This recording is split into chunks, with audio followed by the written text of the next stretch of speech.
Yo, it's the Land Assassin. What's up? What's happening? And we are on a mission. This is day 30 plus, I believe 11, of consecutive fishing. My dudes, let's get out here. Let's get them. Hopefully my butt's not too wet, guys, because my seats were wet. So, we're gonna stop off right here, try and get a quick bite, and then after that we will move on. Because we like to move on once we get a quick bite. Leave them biting. But this is the Rodcast, the home of the BBL, and that is Big Bass Live. Hope everybody had a nice Father's Day. Was able to reach out to their fathers if they still are here with us. If not, at least they were able to reflect on everything their fathers taught them.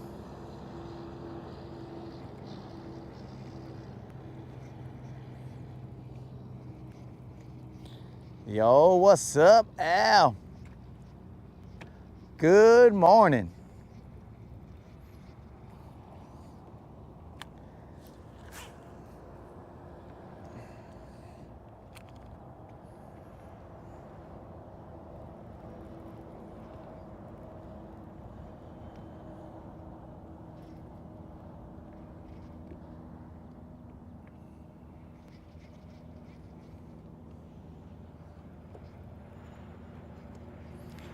Now, my dudes, if you guys see me every now and then move a little bit weird, well, that's because I got a little tweak in my lower back. No need for concern. It's just a little tweak. You know, when you try and run with the young lions, things like that might happen. But the old lion is still going to get down. It'll just take a little bit of time for the old lion to recover.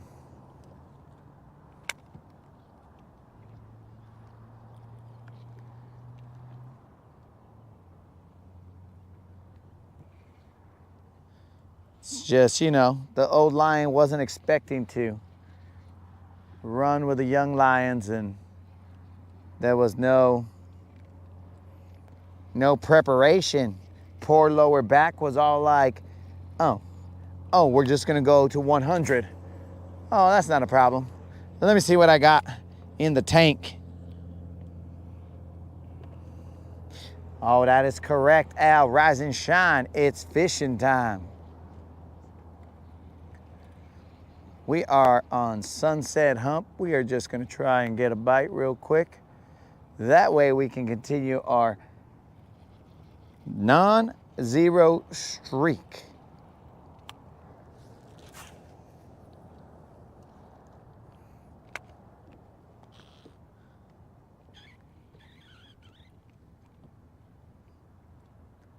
We got out here a little later than usual, but anyways, we'll be all right.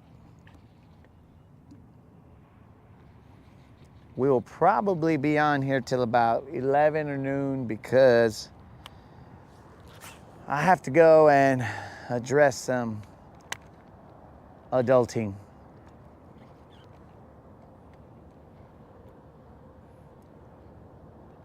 Some of it is fishing related adulting. Some of it is I should probably mow my front lawn. Get communicated.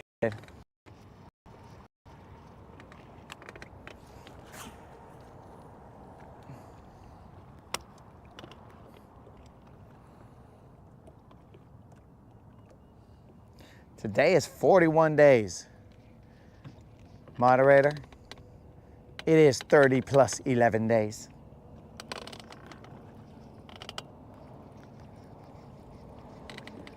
Today is 30 plus 11 days of consecutive fishing.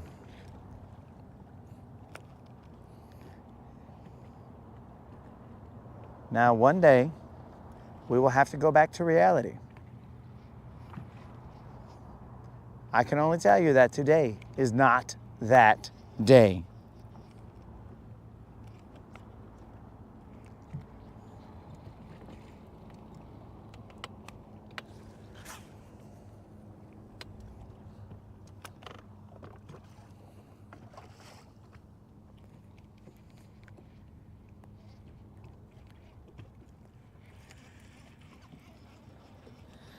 "41 days adrift, Al. 41 days adrift, and we have hooked into a fish. It ain't big, I don't think, but this might continue our non-zero streak, unless it's a white bass. Oh no, it is a largemouth.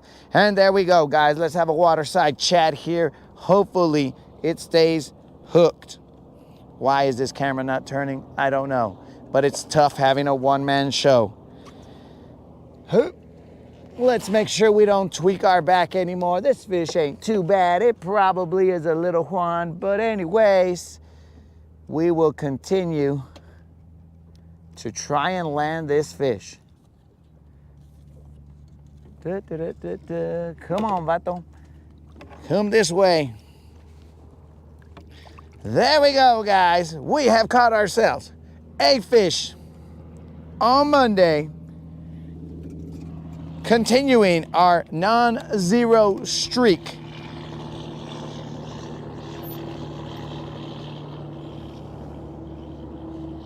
Here we go. Don's chatterbait comes through again.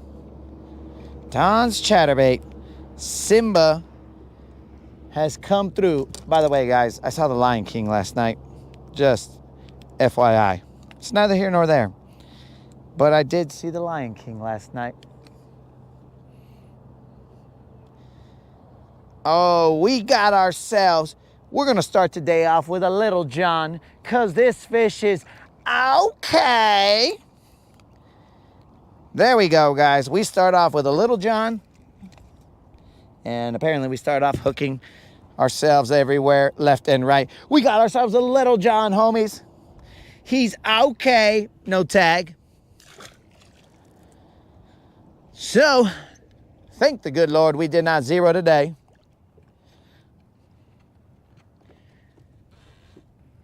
Yo, what up? Rob is in the house.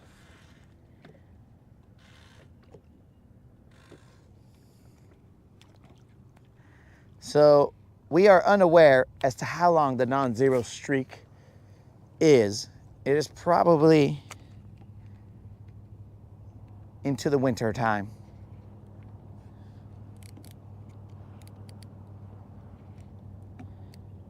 But the streak continues. And remember, guys, we are still in search of that BBL plus. A BBL plus is a bass that is 4, 5, 6, or 7 pounds caught live. We have knocked off the 4-pounder. We have knocked off the 5-pounder. We are in search of the 6-pounder. Now, for the record, you may have seen some of these lives and been all like, but I've seen this fool knock or catch a 6-pounder or 2. That is correct. But they must be knocked off in sequential order. So that 6-pounder that you may have seen only knocked off the 5-pounder. And then the next 6-pounder was not caught live. So we are still in search of the 6-pounder.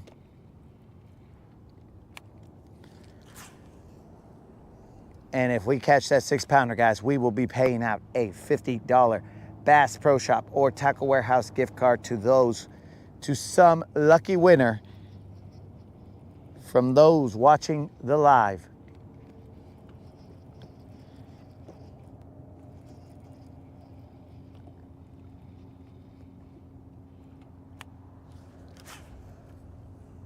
Now the pressure is off. The streak continues, and now we can slow our roll.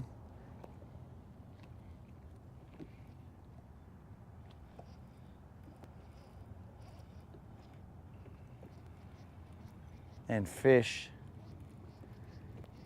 in a manner that may not be conducive to numbers, but we are in search of a particular fish. That Little John, nobody has guessed what the Little John's weight was, but the Little John's weight was 3 pounds, 3 ounces. Oh wow, the sun is eventually gonna be there, bro. I assure you, Escar. The sun will rise every day.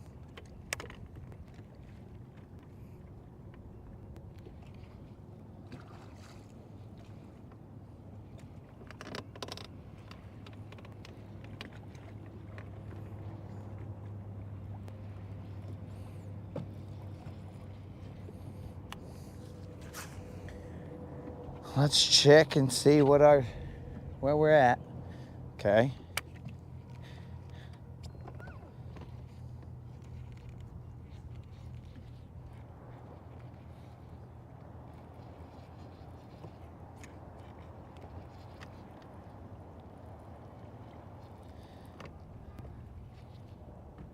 What up? Somebody honking. I don't know who, and I don't know for what. Could be Rob. It didn't look like a truck though.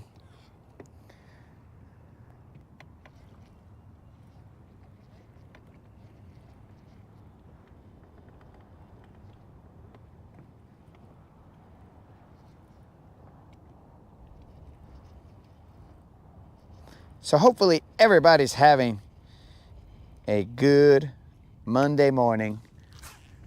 I don't know if those exist, but if they do, I definitely wish them upon you.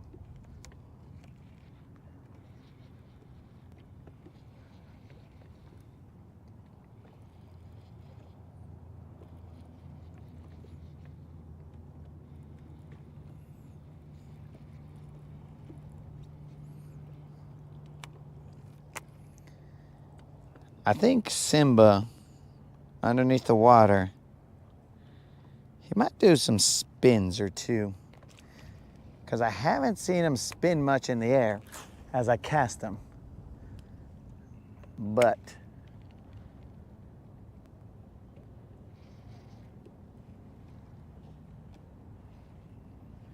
when I reel him in,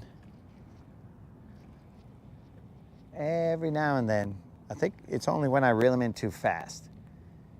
Maybe he's warning me. He's warning me, don't reel in this fast, bro. Just relax.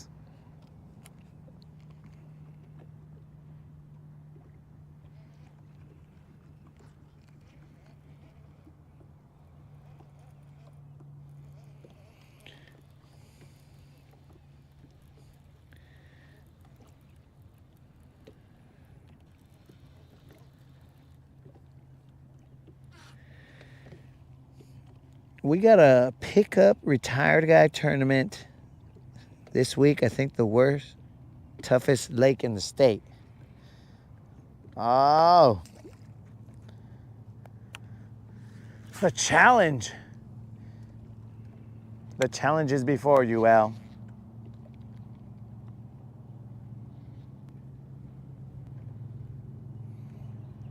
I'm sure that you will figure out the puzzle.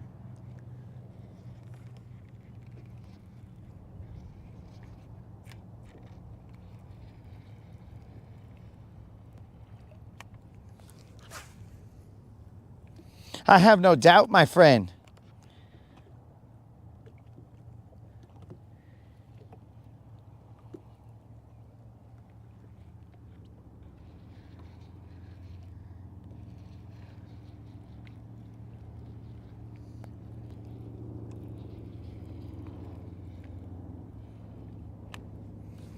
You know what, guys? I've caught a fish already. The pressure is off. So,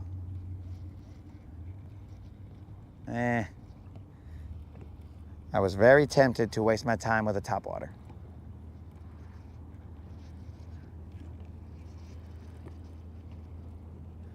Even though I know better. Very tempted, but I won't. What I'll do is I'll bring out the jerk shad. The caffeine jerk shad Cuvo bromans. Chicken fingers for breakfast, dude. Bro, that sounds like you've achieved the pinnacle of adulting. Chicken fingers for breakfast. Dude, ask the moderator, bro. I do not like, I mean, some breakfast food is good, but if I go to a restaurant and these fools, like, let's say a restaurant for breakfast, and they're charging me like lunch and dinner prices for breakfast food, I'm like, nah, forget this. I don't want to eat here because I would much rather have lunch food then. So we discussed Denny's yesterday, and let's say Denny's. If I go to Denny's and it's breakfast time, I'm not ordering bacon and eggs or whatever the case may be, because bacon and eggs is the same price as a chicken sandwich or a hamburger or whatever. So I always order lunch food at a place like that because, bro, how am I gonna pay the same price for eggs? That doesn't make any sense. I mean, maybe in the now times where eggs are like, I don't know if eggs are still expensive, but when eggs were still expensive, maybe bacon and egg, missed them. I'm throwing this on a rod that I usually wouldn't throw this on. So it might take a little bit for me to set this hook because it doesn't have a, this is supposed to be a medium heavy rod, but if you ask me, bro, this guy is just a heavy. But I have limited amounts of rods, so I do what I can with what I got. So yeah, bro, ain't no way that I am going to pay for breakfast food what lunch food prices are. Like, let's say McDonald's, a big breakfast or whatever that is. I don't know what the prices are, but let's just say they're $8 or $9 for eggs, sausage, and I don't know, maybe they got pancakes with them, who knows. So for that, I'm paying the same price as I would, or near it, a quarter pounder or whatever you like to get from McDonald's, maybe a chicken sandwich, whatever. But mathematically, it doesn't work out to me. Power Plant Lake.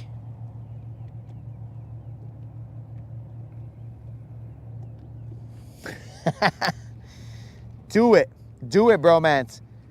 Go to Denny's for lunch, but it's more of a sit-down kind of place, bro. So depending on how much time for lunch,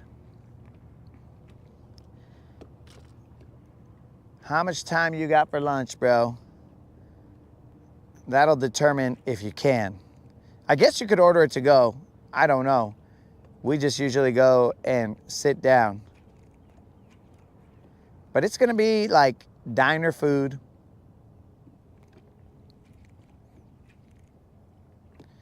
But you could have breakfast, lunch, or dinner at any time.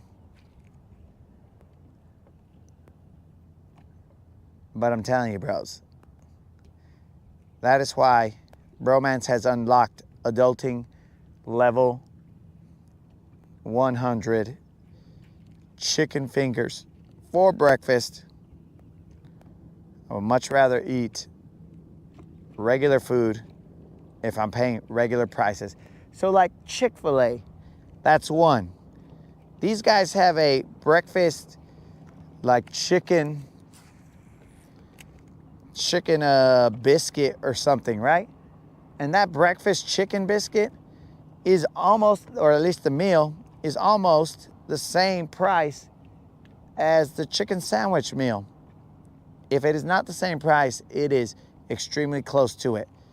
But that, I'm like, dudes, this isn't even a full sandwich. This is like a stupid little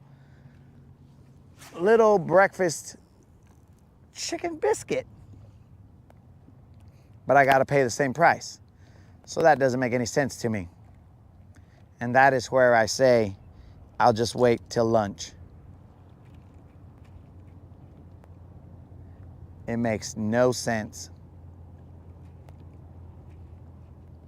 But that's just me. Some of you guys might like breakfast sandwiches. A power plant, 5,000 acres, all structure, no cover, not a single blade of grass. Ah. Al, you are speaking my language.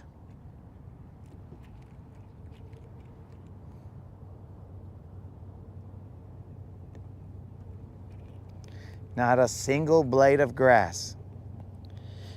You've almost described heaven to me, bro.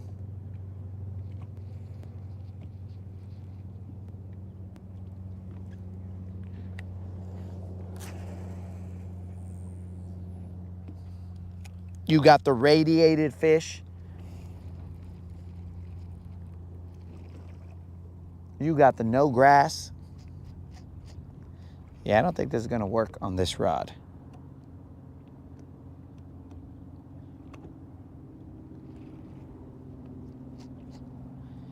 I'm going to switch this, guys. I had a bite, but I wasn't able to set the hook because this rod is a little bit too stiff for that.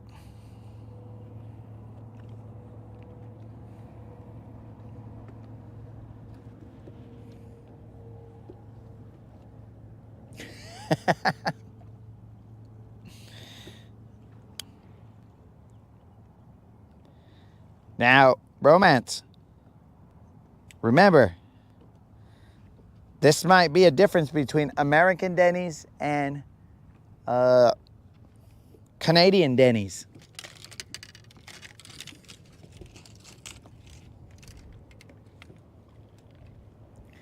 And now what is going on up here?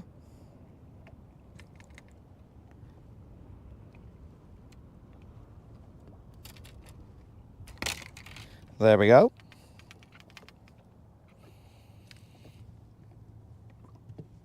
The gar.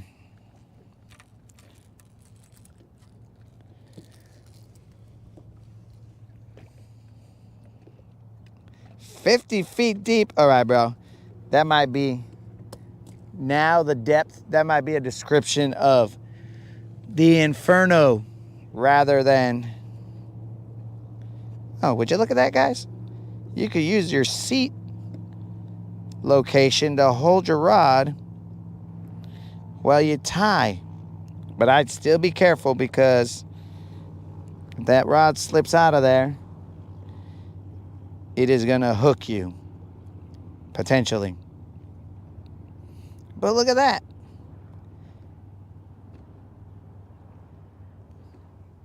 I mean, it's not totally stable, but it worked for a little bit.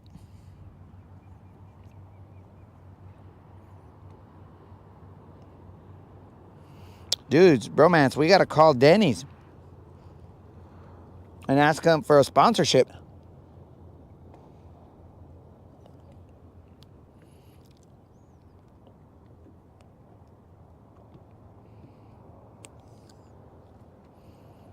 Got to call Denny's, ask them for a sponsorship, tell them, yo.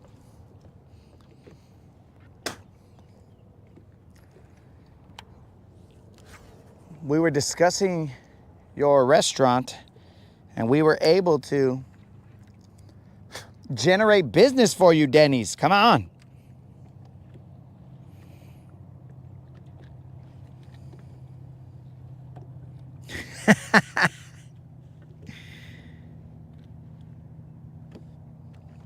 Oh no, bromance. That is the right thing to do, bro. I mean, as long as the waiter or waitress is good, they had no fault in the way the food was made. So you're doing the right thing, dog. In my opinion, of course.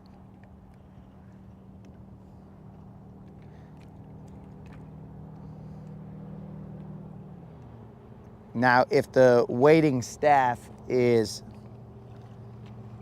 not up to par, well then, that's on each individual to decide, should I drop a tip or not? I mean, of course you will, always, but it is the level of tip that we are discussing here.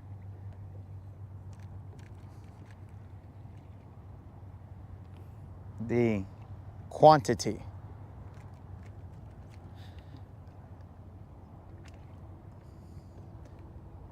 I personally never go below the set standard of tipping. Now, they can always go up from there, but they usually can't go down from there. I mean, minus like somebody spitting in my food or something, then at that point in time, that's a different ballgame. But we hope that never happens to any of us.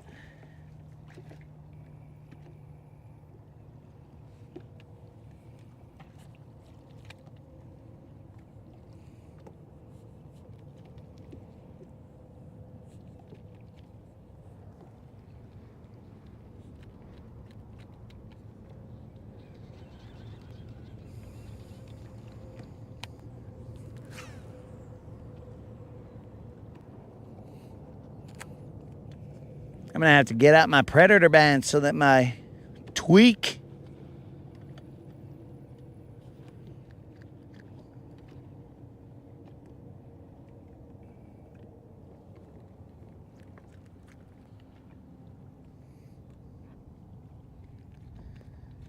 I don't know who this Mr. Pink is, bro. Is this a Canadian term that I don't know of?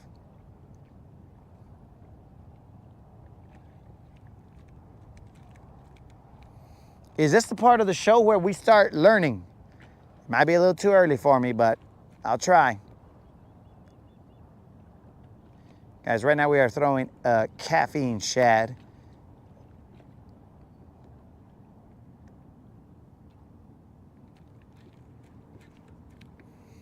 It is essentially a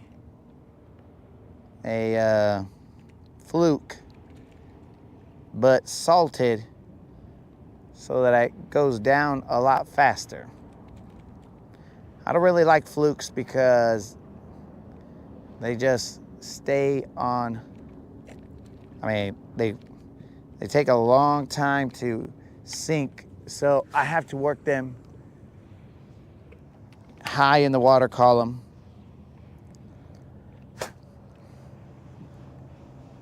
This one, I could work it high in the water column, or I can let it sink.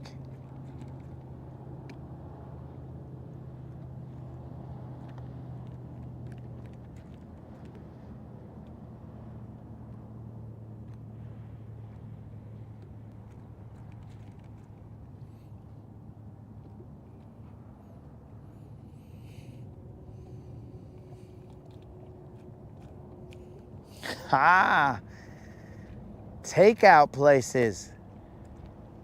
So Al, are we talking about, like, let's say I go to Chick-fil-A and then it says tip, or if I go to some restaurant that I gotta go, they just call my name or my number and then I pick up my own food and take it to my table. Now that seems to be a recent, and it's sad that we got to discuss it in these terms, but that seems to be a post-COVID type of requirement. And requirement, I would do air quotes, but I have a fishing rod in my hands. So, to me, there's no wrong answer on that. If a person wants to put 0, then so be it, because that is, I don't know, it's a bit much, because if I got to do everything, then where is the tip going? Because prior to COVID, that was never, at least I never saw it.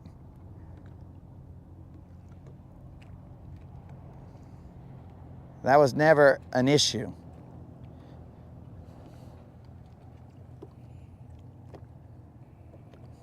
Now, are we talking about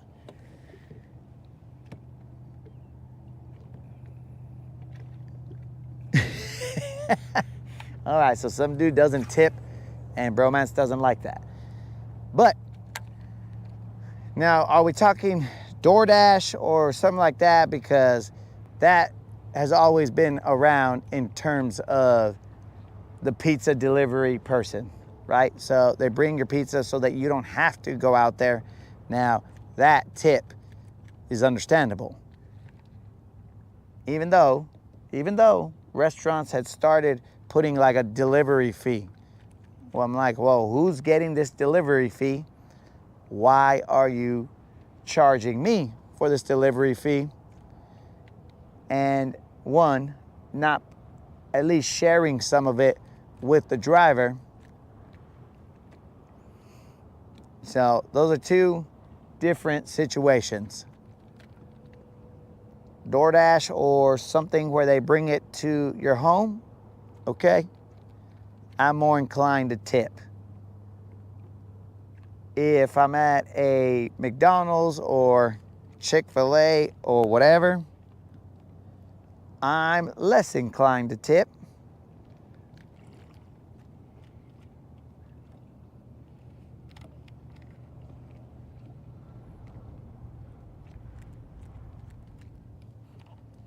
But that's just me.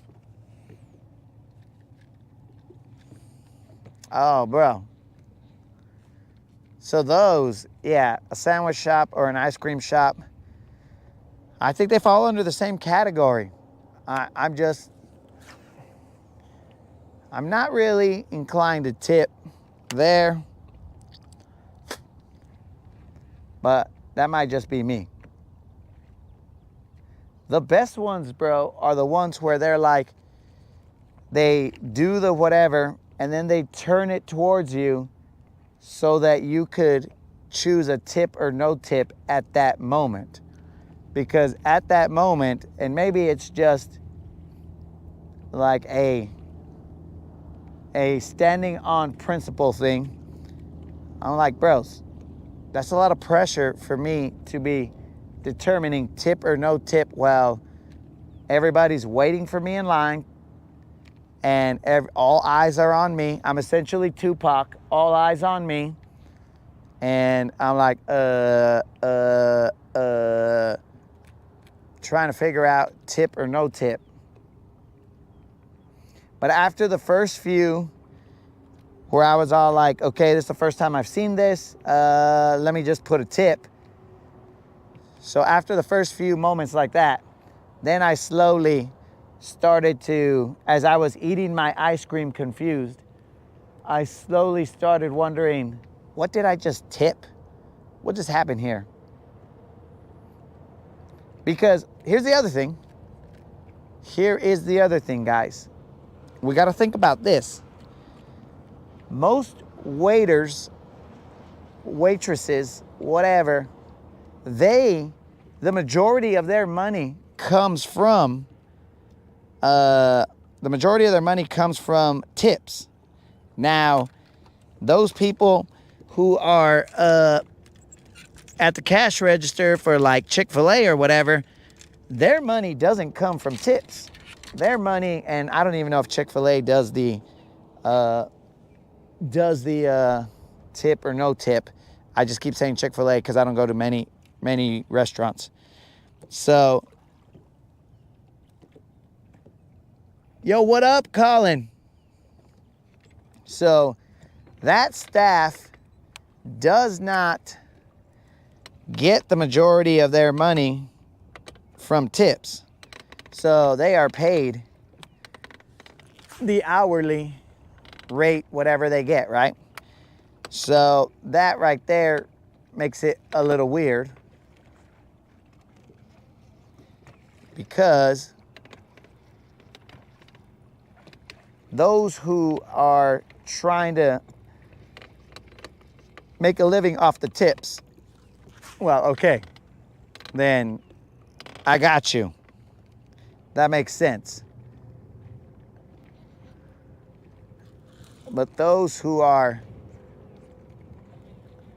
paid hourly, just whatever the rest of the workers are paid, well, then that one is usually associated with the shops that are like, hey, do you want a tip? And I'm like, wait a second, bros. What just happened here? How did I tip when they just called my name and I went and got my hamburger and then I went to my seat and then I cleaned up my own mess?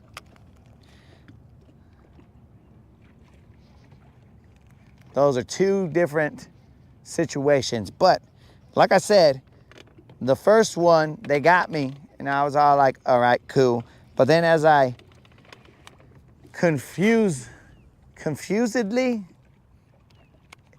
or as I ate my ice cream in confusion, I was like, what just happened here?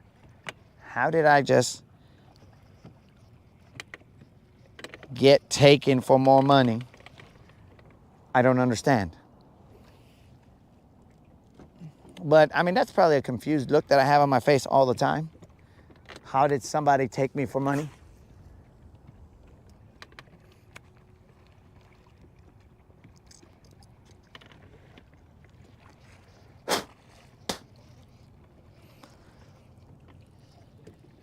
So in the movie, Reservoir Dogs, everybody at the table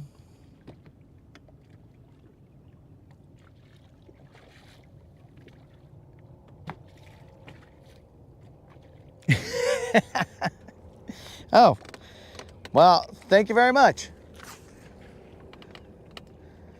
Thank you very much, bromance, for letting me know that I don't got to see Reservoir Dogs.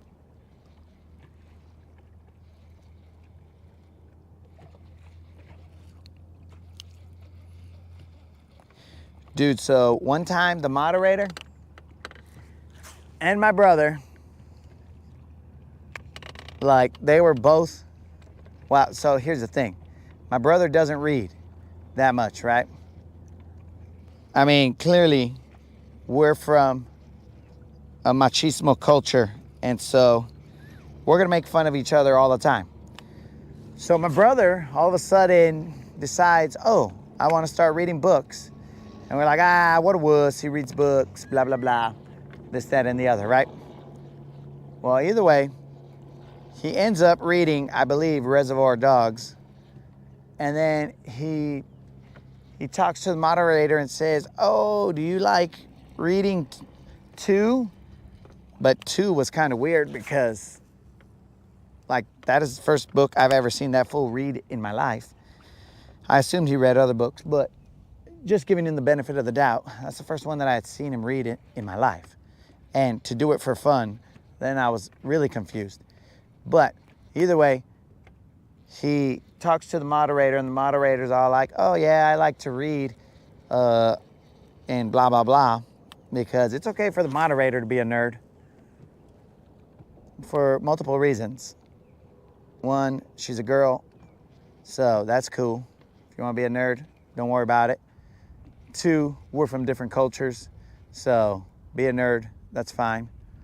And 3, well, she's always been reading books. Read some books. But either way, he starts this book club with my moderator. Oh, it was Donnie Brasco. My bad. You see, guys, I couldn't even read the title. Oops. So it was Donnie Brasco.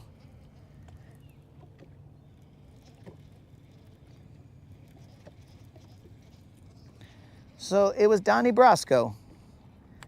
And so they start this sort of book club, and the moderator starts reading the book and blah, blah, blah, blah, blah. And then after that one book, the book club was dissolved. It was probably from maybe my nonstop heckling, but either way, it was only one book, unless, I mean, I don't know, maybe the book club still has meetings where they're like, okay, we're gonna read this book now, but I don't think so. Maybe I just don't pay attention. That'll happen when you're fishing for days and days, for 30 plus 11 days. You might miss a couple things. But either way, they had a book club. I was like, nerds, nerds. Because maybe it's from movies or something. Maybe it's from Oprah. Maybe it's from whatever. But I just associate book clubs with ladies. Because most of the time, ladies have their wine parties and they discuss how men are stupid. And when they've got a moment after they've discussed and rehashed out how every man is dumb, okay, so once they've done that, then they go and move on to their books. Then they discuss their books and whatever, I just assume. And that's where I've known book clubs to exist, among the circles of the ladies. So when my brother was like, yo, let's have a book club, I did a quick, what? Because I was like, is this dude a chick? Has my brother been a chick the whole time and I didn't know it? But, you know, I'm just saying, I think most book clubs are created by women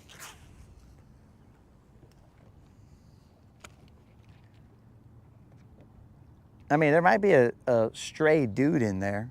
I don't know.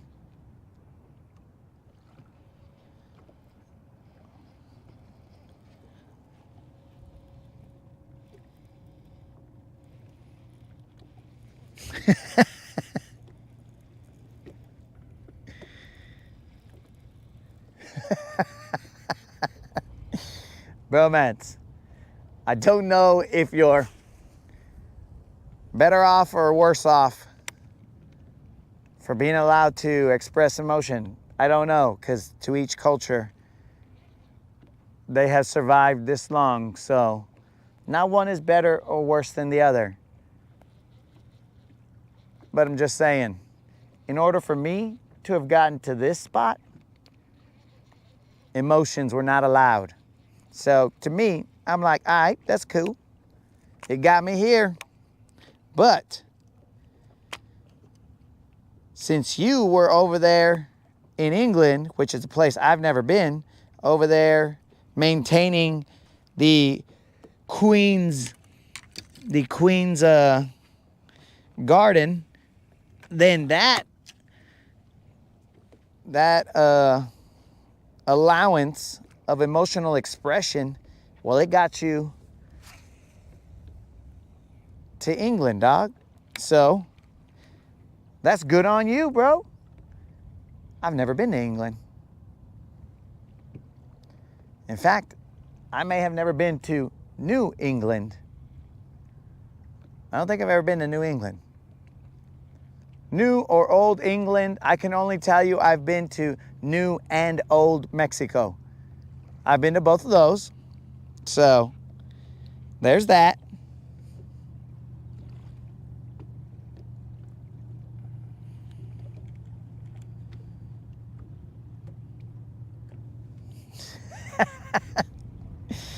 Oh, bro. Now I'm sad that that was the beginning and the end of that book club. Maybe I should call my brother and be all like, hey, bro, I'm not sorry I heckled you, but I won't heckle you again because you're a little wuss and you're going to shut down your book club again if I heckle you. So I'll allow you to be a wuss all you want without heckling.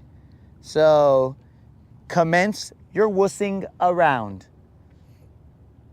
And then I will never heckle him. So, you know what I'm saying, guys? I think I need to let him know. Because maybe he's sad. Maybe he's reading his books by himself now. Maybe books isn't plural and it was just that one book. I don't know. Maybe he's given up on booking. I think that's what it's called when you read books. I think it's called booking. Like when you're on the hunt, you go hunting. But hunt, I think, is a verb. So book is a noun. So is it booking? I would assume then it was just reading, because read is a noun and reading is the act of. But I don't read books, so it's not my problem.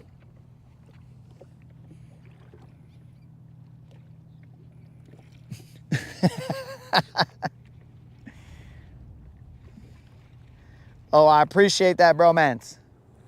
Oh, by the way, guys, I'm throwing this speed worm. I usually don't ever catch a fish on a speed worm. But anyways,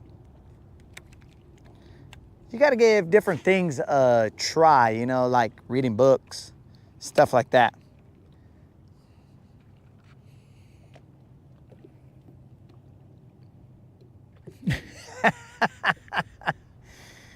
I can see how that starts with that franchise right there, Colin. Because they try and get you. Tom Clancy is all like, yo, bro, all these military associated books or related books. Next thing you know, you're reading like Fried Green Tomatoes or Little Women. And you're like, how did that happen? I was in the middle of a... And next thing you know, I'm in the middle of a... Where? You know, I don't even know, bro. How do you get there? Then you look back and you're going to be all like, you know what? Latin Assassin was right. Booking is dangerous. I was like, bro, the only booking that I do, bro, and I'm not even going to take the easy route and say like booking a hotel or anything like that. No, bro. The only booking that I do is when someone yells, yo, it's the cops, and then we got to book it. You know what I'm saying? Which, taking me to book it, oh, that's the only time I would sort of read was the Pizza Hut book it, bro. Oh, man, dog. You got to understand, dude, that to do the book it and get your personalized pizza, ooh, top notch. My hat is off to you, Pizza Hut. That right there was the only time that my people got to go to Pizza Hut, because it was like, look, this guy got a book it coupon or whatever. He's gonna get a personal pizza. That's one less mouth to feed. Now let's go to Pizza Hut and feed the rest of these animals. So I feel like that was a self-sacrifice, because my siblings were able to go to Pizza Hut, but not because I was booking for my own good. It was because I was booking to get them to Pizza Hut. So, I mean, the sacrifice is real, guys. I don't want to really focus on my sacrifice right there because humility and all. But I did sacrifice, as we say not to focus on it. I will say it one more time. I did sacrifice the potential gateway into booking in order to get that book it coupon and get us all to Pizza Hut. So, siblings, if you are watching, which I doubt you are because I got your back, you might not have mine, tear. But either way, you're welcome. You're welcome that you were able to go to Pizza Hut and I was the catalyst. You guys are so welcome.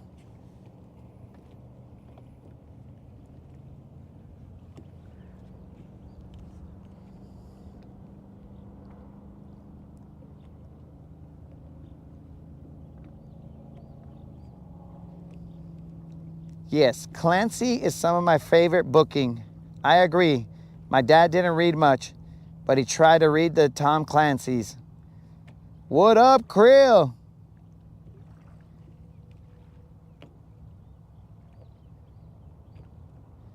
As long as it ends in Pizza Hut.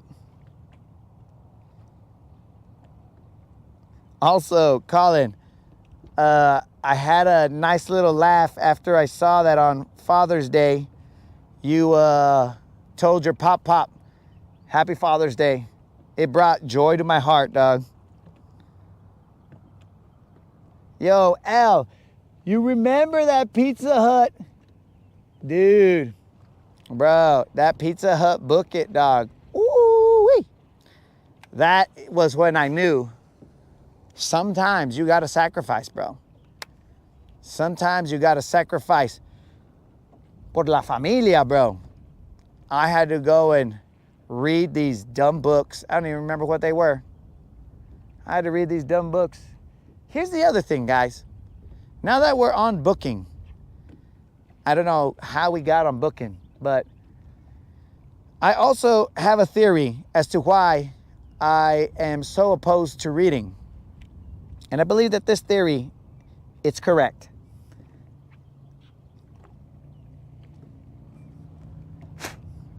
This theory goes that a certain gentleman who shall remain nameless, but he hates reading, right? The only thing that he reads is user comments because that right there, that means something to him, so he has to read them, right? So he's there, he's reading user comments, and he always talks about how he doesn't like reading. And people are like, what is this guy's freaking deal with reading? It's just reading, dog. We all have to do it. But do we? But I digress. Let's stay focused on the conversation at hand, which I believe that the GoPro is not charging. But anyways, I end up, well, maybe I blew my own cover. So then this gentleman, whoever this person is, I think they don't like reading because it all stems back to this person getting hit by a car. Because this person got hit by a car, and it's not the car's fault. It's not like this person read whatever brand or make of vehicle it was.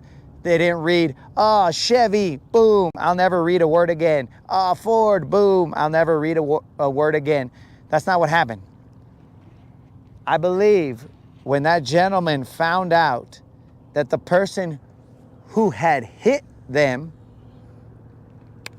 that person was married to the librarian, then I believe that the mind pieced the two things together and said, car, hit, librarian, married, books, no good. I believe that that's how it was all pieced together. So from that point on, I had no choice. Books were a mortal enemy because they were somehow associated in me almost being taken out. And by me, I mean this individual. So I was just speaking through first person as though I was in their shoes. But, which I will state for the record, when that person got hit, they didn't suffer the fate as Dane Cook. I think you saw, and their shoes flew off. This person, their shoes stayed on. So I think that's a win that their shoes stayed on, because that showed the level of shoe tying that person had learned. So that guy was a next level shoe tyer. He might have gone into like professional shoe tying as a career, but because he got hit by a car, that may have stopped him from becoming a professional shoe tyer.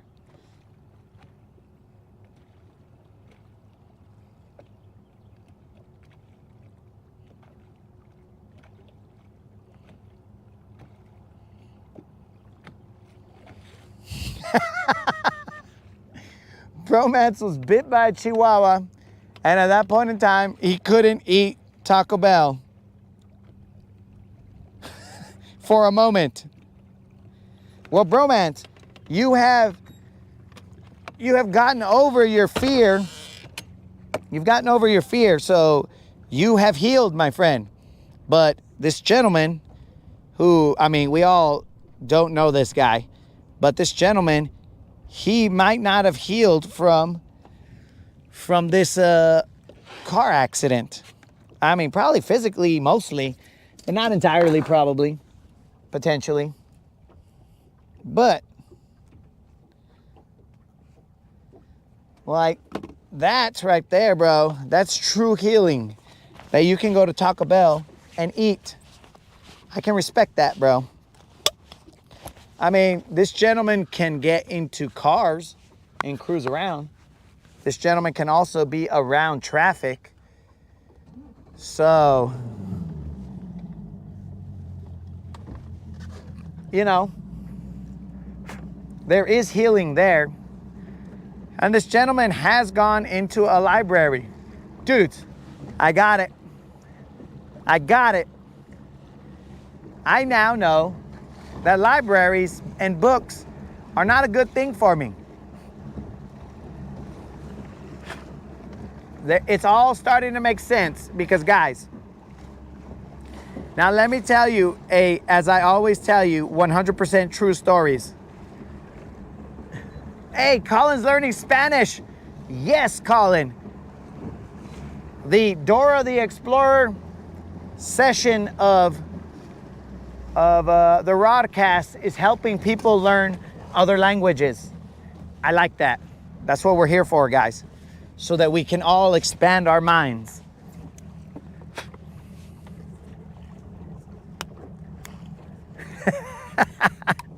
Yes.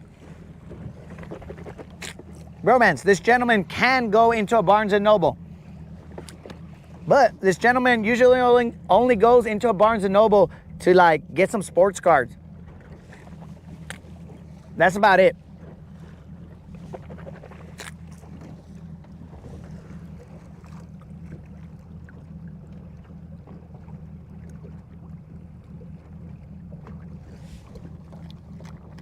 This gentleman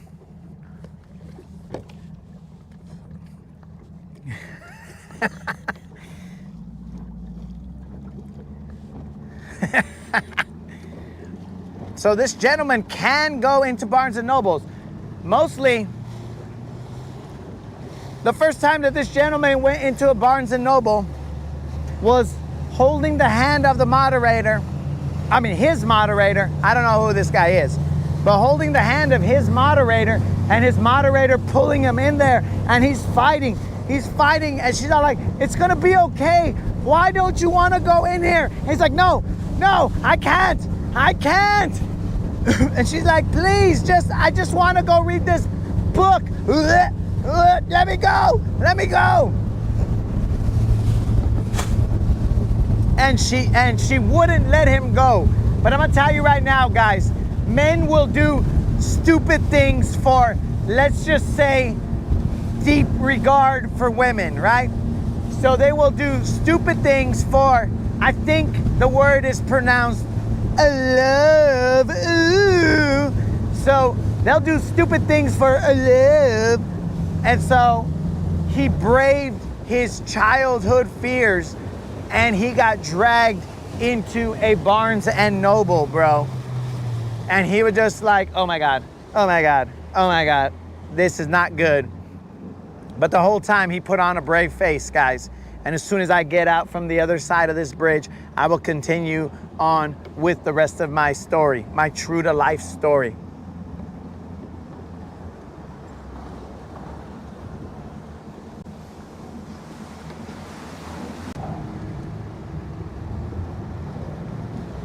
Moderator, this gentleman does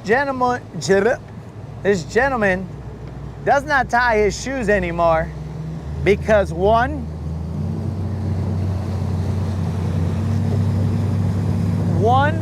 this gentleman is not afraid of a car even attempting to take him out anymore. He's like, I double dog dare you, car. Ho! Is what I'm saying. He no longer fears it. In fact, he may be able to, if a car is trying to come over here and, basically blindside him, he might be able to do a Heisman pose and stiff arm the car like, poosh! And then next thing you know, the car is all like, oh, I thought I had a step on him, but he didn't. So he doesn't tie his shoes anymore. It's just life. But yeah, so he put on a brave face so that his moderator would think that he was brave and choose him as, well, hold on guys, I'm trying to make sure that me and this boat are headed in the same direction, but not.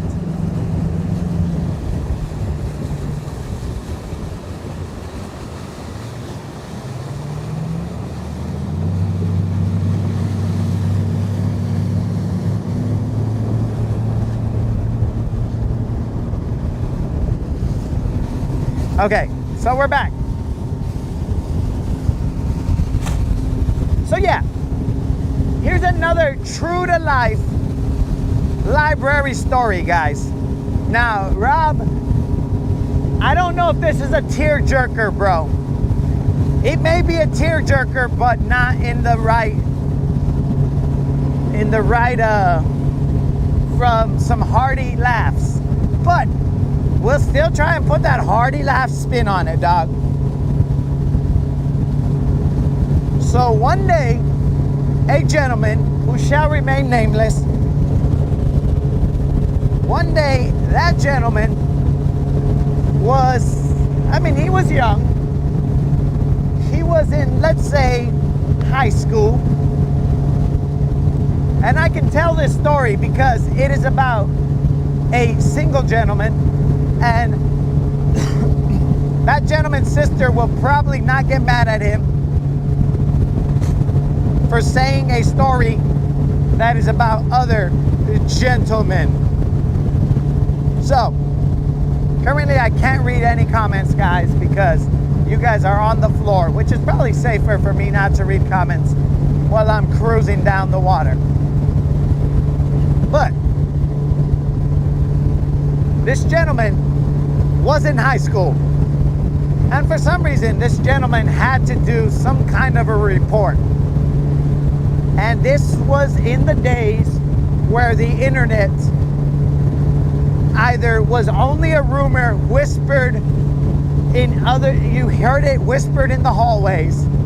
But you gotta understand, guys, that the internet may have been around way longer than this gentleman had known about, because this gentleman did not come from an affluent family, right? So as this gentleman did not come from money, then his family may have learned about the internet, learned about the reality of the internet,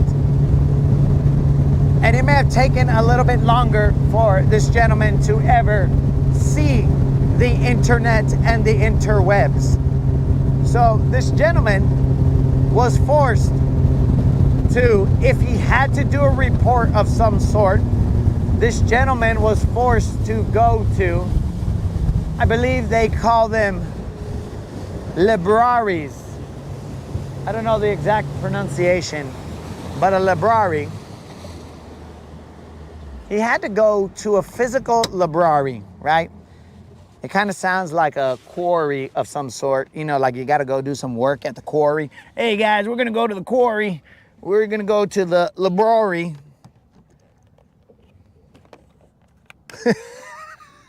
Moon is pointing up to the sky or to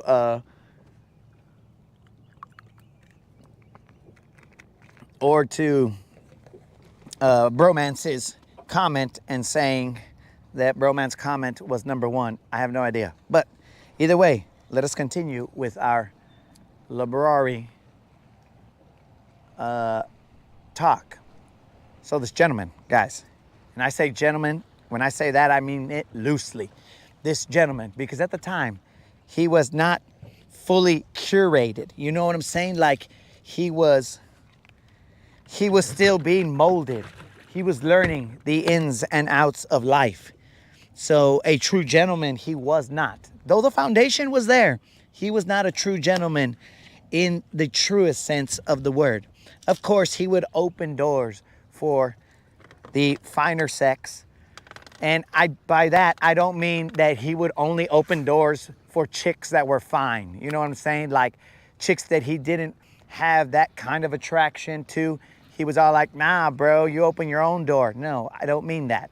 I just mean the finer sex as in humans, you know, like dudes are gross and ladies are pedestaled. You know what I'm saying? Like they're put up on the pedestal and you do everything you can to help them. So that is what I'm talking about when I say that he would open doors for the finer sex. Not he was a jerk and when hot chicks went by, he was like, yo, let me get that for you. But when chicks that he did not deem to be attractive, and guys, you can have your own preferences. Don't let anybody tell you, oh man, you're so shallow or whatever. Dudes, everybody finds some things attractive and some things not. So anyways, he was not talking about that. So the foundation for being a gentleman was there. He knew what was right. He knew what was wrong. And sometimes he did some stuff that was wrong. So, you know, anyways, not the reason of the story.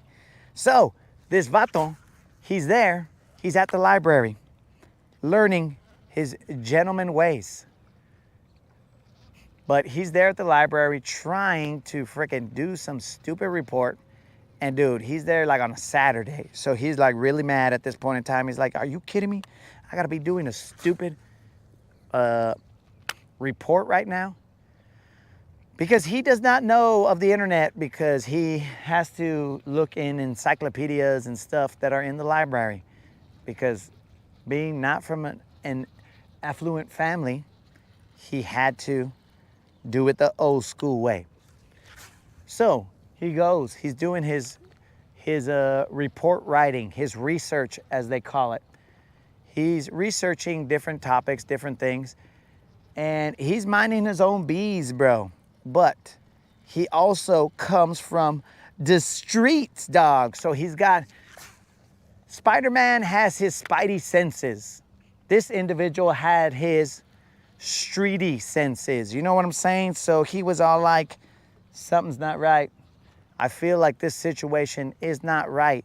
So as he's trying to read his book, which is taking him, I mean, many moons and moon, that is not a diss on you, bro, but it's taking many moons for him to finish this reading. But he finds it odd because he feels as though a presence is looking at him. He feels as though it's another Tupac moment, all eyes on me. I'm like, all right, well, this is kind of weird. I feel like someone is lurking. So he finds the strength to pull himself out of the pages of these riveting books. You know, he's all like, oh my God, this book is so amazing. I'm like Bastion in the never-ending story. I ditched school and everything just so that I could read this book. Yeah, so he's there reading this book, but he can feel a presence watching him. And it's not the nothing, guys. It is not the nothing that is trying to consume him or anything. It's something else. He looks up. Warily, he looks up. Warily? Wearily. One of those words, he looks up. Either way, he looks up. And he's looking around. And he sees a not well-kept gentleman circling around just in the vicinity. And in that area, bros, that gentleman continues to randomly pull off books and take glances every so often at this studious gentleman or future gentleman. He's looking at the studious future gentleman, and he'll just do random peeks. And then the studious gentleman is all like, this is weird. Why does this vato keep on looking at me? And I'm saying it through his perspective. Why does this vato keep on looking at me? So during that, because I got to get in the mind of this gentleman so that I can bring the story to life. So it's like, why does this vato keep on looking at me? And I said, dude's probably whatever. No big deal. So that gentleman continues to read. He continues to read his riveting reference books and this, that, and the other. Who cares? That's dumb. So as that gentleman starts to read his dumb old books, the other vato, he begins to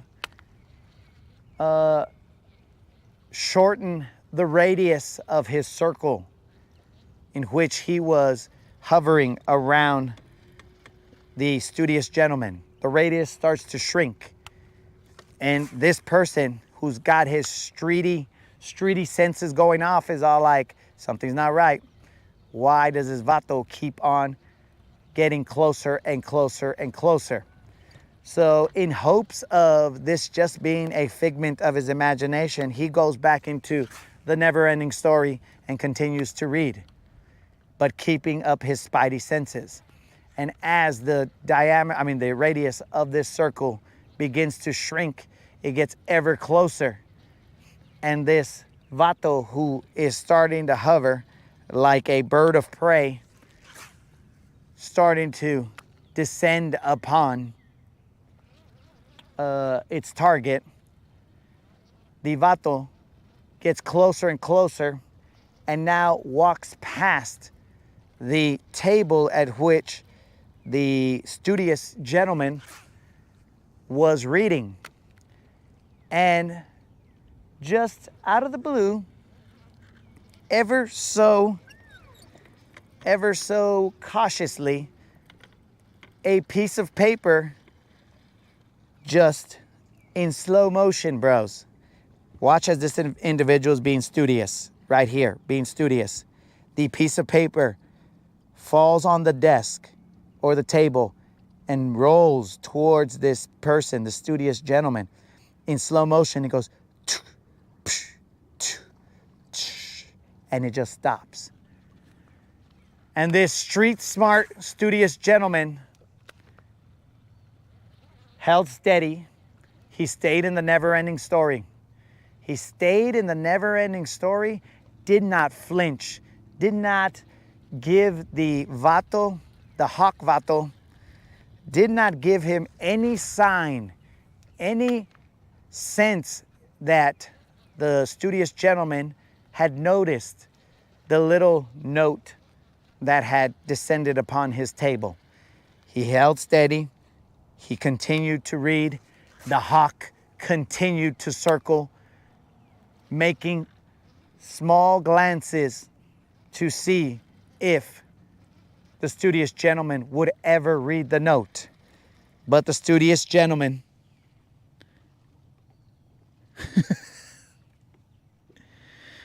The studious gentleman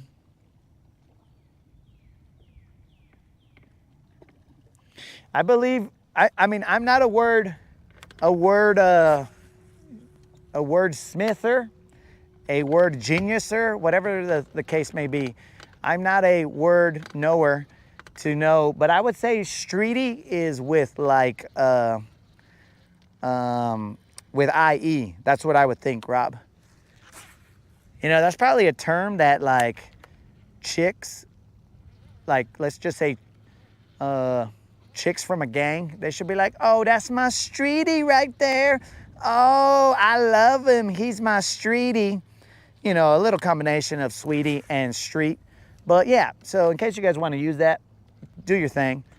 So that studious gentleman stayed there and he did not flinch, bro. He read that from, I mean, he reads super slow. So I could lie to you and say he read that book from cover to cover and then backwards. But no, he just stayed on the same page because one, he sucks at reading. And two, he was all like, he could not focus in the never-ending story because he knew something was not right in the real world.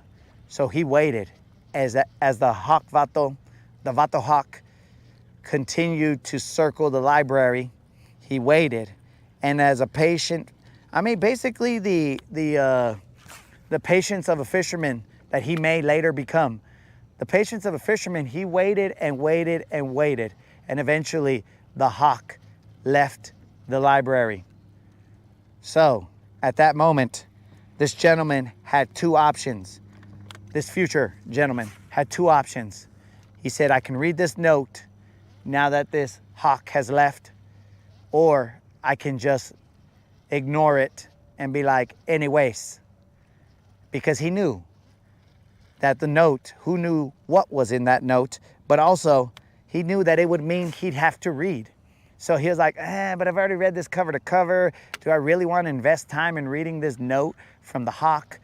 I don't know. Maybe I could put it in my report. Maybe it's a reference, you know, I can cite it. And I'll be like, note, author, hawk vato from library. You know, maybe we could all put it, yeah, maybe it's part, maybe he knew that I was writing a report and he was trying to give me the answer. You never know, guys. So being the optimistic guy that he was like, you know what? I'm going to have to read this. I'm going to have to read this note. I don't want to, but I got to make sure that, you know, that my streety smarts are tuned in and sharp. So this vato gets the note.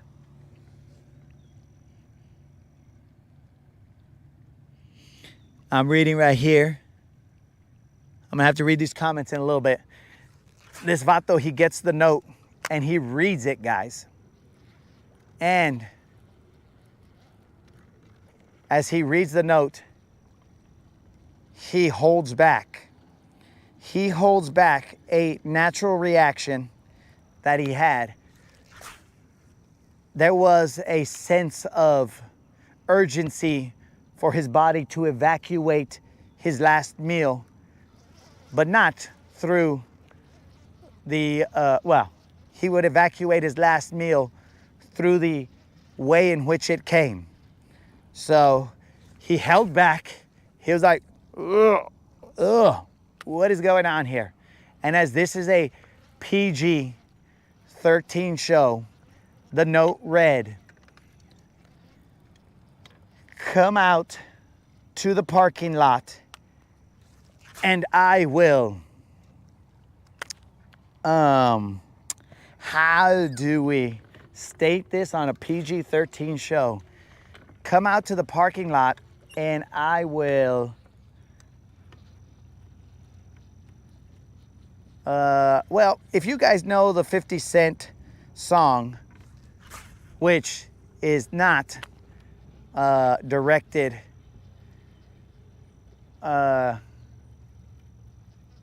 well, that wouldn't even work because then that would be referencing that I come out to the parking lot and I will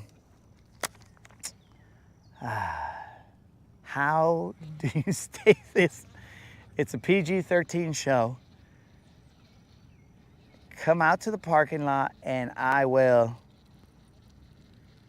Everybody's waiting. And I will.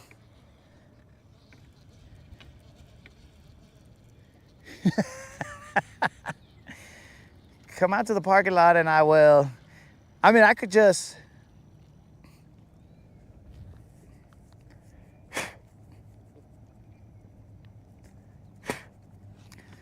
Let's just say, and I will, I don't even know what to say here, guys. I'm trying to run all the possibilities through my head. You guys probably already can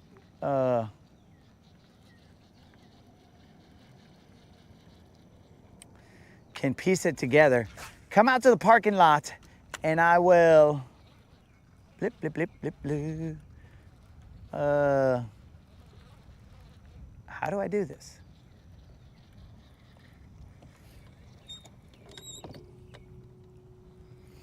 No, unlimited. That was not it. Come out to the parking lot and I will.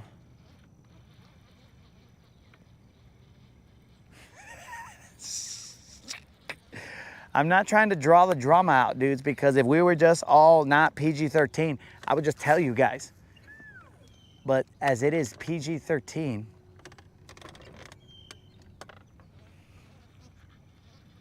come out to the parking lot and I will, I'll just cut off the ending. Just come out to the parking lot and I will suck your boom. And at that point in time, I was all like, what the, you know, I was like, okay, I got two options here. I can, well, there's only two options, guys. There's not a third. And listen to my two options before you guys jump to conclusions and think that one of the options was taking him up on the offer. So it was not. The two options were, I was like, okay, look, I can call my aunt to tell her to come pick me up because I'll never read again.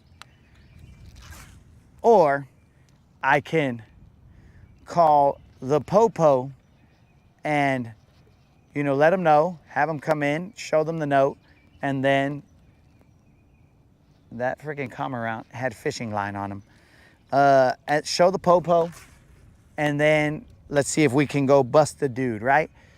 But I am not like Nancy Drew. I am also not, or whatever that book is. I'm not the moderator will know, the Hardy Boys maybe. I'm not those guys. So I was all like, oh, I better call my aunt then, because like I'm not getting involved in any of this, because this was, I could barely keep my meal from being spread all over the table there because I didn't want to pay for the library books, because that would take a lot of onions to pay for the library books, the cleanup, all that stuff. So I was like, dudes, I'm just gonna call my aunt, tell her to come pick me up, and I'm gonna get out of here. This is ridiculous. So I felt a little bad about that, dudes. Not because I didn't take this vato up on his option. His offer. I felt a little bad because at that point in time, I was like, dude, but like, what if this vato just goes around and he's hawking other kids, right? Hey, that's pretty funny, guys, because I called him a vato hawk, and then there's also this phrase, hawk to, and whatever. You know, it all ties in somehow. Oh, that's what I should have said, bro. Because the vato, I called him a hawk. I should have said, come out to the parking lot and I will hawk Tua.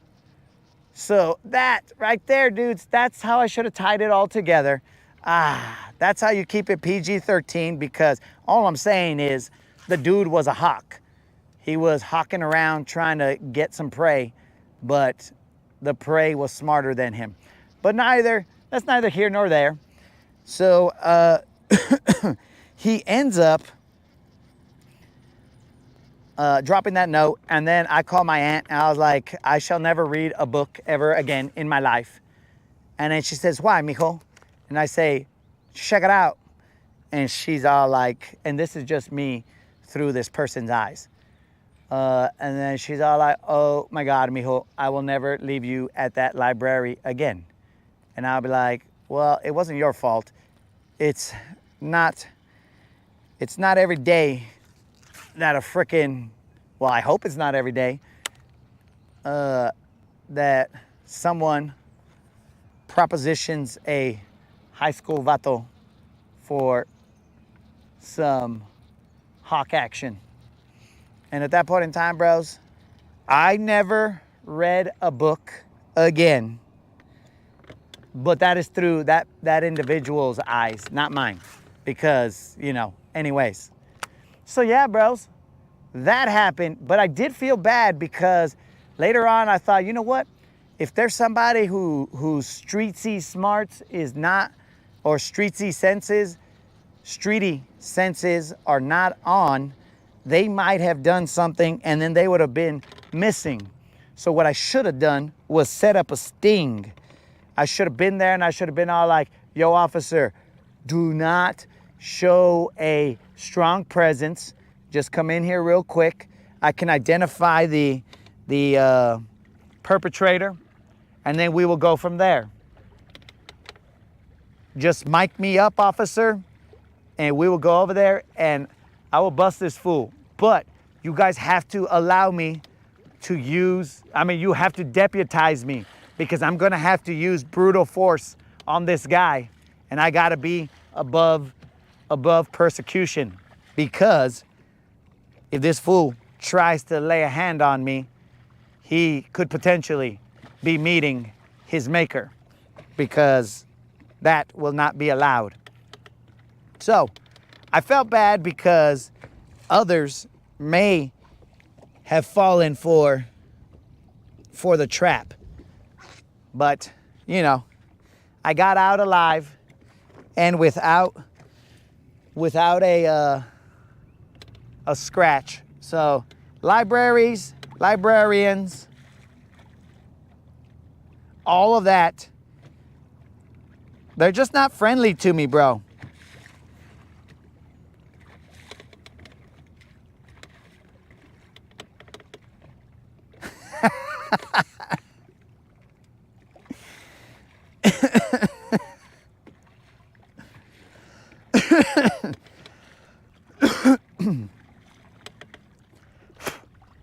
Yeah, bros.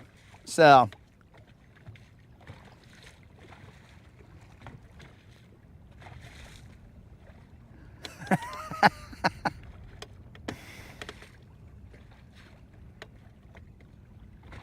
I'm reading these comments, guys.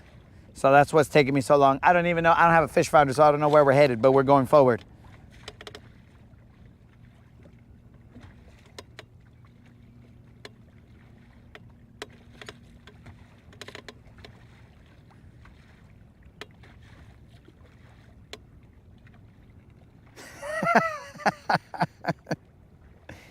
I didn't go out and meet him, bro.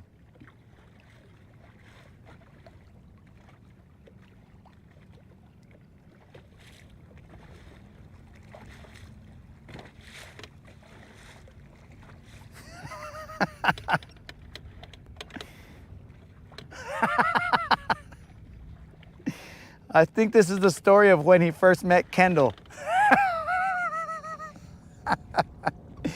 Oh. Oh. All right, guys, we are getting closer and closer to the spot. Not the spot of insanity, bro, but the location in which we will be throwing lines and trying to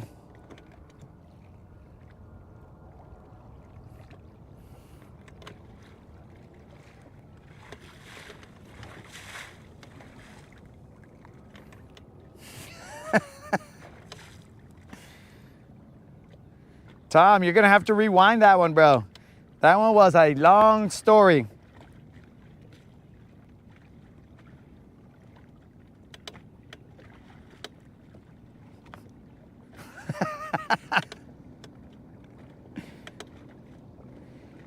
We might need a fish calling, but bro, that was a 100% true tale of the Latin bass assassin. But the Latin bass assassin may not have been in that story, is all I'm saying. It is just a tale that is true in any ways. All right, we are in 12 feet of water, guys. I believe that the location is somewhere over here, but I will have to get my map out. So yeah, dudes, crazy stuff. Still to this day, it haunts me that I didn't put that vato behind bars because, bro, who knows how he could have tried to trick other people. You know what I'm saying?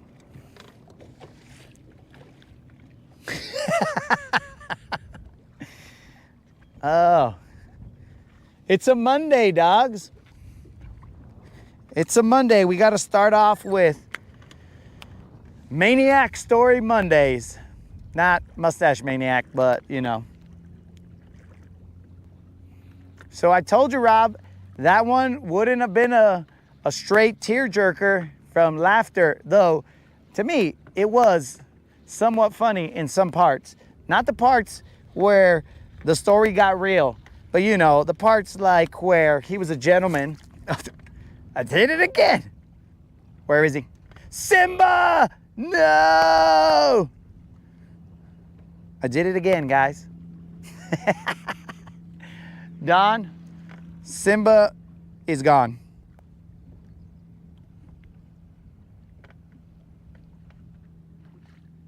Simba is gone. I gotta start retiring these things, guys. Well, anyways, guys. Anyways, I'm gonna blame that on books too. Because I was over here telling the story, bros, and it just went flying. Books are stupid. But yeah, guys, don't worry about it. Don has hooked us up. I mean, we're not out here being wasteful or anything, but Don has hooked us up, and somewhere in here I have another one, but I can't find it. So we won't worry about that, and we will not go on a 7 days of mourning situation here. Simba, you will be missed. And you know what's odd, guys, is that I just finished watching The Lion King, and that happened. No! I'm essentially Scarborough, not Scarborough, but Scarborough, and I just tossed Simba off. The movie ended.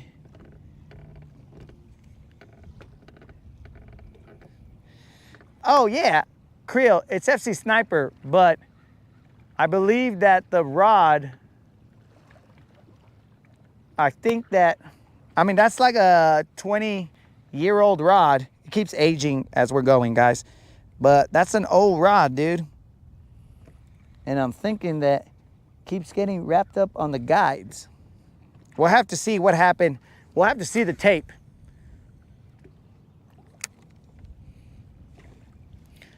But Simba! No!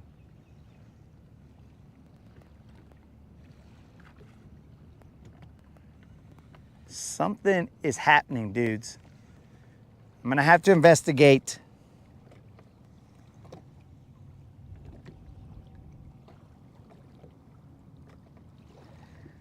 Frickin' Scar.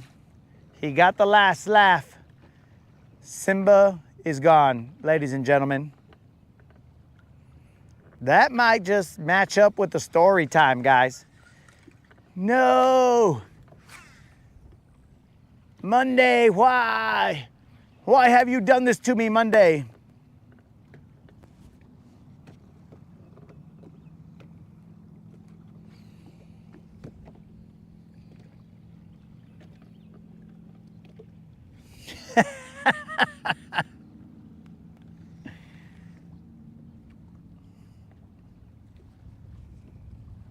Why?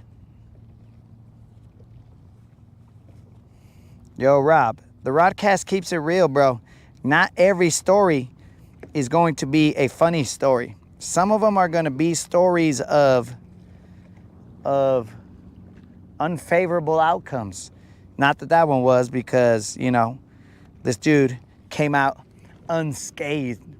But some of them are going to be stories that are just like, what in the fish is this guy talking about? No way, no how did that happen. And I'm like, dogs, this is the Rodcast. We only keep it real. We will tell you the truth, no matter what the situation is, bro.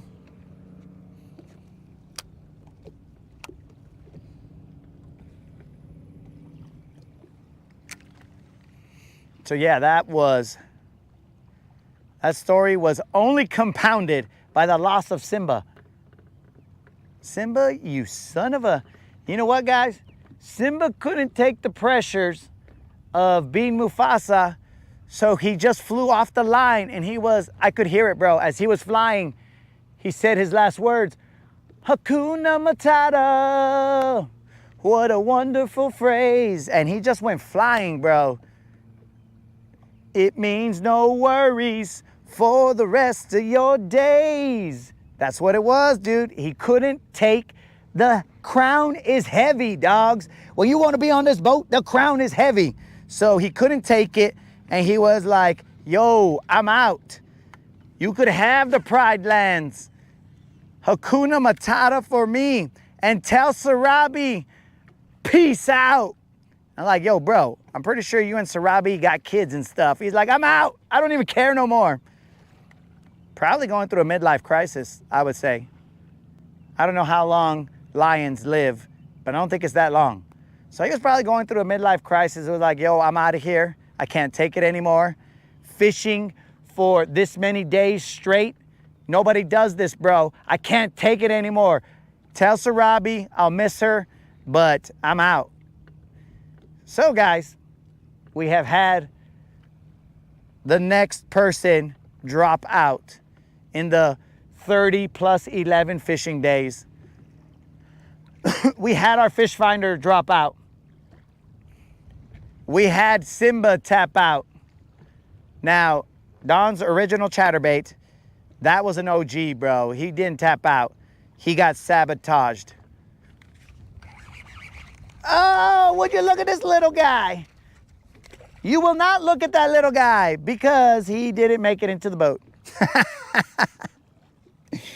Oh. All right. Maybe you saw him. Maybe you didn't. He went flying. And then he went back in the water. But anyways. So yeah, bros.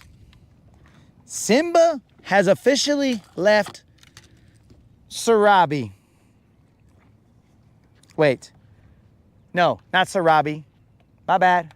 My bad. Sarabi. Did I say Sarabi? I meant Nala. Nala.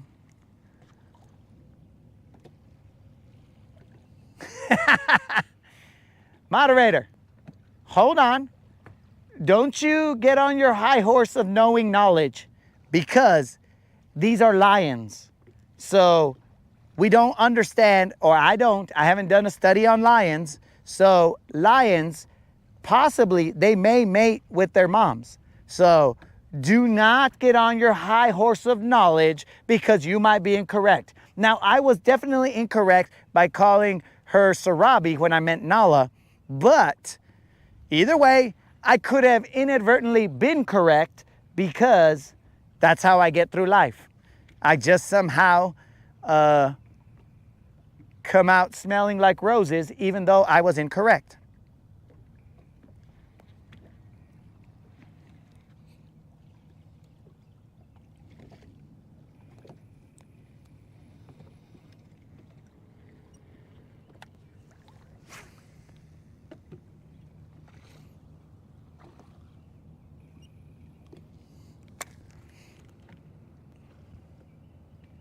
So, yeah, I was incorrect about that, guys, but he's probably out there telling Nala, or he told me to tell Nala, peace out.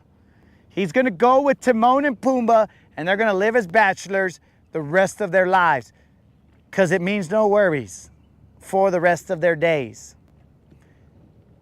It's their problem-free philosophy. Or so I've heard. I should have known, bro. The signs were there. The signs were there.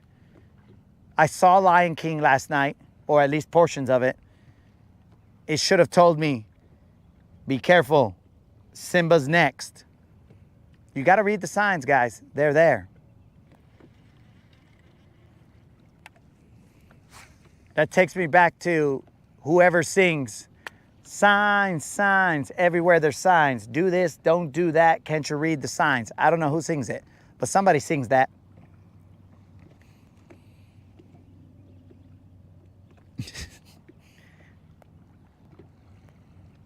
That is the only way that Don's chatterbaits get retired, bro.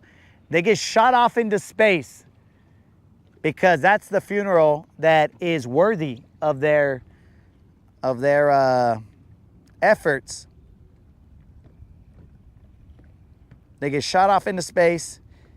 They twinkle as they exit. And here we go, guys. Hopefully this doesn't start chaos.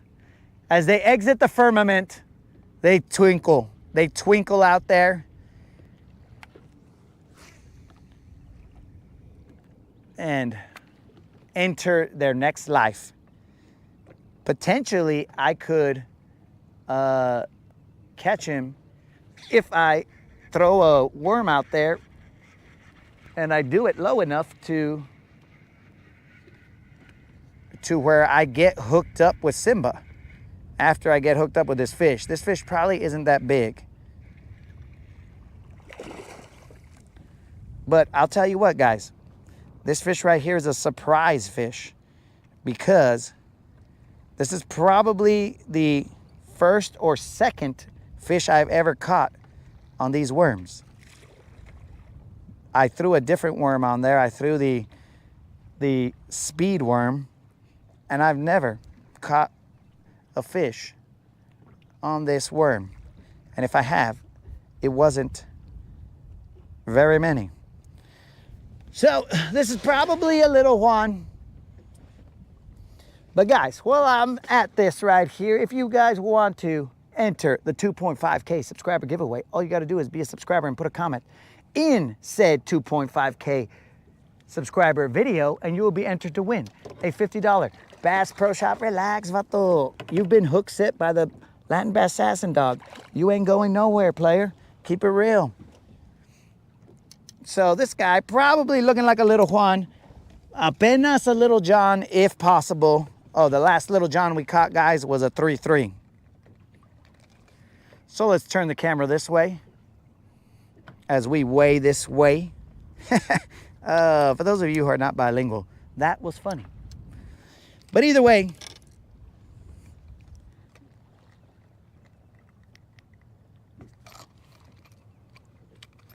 let's weigh this guy. Bro, okay, this is a little Juan. He's orale. He's a little Juan, but bros, how freaking hard did I set that hook? Bro, what the, bro. I gotta ease up on these fish. Okay, vato. Tell me you're gonna be okay. Swim away. Orale, bro. He swam away. We have a weight on that little Juan.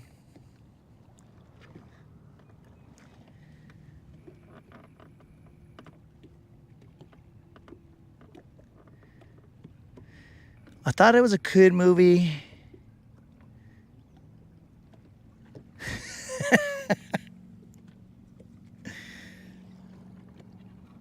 Yo, bro, moderator, this is a family-friendly show, PG-13, but some things will be discussed in their truest form. Lions mating is one of the ways that nature does its thing. I cannot edit nature. Nature is nature.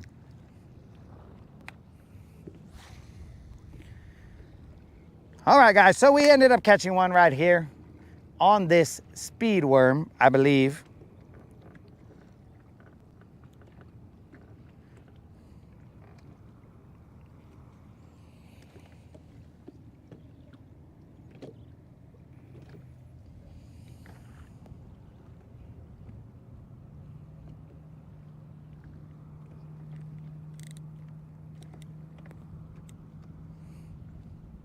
Creel, do you disagree? So are you saying that when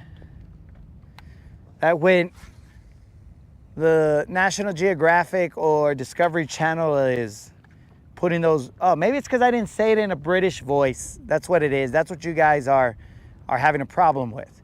If I had said it in a British voice, you can say anything you want and you're gonna be okay. Well, I can't even do it.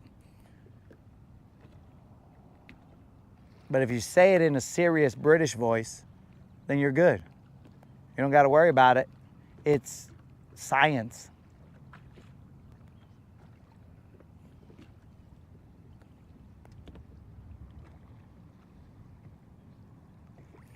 That little Juan weighed, sorry about that, guys. That sounded loud. 2 pounds, 6 ounces. Just a little Juan. Puro orale right here, guys. That's all.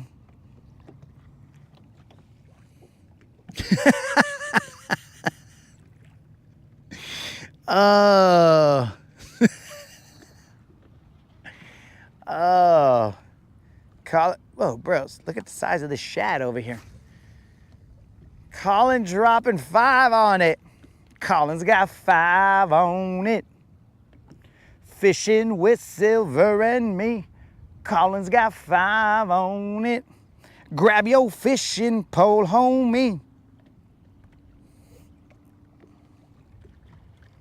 All right, guys, I'm gonna get this shad right here. This is the answer for you guys. I'm providing you guys the teacher's manual of what you should be throwing, but I am not.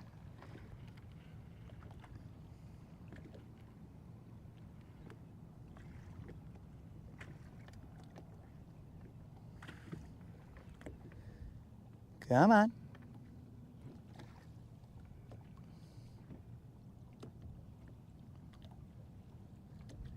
Dude, this shad is trickier to catch than a bass. And the shad is dead.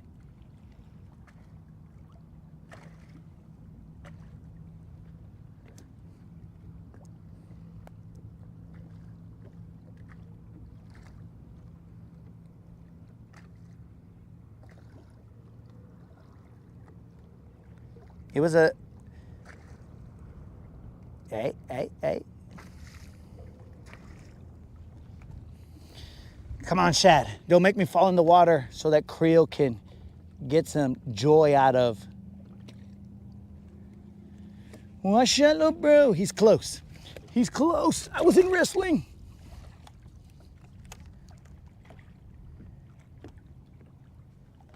Hey, bro. He's going behind the boat, guys. I'm trying to get you guys the answer.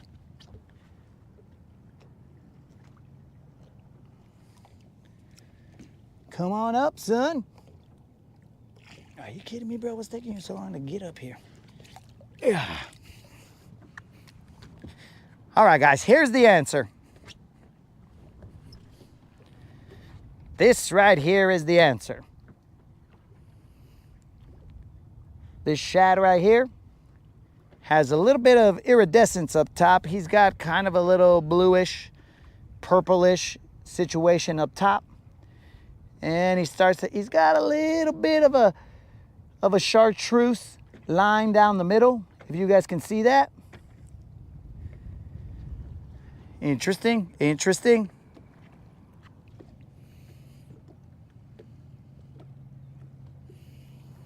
Very interesting.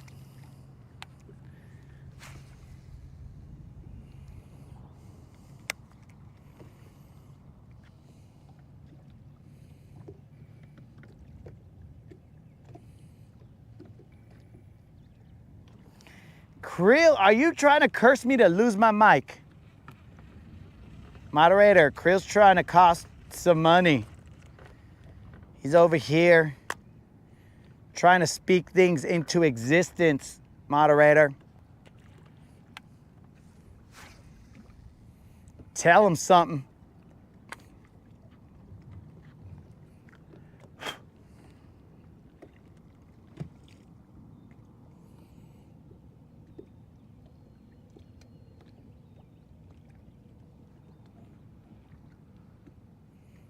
Rav said they had a topwater bite.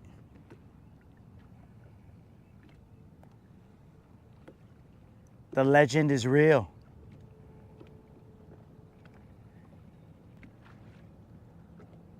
It's kind of like when Santa meets the M&Ms. They do exist.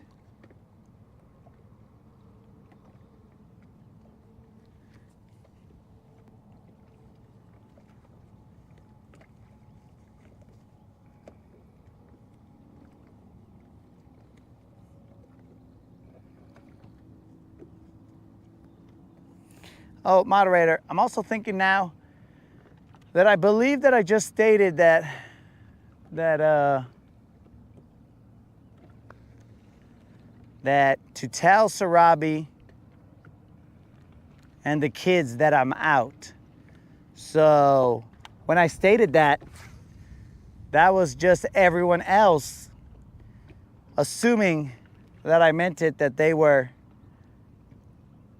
had kids together, but he just told his mom to tell the kids that he's out. So him and Nala were probably not on good terms at that point in time. So he's like, you know what? I'm only gonna tell my mom and the kids that I'm out of here.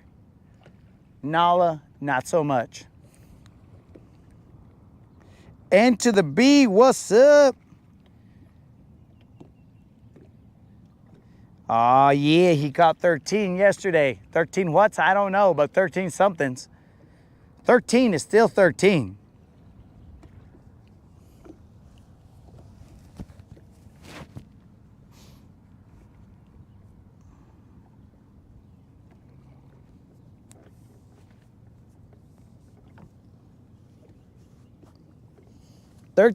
Australian somethings. I don't know what exactly. But I can only guarantee you guys that they were Australian.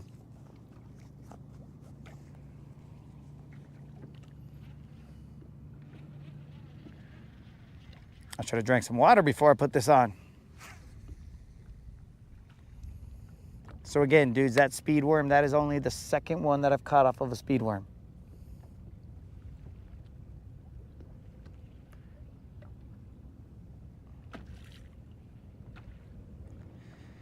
I know these are supposed to be the bee's knees. But for me, these bee's knees must be all worn out.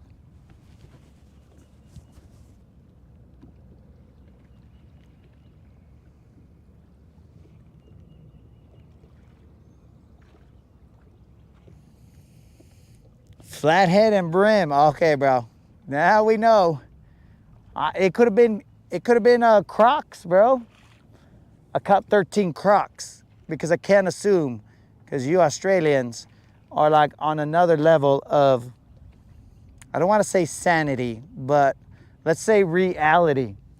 You guys are on a different level of reality. You guys are like, oh yeah, that's just a croc out there in the yard. Don't worry about it. Stay away from it and it'll stay away from you until it tries to attack you and eat you. And then you should probably worry. But just don't be the slowest thing out there and you'll be okay.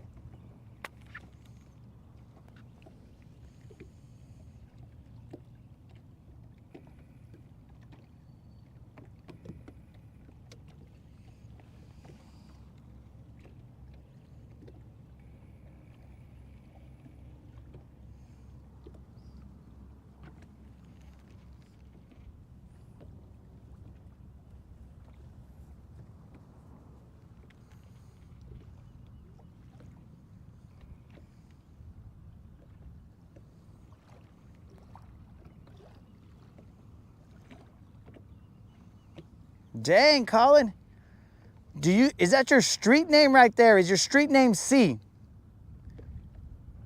Or is N to the B super tired and he's all like, bro, I'm not typing Colin's whole name out.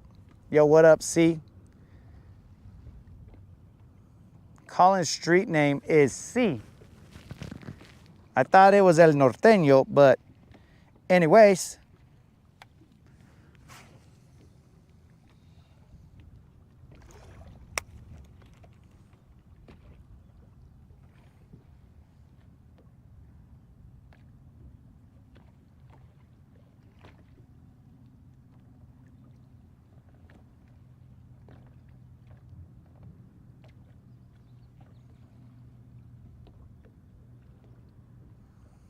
I'm running this speed worm through this grass right here, guys. And just so you know, we will probably be going till about, I don't know, let's say 11-ish, as Creel likes to. C note, C money.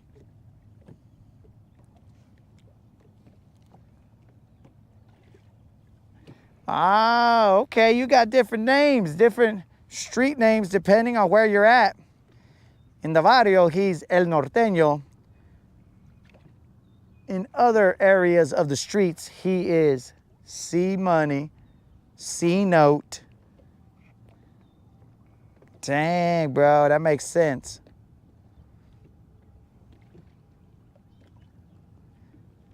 I'm not sure that Australians would give your barrio name the proper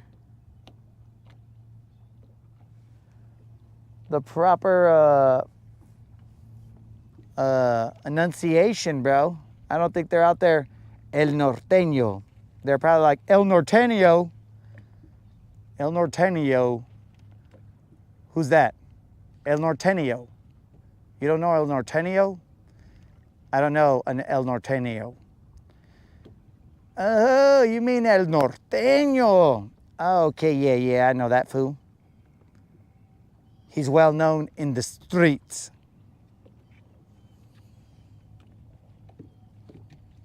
C Streety.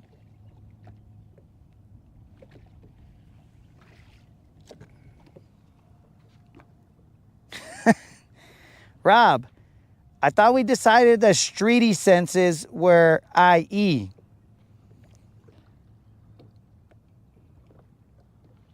I'm pretty sure streety senses were IE, Rob. But hold on. I believe that I received some sort of message.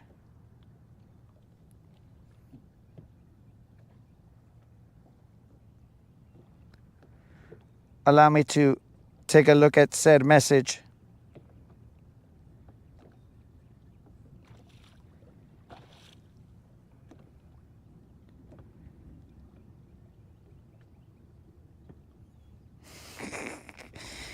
Oh, so I got to put some shine on Thrab's fish. I'm assuming they're two different fish. But initially, Thrab sent 615 top water bite, right? But I was like, oh, this dude caught a 615 on top water. Let me check it out. But I was led astray. But that's neither here nor there. Let's put some shine on Thrab's fish right there. That is from the date 615. I do not know what the size is. That is up to Thrab to let you guys know.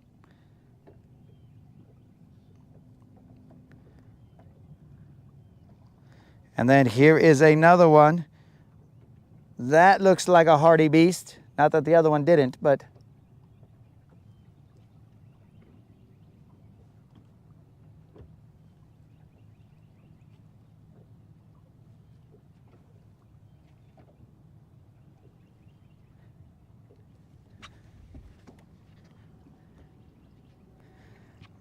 that should have been visible. Okay, all right.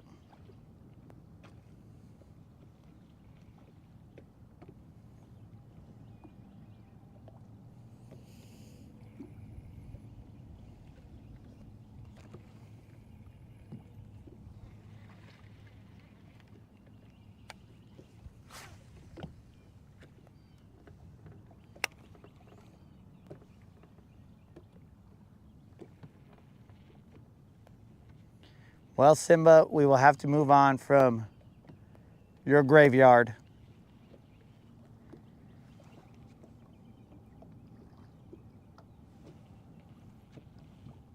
Pobre Simba. You will be missed. Let us remember the catches that Simba brought us. The main one, a 6'9".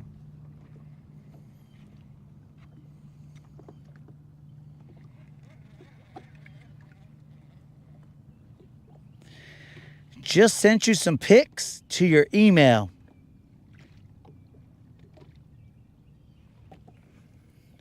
Let me see.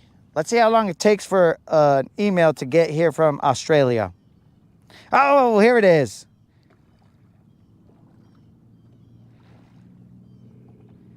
All right, guys, we're about to see some Australian fish.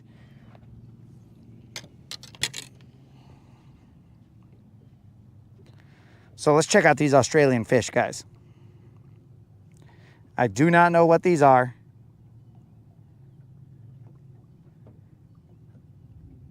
I'm assuming he said they're brim, but those don't look like the brim that I know.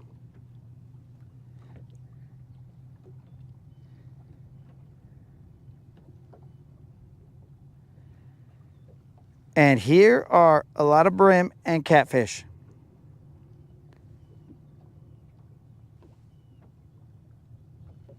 Those were from N to the B. And here's a close-up.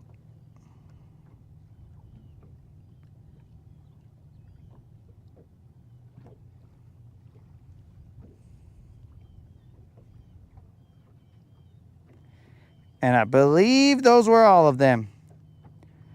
So N to the B. Thanks for sending those, bro.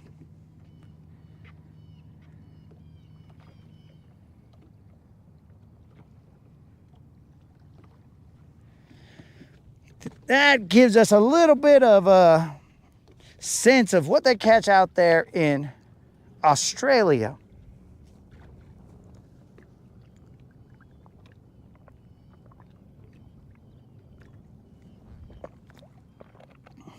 Now, I'm not exactly sure if Moon was joking about having a whopper plopper tattooed on him. So I will reserve all comments until I verify whether he does or he doesn't have it. But I'm going to have a mic off moment real quick.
And we are back, and I will tell you guys, every mic off moment without Kendall in the chat,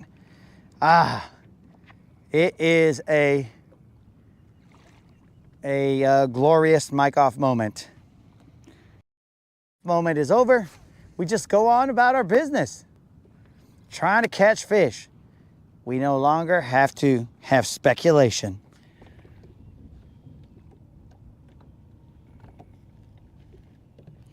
Do I want to see Moon's tattoo?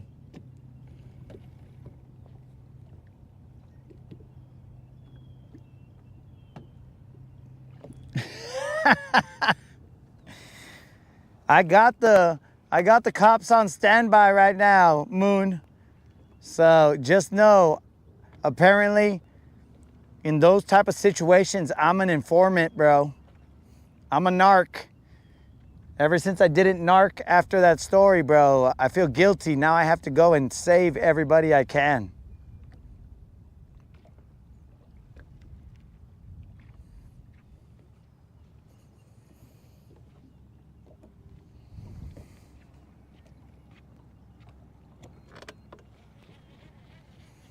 So if you guys were not here early in the morning, I'm not gonna rehash the story that everyone's talking about.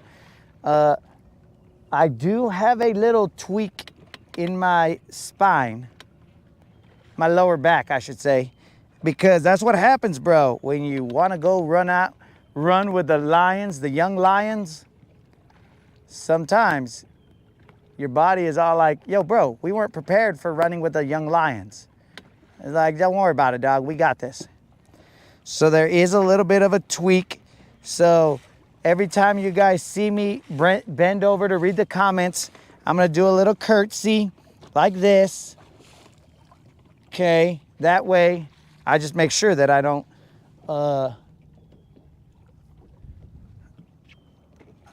increase the tweak. I don't want to be out here twerking. You know what I'm saying? There's a little bit of a tweak, guys, but as vampires heal, I will be healed by tomorrow.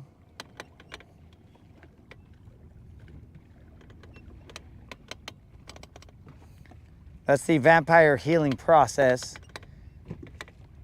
It takes 1 day, if that. I will get to that picture right now, Moon, and I will verify that it can be shown to the masses, as this is a PG-13 show.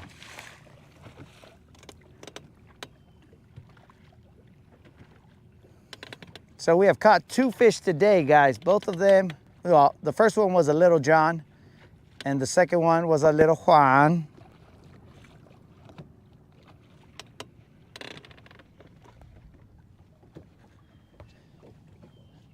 Okay. Okay. So let me get into position here, guys, and then I will show Moon's tattoo to the masses. Hopefully it's not scary, because N to the B is about to go to sleep, and the last image he's gonna have could potentially be Moon's tattoo.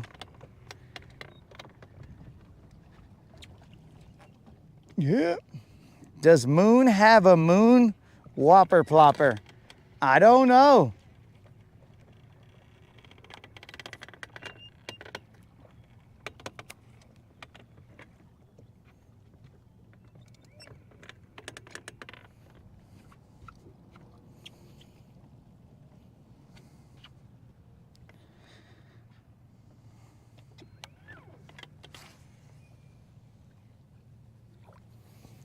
Okay, let's see what the comments are saying.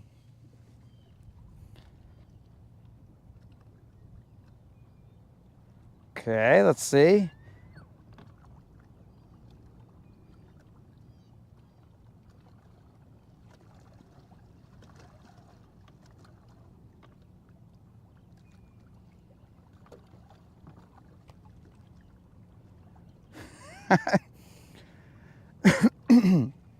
Yo, and to the B, sanity has never been my strong suit. I have bone and perch. Okay, so did you recently become a vampire? Is that really? Moderator, whatever it took to heal the foot, that shall not be discussed.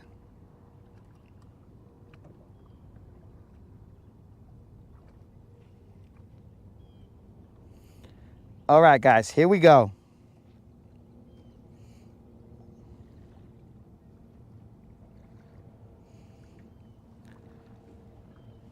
The image is loading. Okay, this looks like a safe photo, guys. This is safe. And this apparently was not a joke.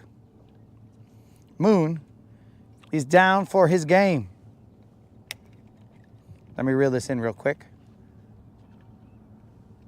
Moderator, didn't you say that there was going to be mostly cloudy? Because it is not mostly cloudy. It is mostly not cloudy. All right, guys. That is Moon's Whopper Plopper tattoo. No joke. Moon loves Whopper Ploppers. Bro, that right there is commitment to the game.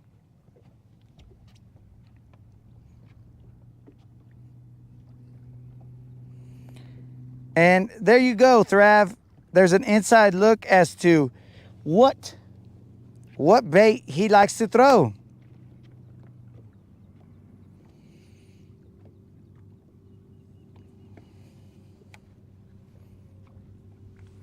He likes to throw the pattern that he got tatted on his arm.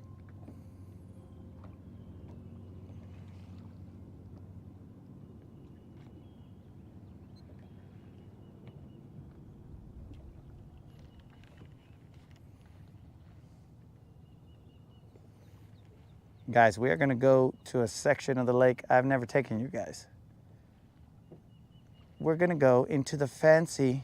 Make sure that everybody has their pinkies up as we go in there. I'm going to drive with my pinkies up on the steering wheel so that they know that I should be allowed in there. I think it's where the yacht club is. We're going to go in there and we're going to be so fancy. It's going to be sickening, bro.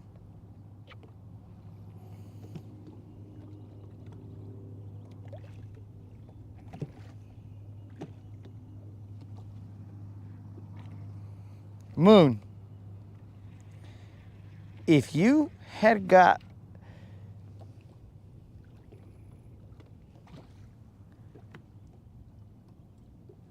a freaking sapo,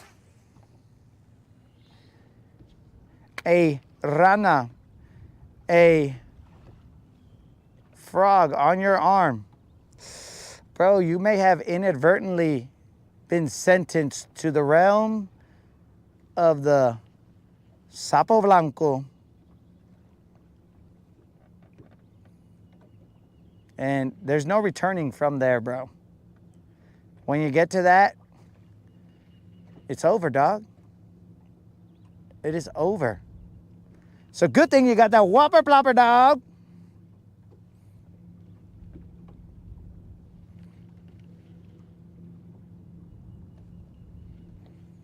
Dudes, I also have this crankbait that I want to use. I forgot what it's called. I just know it's in the boat. I was going to try it out.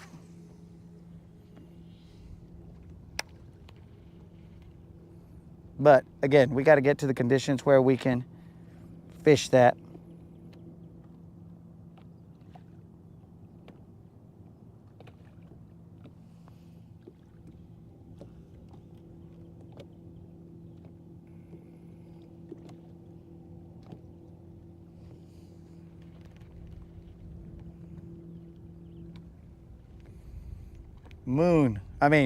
N to the B. I'm not exactly sure you want to be part of this crew, bro. This crew is a ragtag of, we are basically the island of misfit toys, bro. That's basically what we are, dog. Just a bunch of homies from all areas of the world that like to set hooks. Like to fish around and find out. But we do push the limit. One more cast here, guys, and then we will go to the Fancy Pants Yacht Club. Now, you guys might have to see me put on a blazer or a vest or whatever is required in order to go into that area. So do not think less of me if for some reason you see me in a vest and you're like, dude, why is this guy, he's got a vest and he's all fancy now. There are requirements for you to go in there, dudes. I don't know what they are. I would just assume it's $1 million. So we'll try and circumvent that requirement.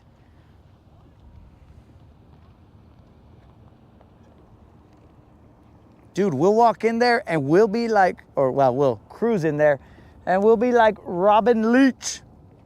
The lifestyles of the rich and famous. Brought to you by the Latin Assassin. Here you have a $40 million yacht. This $40 million yacht is out of our price range that I know of. Potentially Moon or into the B could be bazillionaires. Creel might be a secret bazillionaire.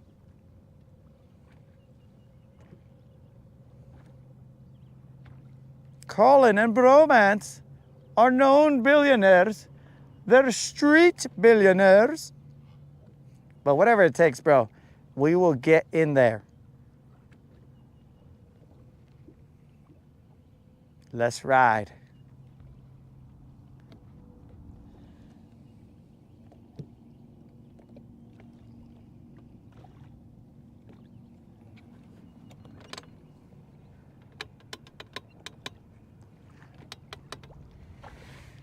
Let's ride, homies.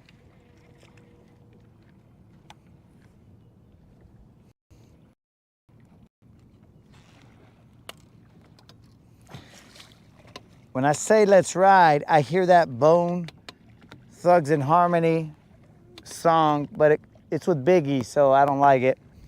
But it's like, let's ride, boom, and then Biggie comes in, on the dangerous, blah, blah, blah, blah, blah, blah, blah. And I'm like, shut up, Biggie. We're West Coast here, bro. Puro Pac. All right, all right.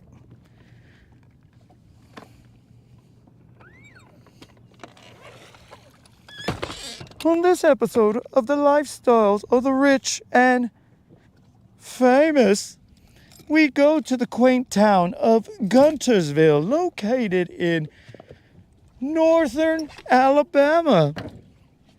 This quaint town is home to multiple bazillionaires. And these bazillionaires take their yachts out onto the water and toss bass boats around with their wakes.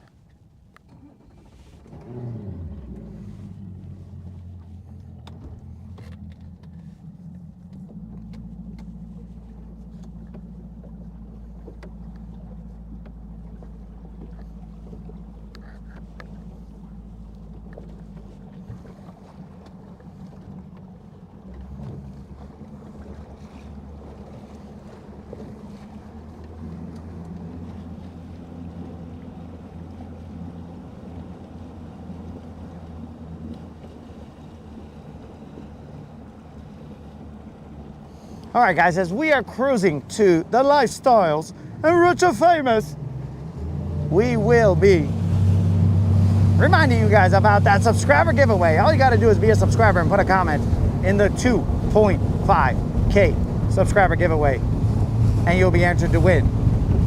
Plus, a $50 Bass Pro Shop and Tackle Warehouse gift card. Man, bro, these guys are probably gonna valet Silver.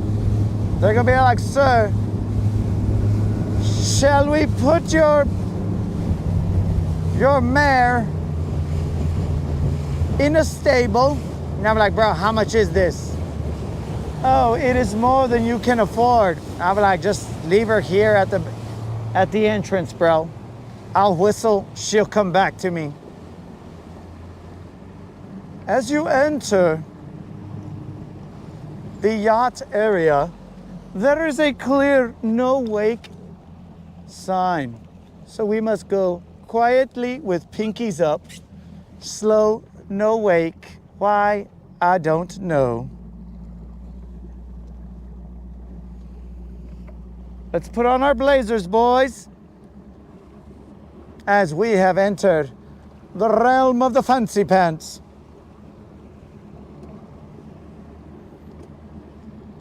We do not know where we are headed, as we have never been in here on the channel.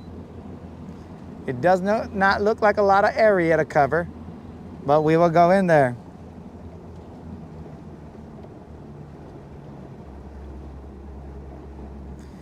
Oh, Thrav, you don't gotta drive.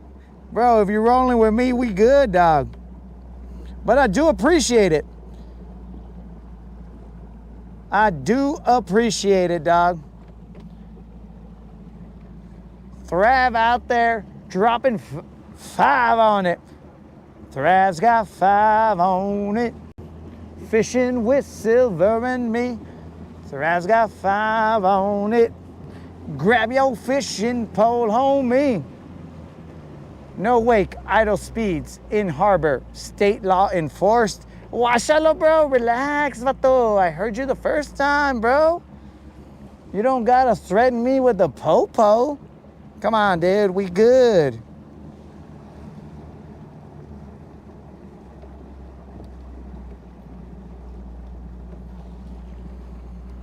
All right, guys. We are in some depth right here. We gotta go super slow, bro, because we probably gotta even stay quiet. They're gonna call the po-po on us and be all like, excuse me, officer, there is a gentleman that is being very rambunctious on his boat. He seems to be having too much fun for not having as much money as we do. Please shut him down.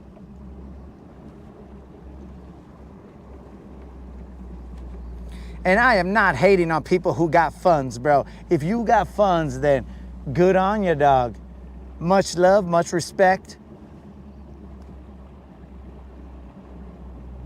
Dude, this freaking boathouse over here looks probably better than my house.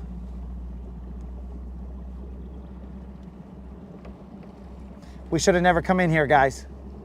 We are slowly becoming smaller and smaller as we see the extent of the houses in here. Ay, bro. That play set right there on that other house is probably worth more than my house. Washalo, bros. Okay, everywhere in here is no wake. How did they get away with this? How did they get away with saying, okay, bro, you cannot make a single wake in here, when there's other areas that, I mean, you could go insane all you want.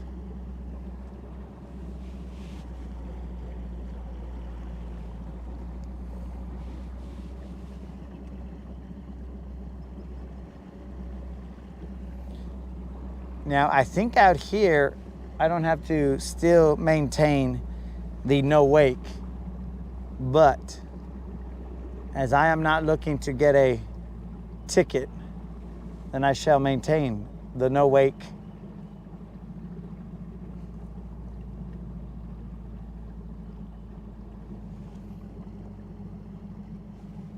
Pros. I bet you the fish that are caught here, bro, are super fancy pants fish. These fish probably have their fins up the whole time as they eat baits and whatever.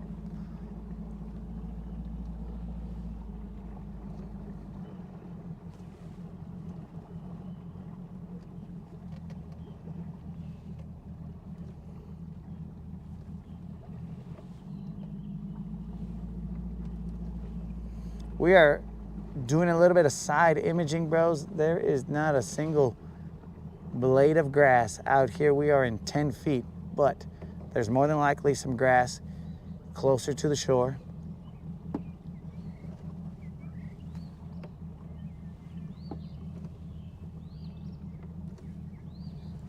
And there is. In about 8 feet, there is definitely some grass.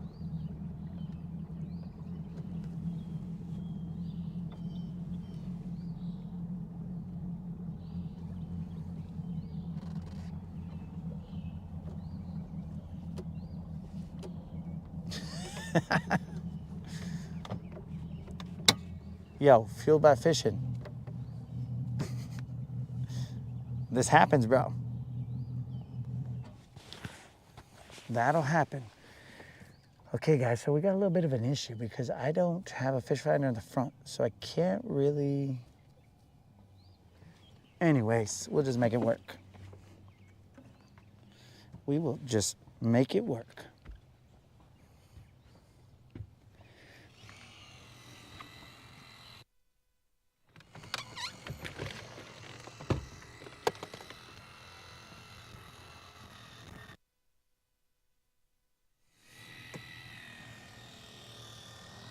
There's a little bit of eelgrass in here, guys, not a lot. We should be able to work whatever we want. Let me find that bait.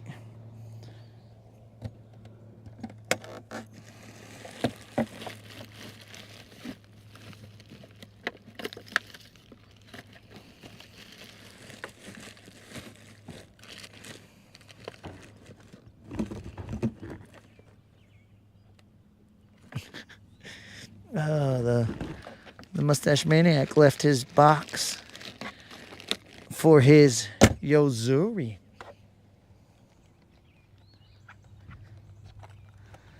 All right, bros, we are going to throw this jabberjaw.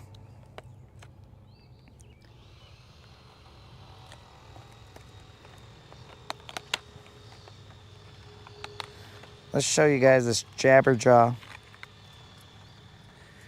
We'll throw this jabberjaw right here, guys. Maybe.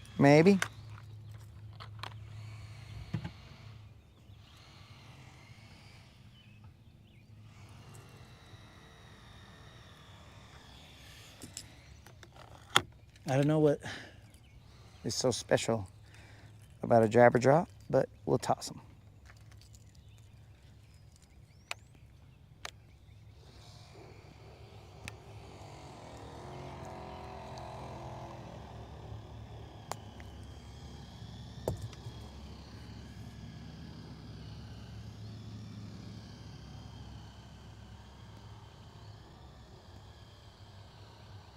Krill, the abrasion game on this line is sick, bro. So many abrasions.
So we'll start off with this guy, bros.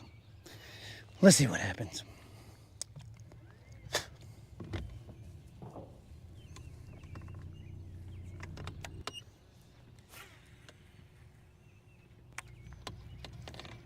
I don't know the depth out here, guys, so we're gonna have to cruise back into these areas and see exactly what we're dealing with.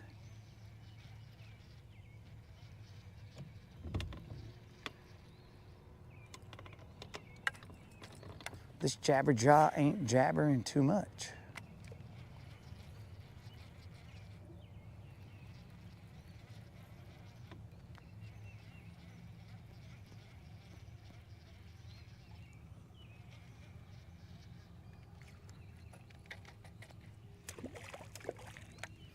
Well, we're dealing with a lot of eelgrass.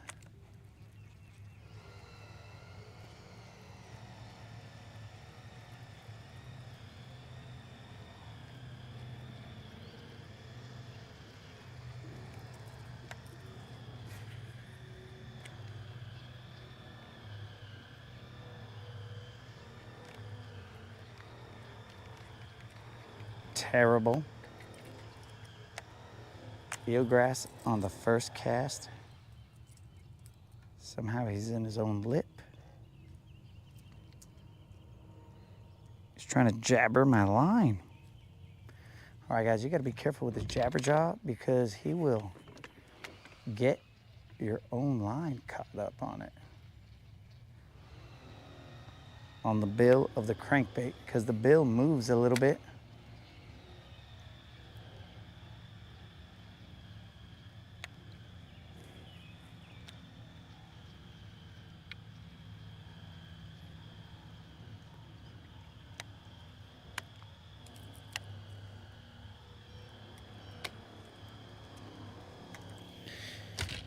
All right, where you at, homie?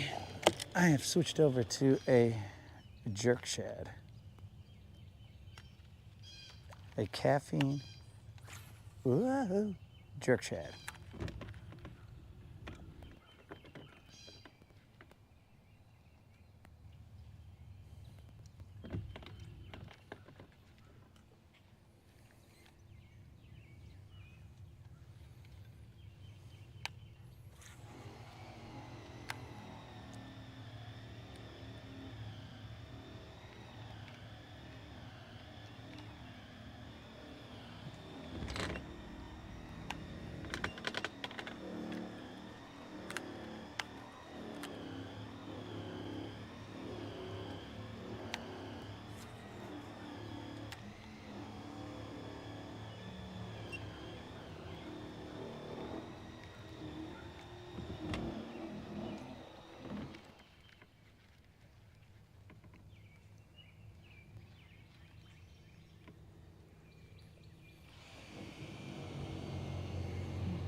There's some fry back here.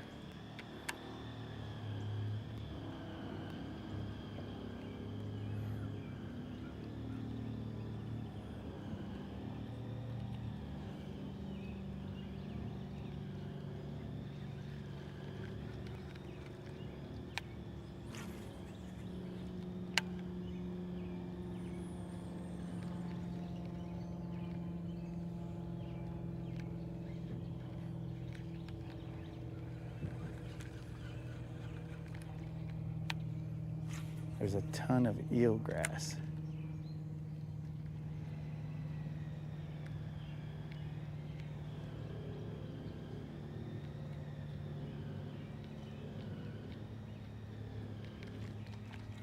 We've lost our chatterbait.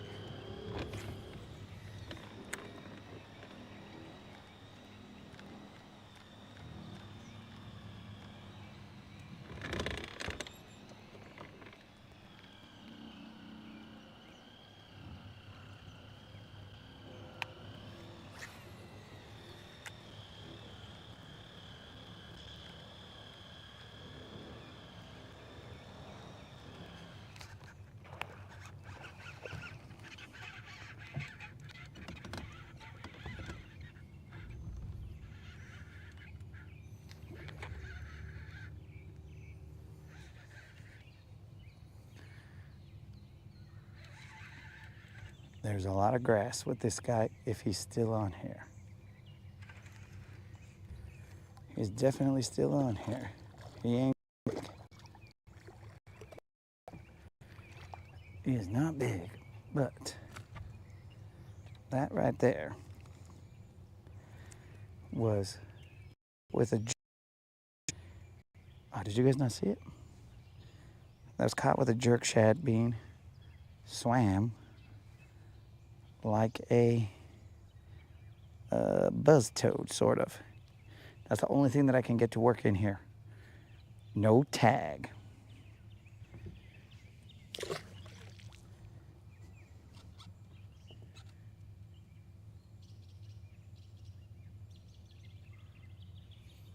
Did you guys get to see that?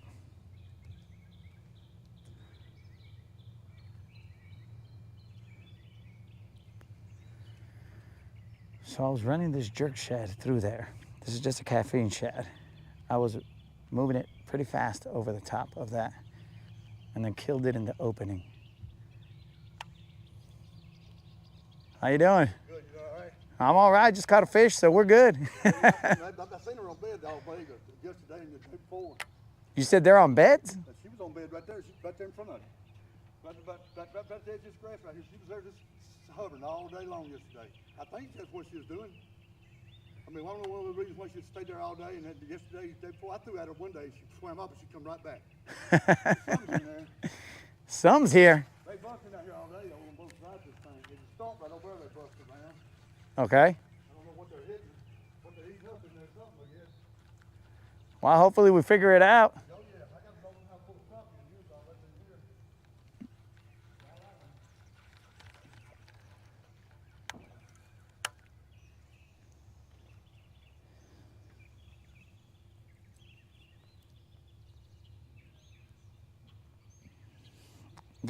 Tim, did you hear the power poles, dog? I had to put the power poles down.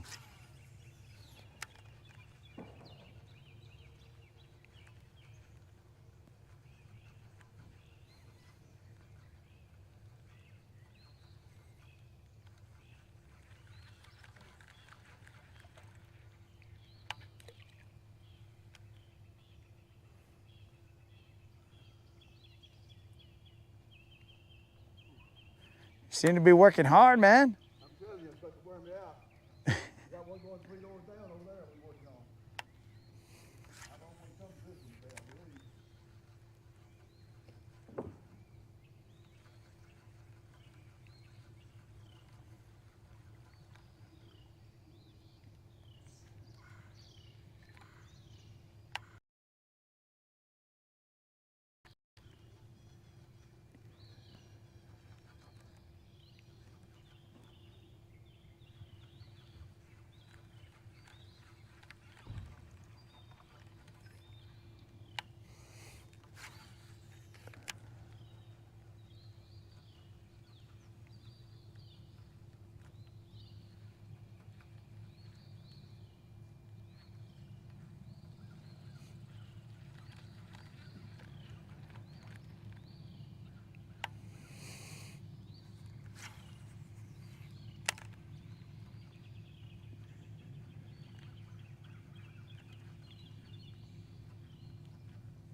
All right, guys, I'm gonna have to take my sunglasses off because they are getting fogged up. Okay, I just saw something hit over there.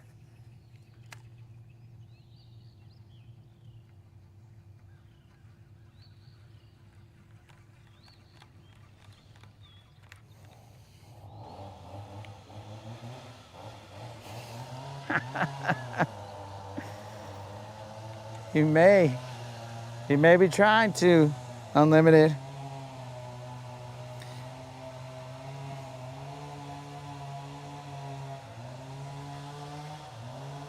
But that seems like a fine, upstanding gentleman right there.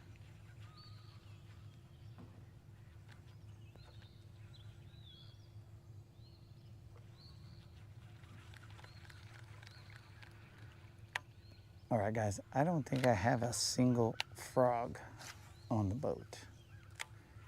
Just FYI. Hold on, wait a second. Wait a second, that is a lie. An inadvertent one. I think there is one in here that I forgot about. Give me a second, dudes.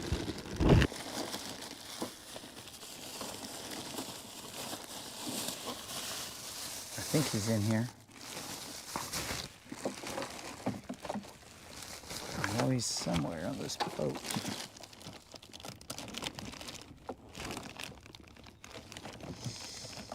Where'd you go, bro? Hey, I found one of Don's chatterbaits. That way I don't got a guilt trip Creole by having the last green one. I found Don's chatterbait.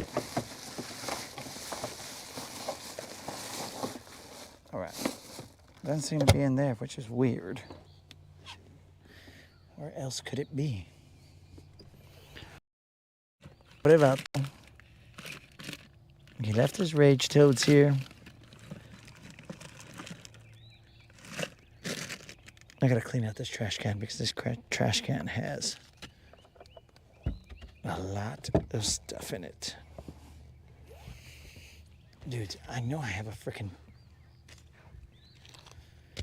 Unless we took it down, which not a lot of stuff finds its way back. It might be in one of these.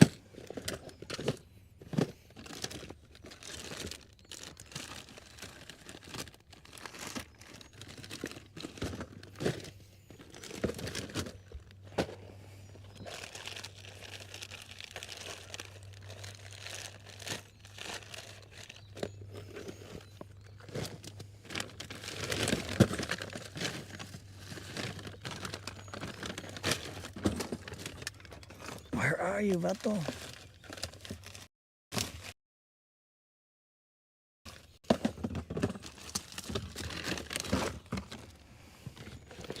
Sorry, guys. But this is just life. Life on this boat. I know somewhere in here you exist.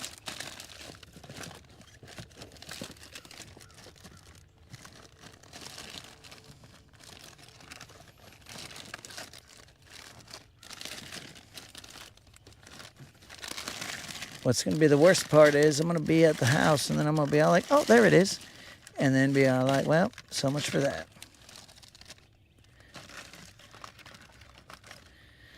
Dang it. Where did that guy go?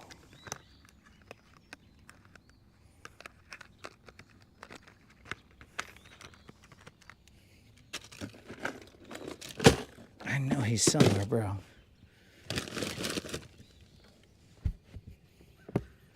Son of a gun. Oh well. Anyways. We can't cry over spilled milk.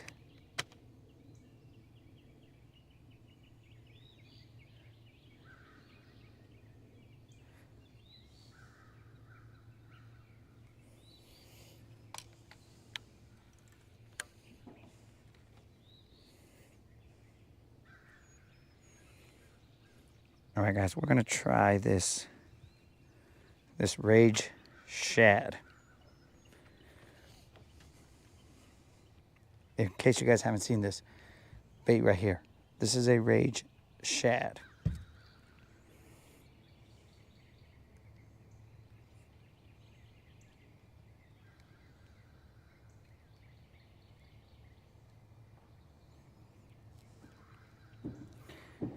This right here is a good bait, but does he last long? Not that long. You gotta keep him moving. He sinks.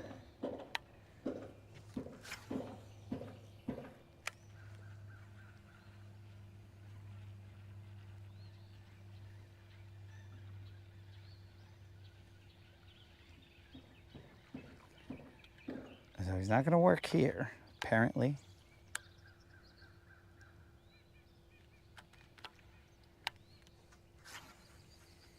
I know that frog is here somewhere.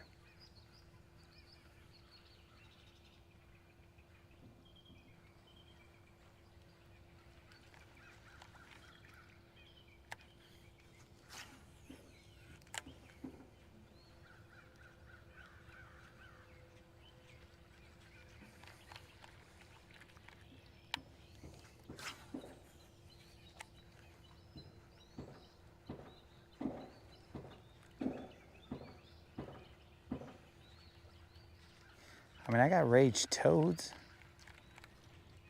but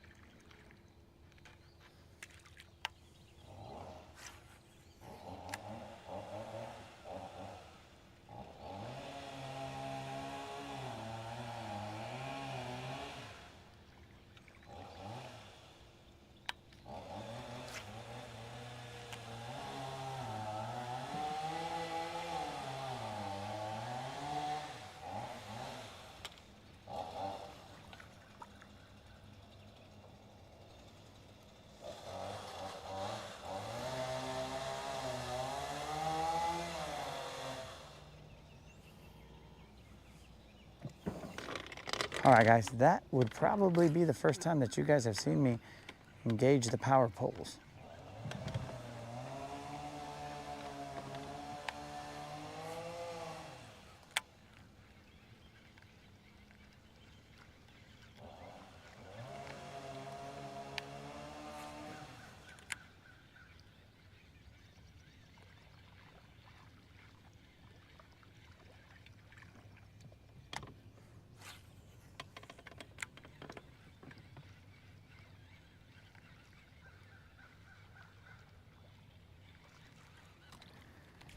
So the raised shed is pretty aggressive when it comes to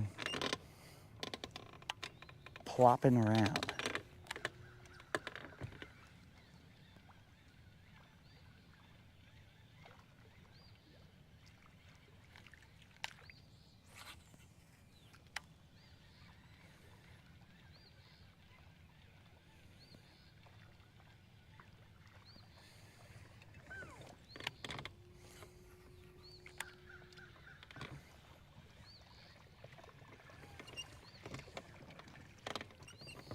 You guys can see he's got some plop to him.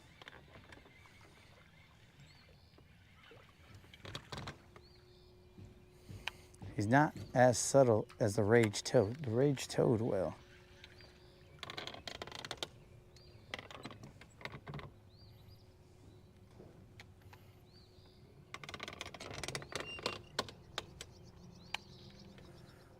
He'll do little bubbles. This fool.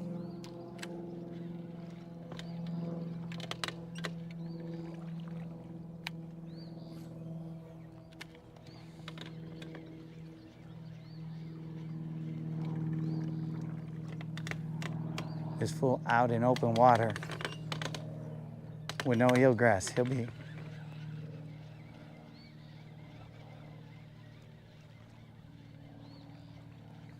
splashing around town. Whoa. I ceiling that fool.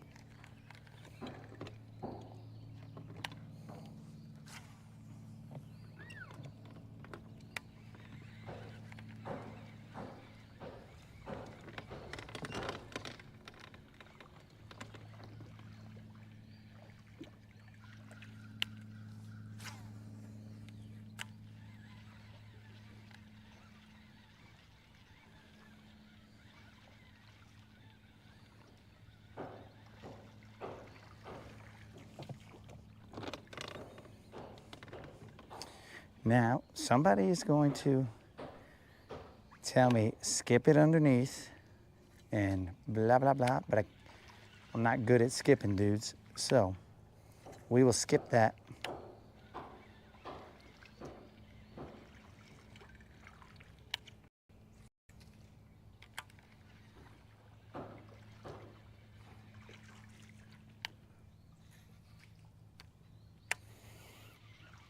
I missed skipping class. I skipped the skipping class.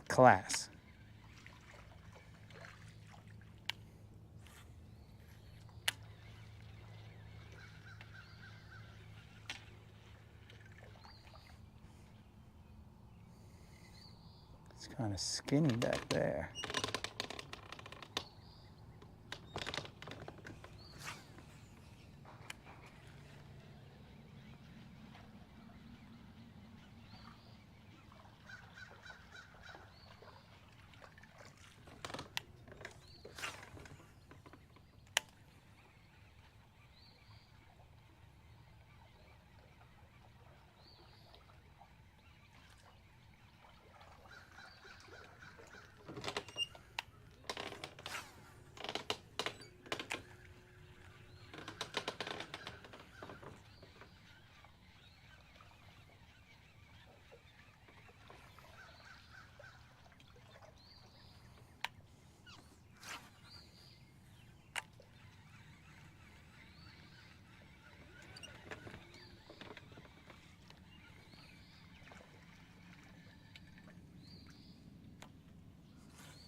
It is very shallow back here.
The rage shad is aggressive. He's not subtle like a rage toad. He means business. He's out here to stir up some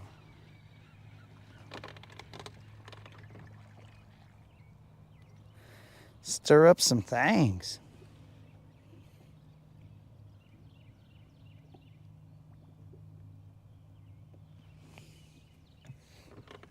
Yo, Tim. So with a spinning reel, that's a lot easier, but again, it just takes some practice. It's just I don't want to spend most of my time out here pulling out birds' nests.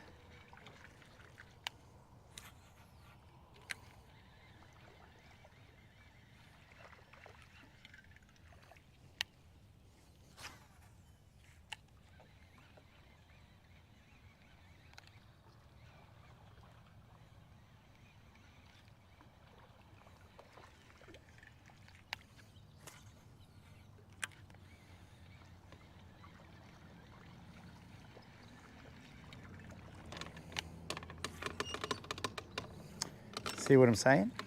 I tried it right there and open.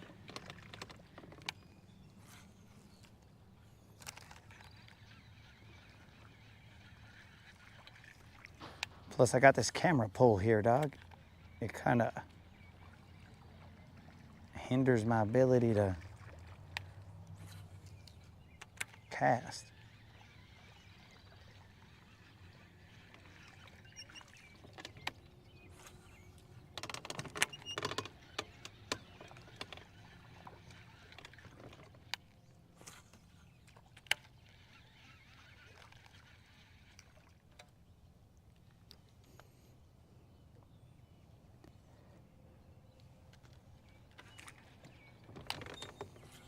It's not something that can't be learned.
some built up bird's nest.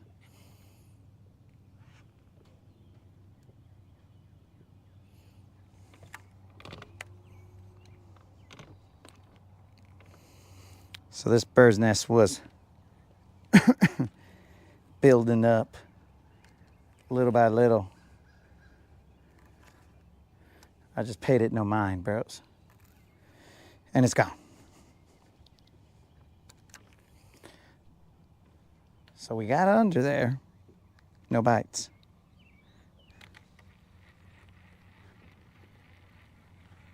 A beast of burden, dog.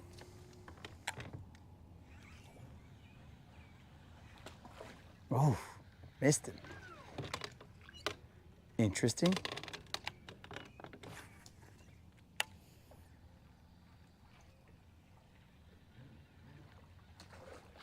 Ha. He's got to be a little sucker, bros.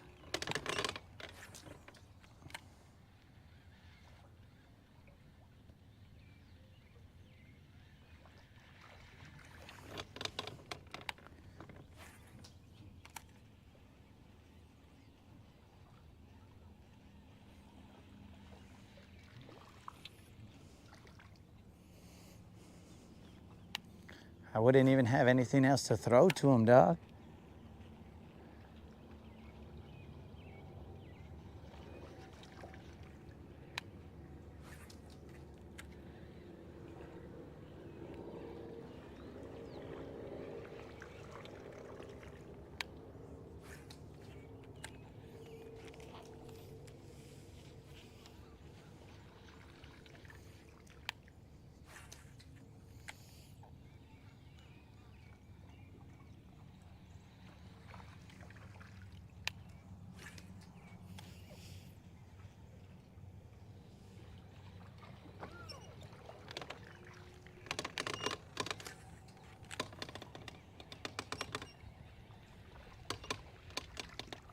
Well, we missed one, maybe two.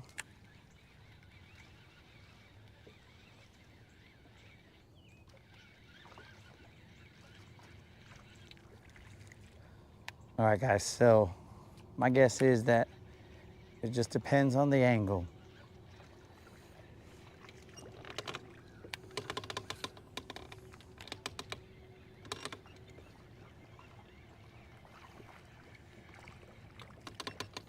So we need to change the angle of attack. That is the situation here.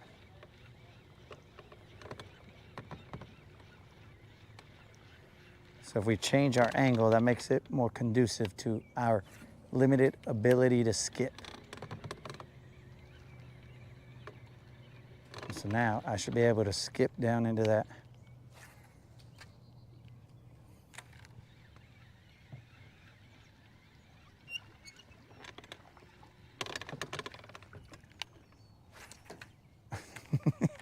Or hit the dock.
So what did I learn here?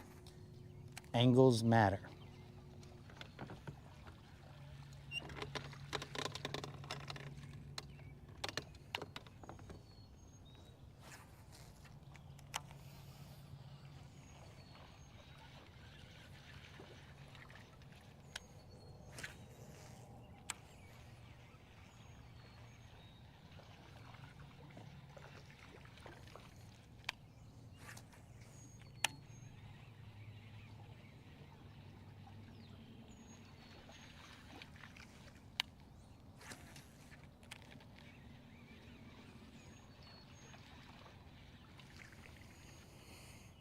Angles matter, boys.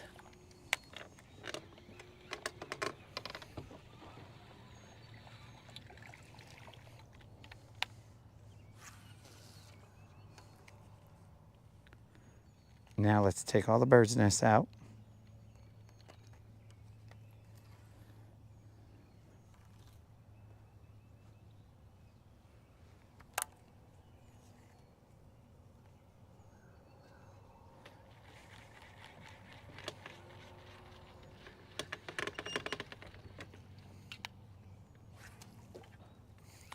Not that time.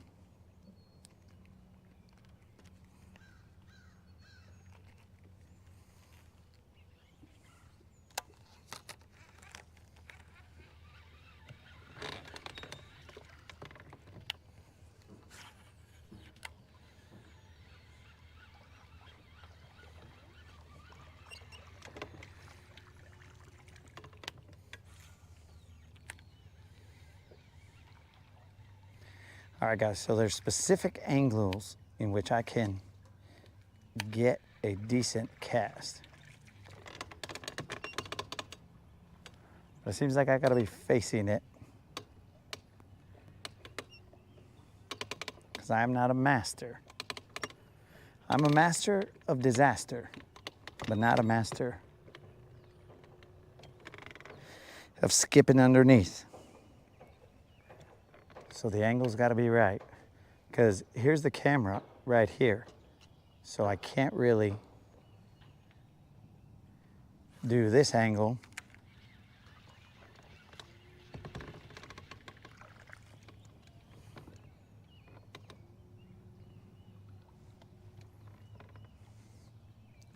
So since I can't do that angle, I have to kind of be facing it in order to have the best shot. Well, that time he skipped into the metal.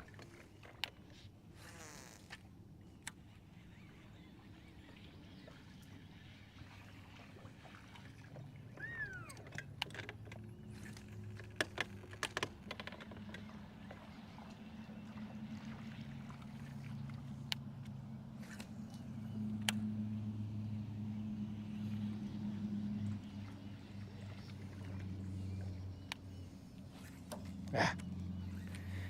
Right straight in the face. All right, so we had 2 hits on this raid shad. Both of them were missed.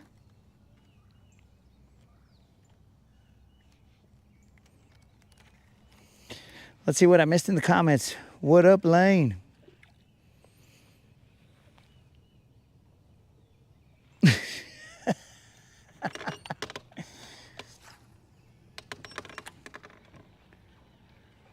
Tim, it was through your tutelage, bro, that this level was achieved.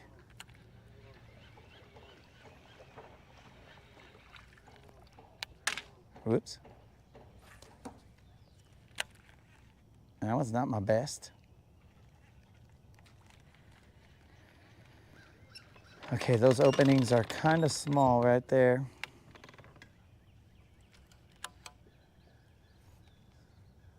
We don't want to test our abilities that much. And thank you, Moon. But while we're out here,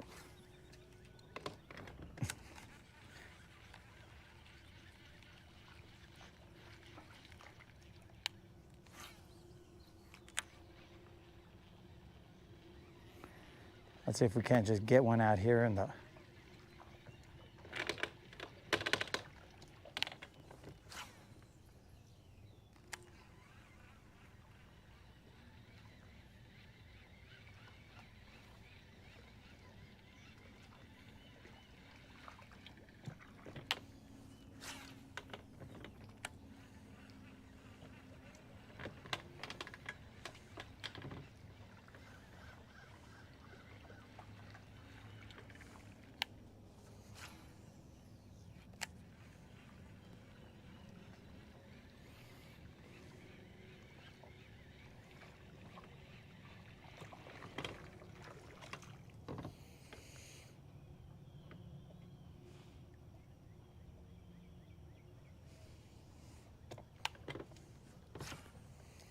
Well, Moon, they might have fish in them, but maybe they just don't like this raised shed.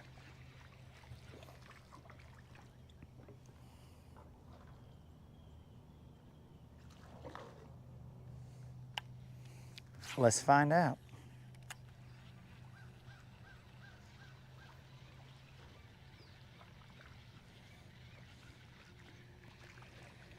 We did find Don's chatterbait, so we can put the chatterbait on. Hopefully not lose another.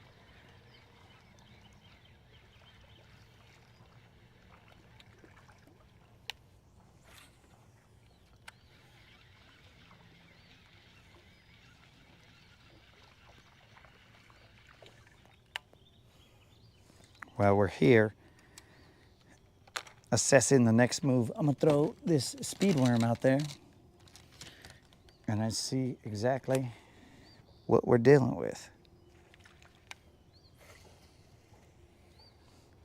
And then we will assess what we have in the arsenal.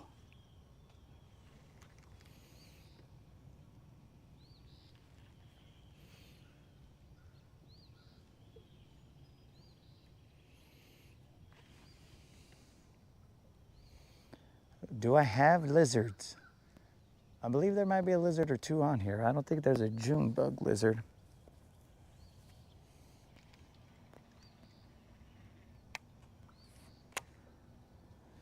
All right, guys, the grass out there is some snotty grass. Not the grass that I would like to see.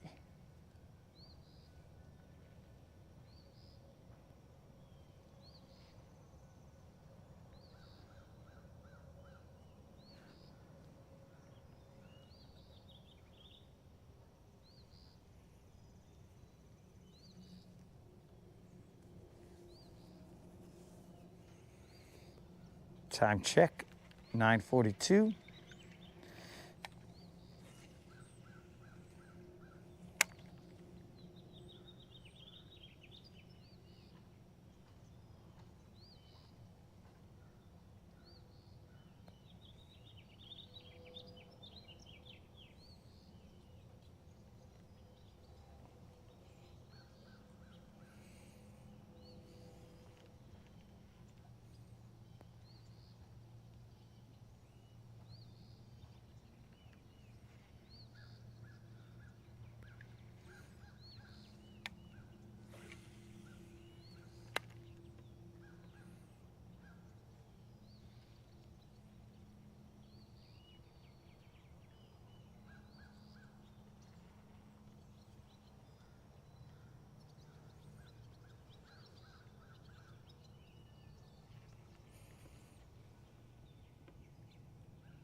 Right now we're throwing that Texas rig speed worm.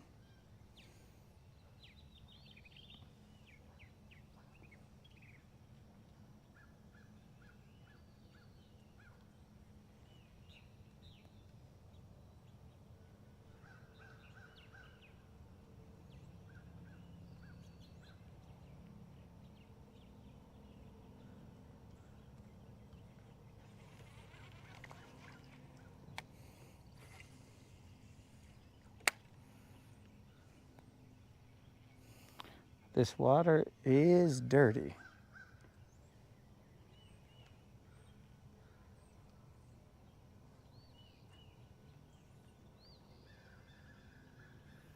I'm almost certain if I threw Don's chatterbait on, assuming that it doesn't go flying off like the last one did,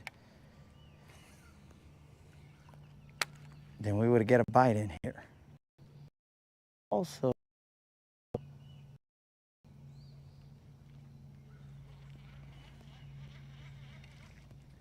all right, guys, let's set up for battle. This is what we're gonna do. We're gonna put Don's chatterbait on. That's step one. Don's chatterbait. Step two is we're gonna put a bait on here that is a go for broke kind of bait. I'll show it to you. I think it's in here.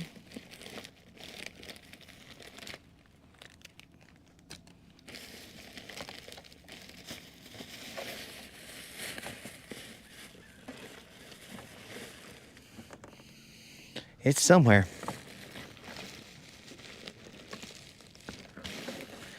All right, I gotta do a bait assessment. Maybe while I'm adulting, I will figure out what is actually in here and how to organize it properly. But I doubt it. Here we go, guys. We're gonna go with Don's chatterbait, but we're also gonna go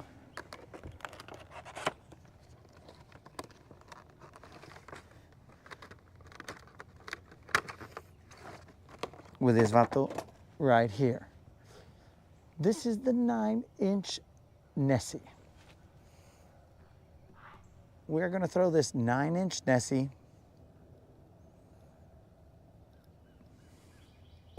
now. Don't think that I'm gonna skip this one, guys.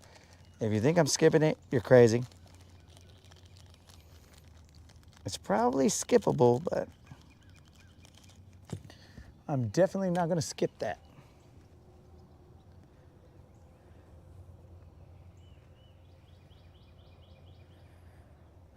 So there's definitely some line twist here.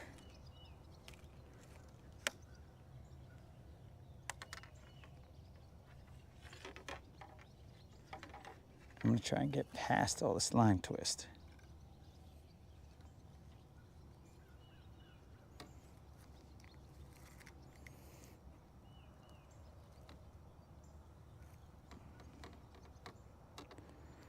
We gotta slow it down and get ready for battle.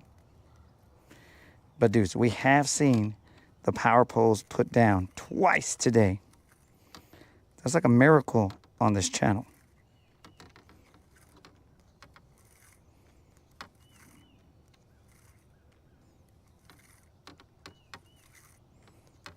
This is from the bird's nest when Simba flew off. This shan't but take a moment. Shan't take but a moment. You gotta talk fancy like that, guys, when you're over here in the yachts. Wonder if I'll see little Yachty.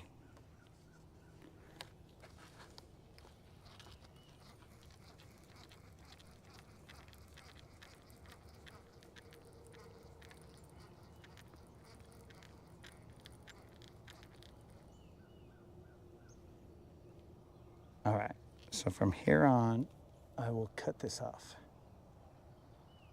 Because that has massive, massive line twist.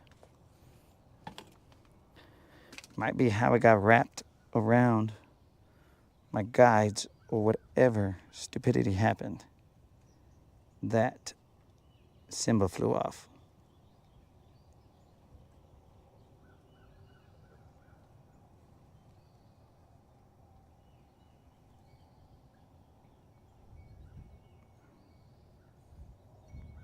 I hope Creel was watching when he doesn't have to feel bad that I got the...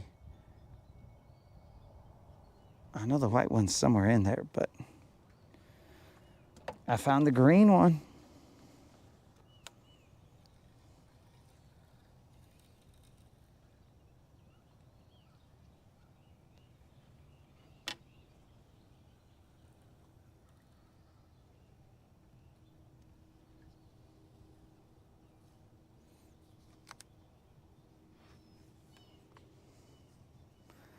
Let's see what the comments are saying while I'm over here putting on my stuff. Might as well be reading comments, bros. Be interactive. Let's see what they had to say about the Nessie.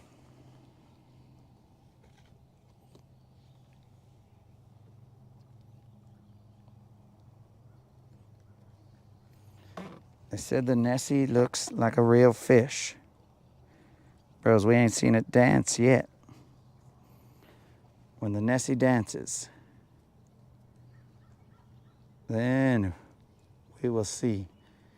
But dudes, I've had that castaic, that guy looks like a real fish. Ask Unlimited. It's like I was using live bait. But I wasn't.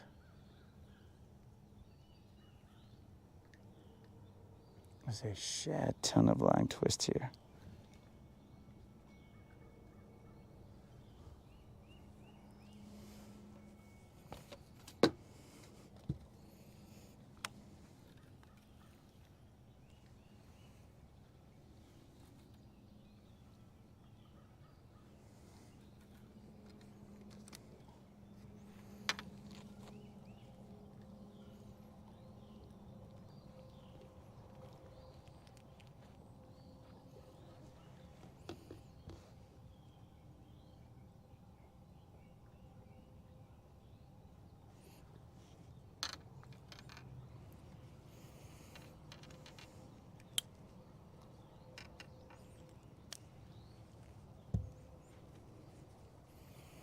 Where's Krill? We're doing a line replacement. A line. Where's the rest of this freaking line?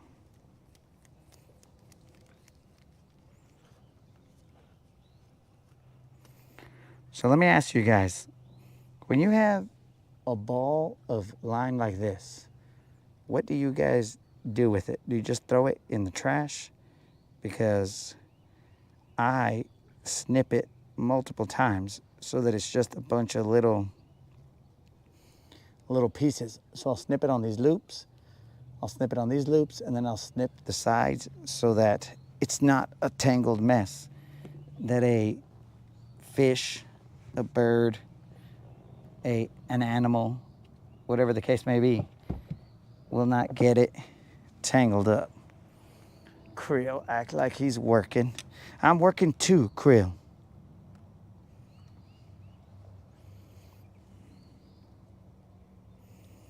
All right, we're gonna throw this chatterbait, Don's chatterbait.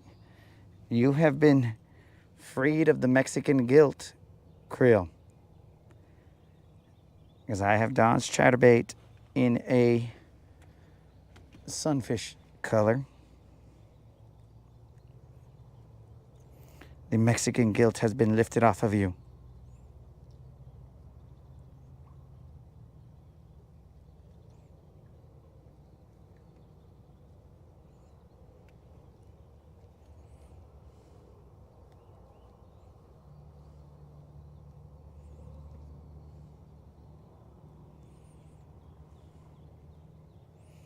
So yeah, when I get home, I'll snip it before I throw it in the actual trash.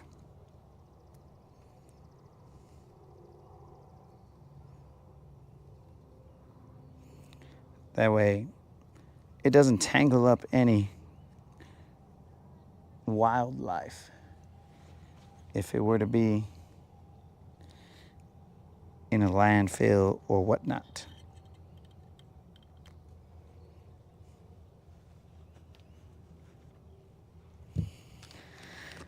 So for these, we put on a Z2, bros. A Z2. It seems to last the longest. That is the Z2. This one is going to be a greenish color as we are putting it on Don's chatterbait, which is this color.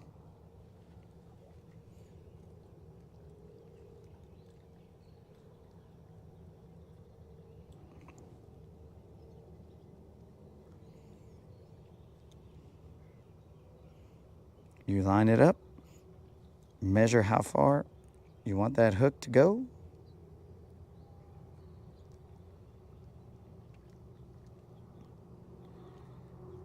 And then you put it in at the wrong angle.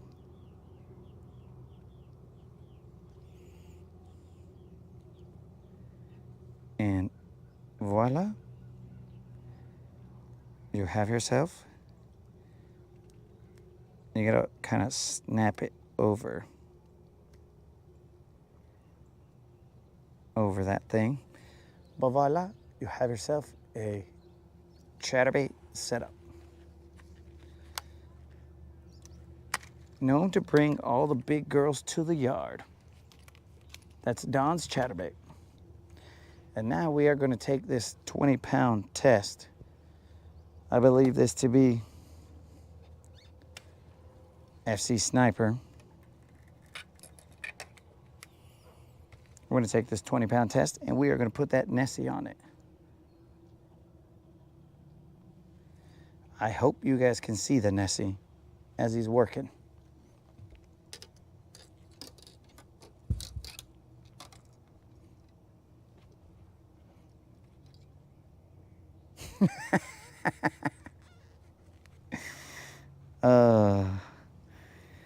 I would use it as dental floss. I could. That's a good idea, Krill. Maybe you're more Mexican than I thought. I just need to rinse it out a little bit. So this Nessie has power bait scent in it.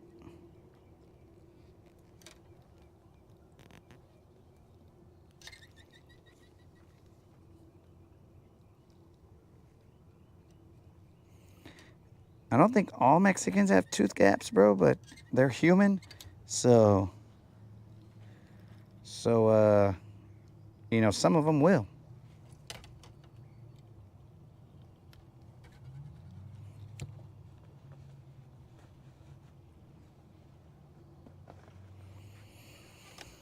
So now we got the Nessie tied on, guys. We will see how this Nessie works. This is the 9-inch version. I do have a 7-inch version or 6 or whatever the other smaller version is, but I don't have it on the boat. Why? Nobody knows.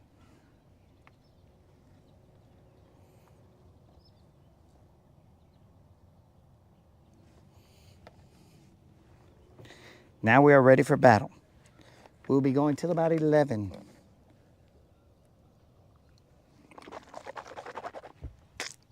Which, if you know this show, about 11 is probably around 11. Do not set your watch to it.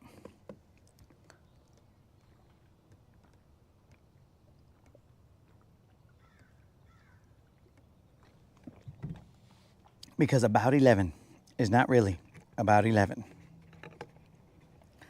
Well, Moon, we're hoping that Nessie pulls out a BBL because we need that 6-pounder in order to pay out that BBL plus. But here we go. Unlimited's favorite part of the show. Even with a tweak back. Boom. 1, 2, 3, 4, 5, 6, 7, 8, 9, 10, 11, 12, 13, 14, 15, 16, 17, 18, 19, and Unlimited's favorite number, 20.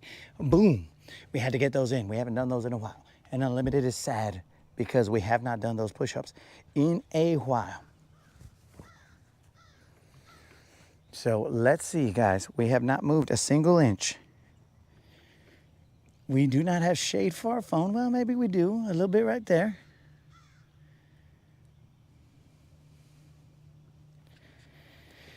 Okay, we will throw Don's chatterbait first. We haven't moved an inch.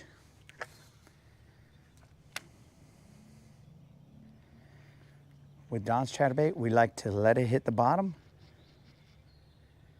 and then slowly reel it back. There's a little bit of eelgrass.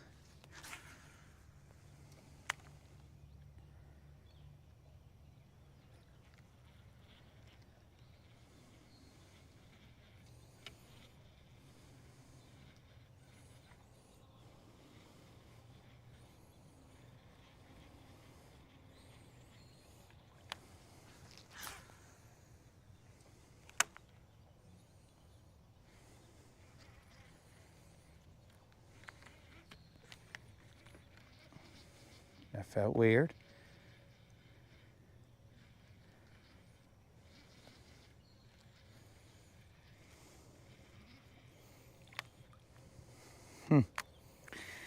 Maybe that's why it felt weird, bros.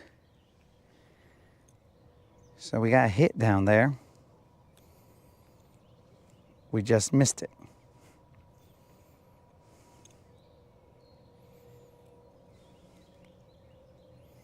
Son of a gun.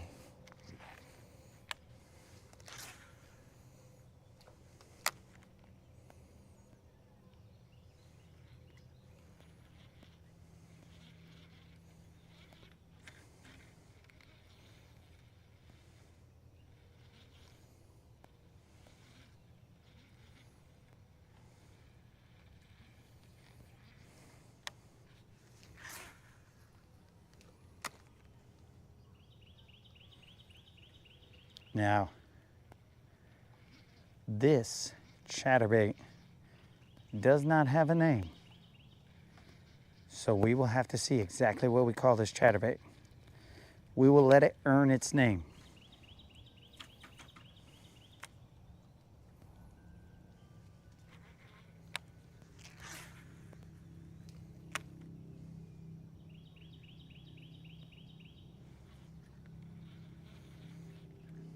But so far it did all right. We just missed the fish. That's grass. So that was our fault, not the chatterbait's fault. It did its job. We just didn't capitalize.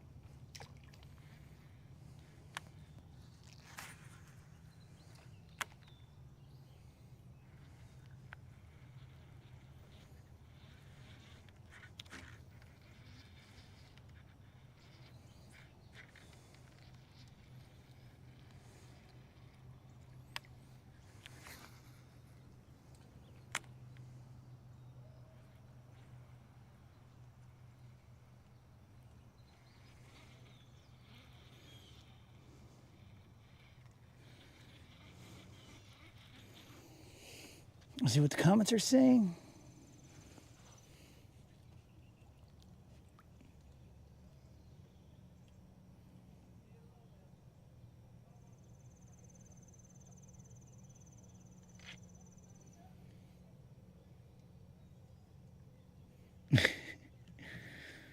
Most Guggen baits are in the trees.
All right, bros, let's throw that Nessie.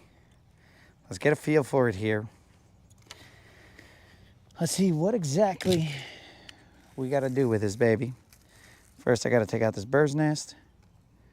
That happened when I was pulling out line.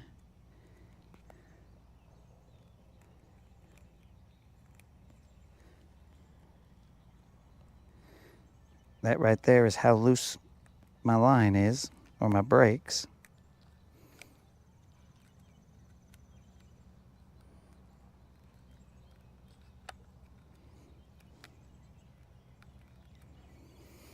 If you can kind of give me a second.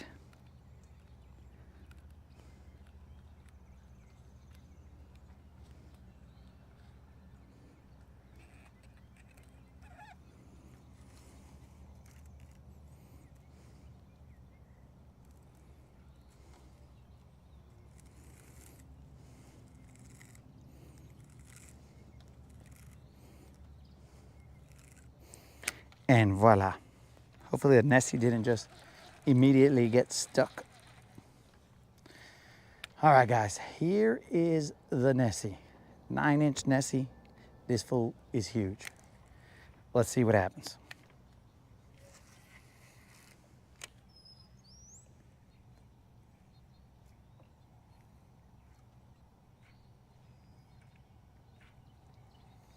I can't really see him, so I don't know what he's.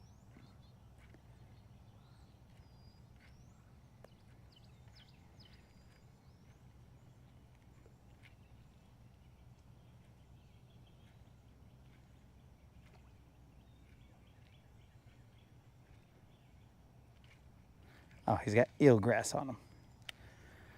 He's got a little eelgrass, that's why he was swimming stupid. Let me just toss him right here and see what.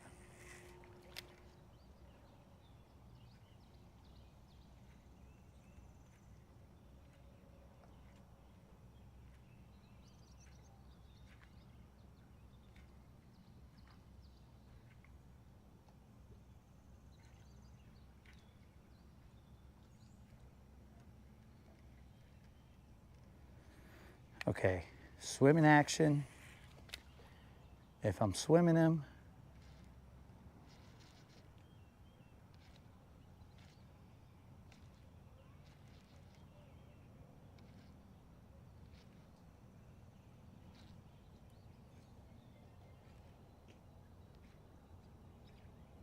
seems like he wants to pull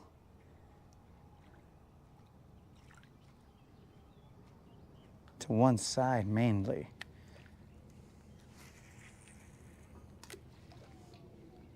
Let me see him.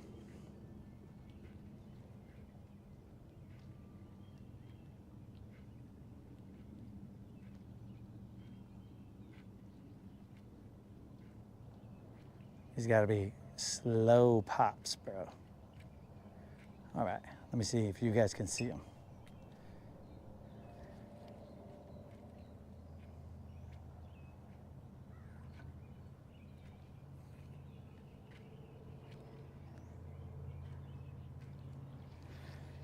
All right, let's get him back out there so you guys can potentially see him. Let him sink down a little bit, pop, little pop, he goes back the other way, little pop, he goes back the other way. He's basically going left and right in roughly the same location.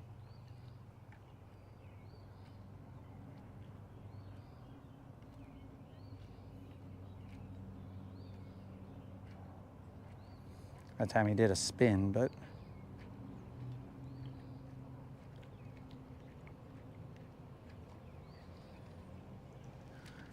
let's try one more time. Get the feel. Might be able to do them a little bit faster.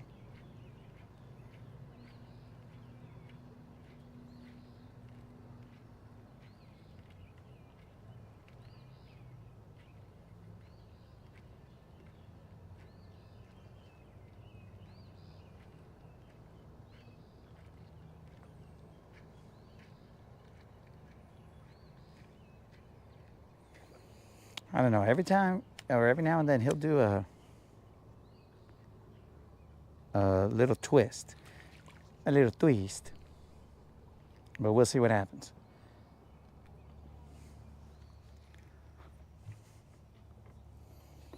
Yo, what up, Don?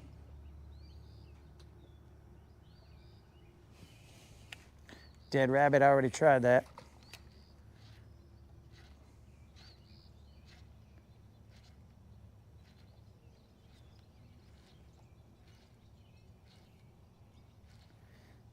When I do the reel handle, he wants to pull to one side. So I don't like that. So I'm just going to use the twitch, a small twitch, essentially the same action. But keep in mind, I have 8 3-to-1s.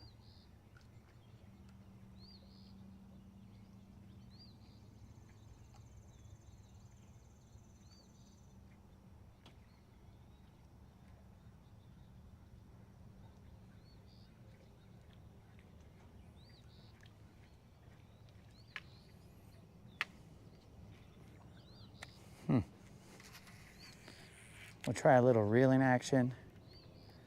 Reeling him, he goes left, right, left, right, left, right. Looks good.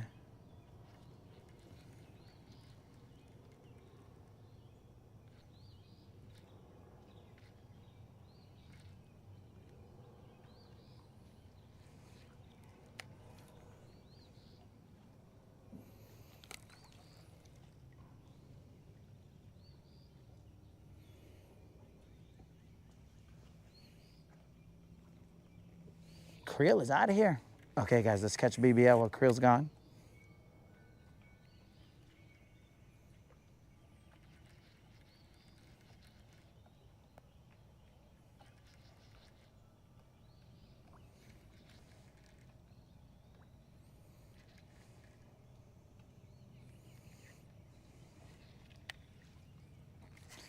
So now I can reel this guy, and when I reel him,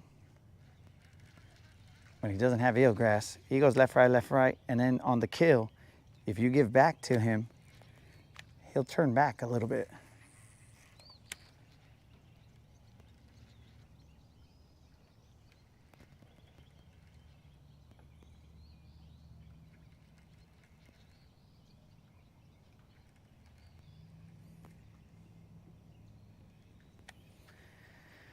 Only problem is the eelgrass. He's gonna get eelgrass no matter where we toss him. In here at least. But dudes, I've thrown a shad that looks way better than this, the Castaic shad, and got no bites. And I'm talking about like way better than this.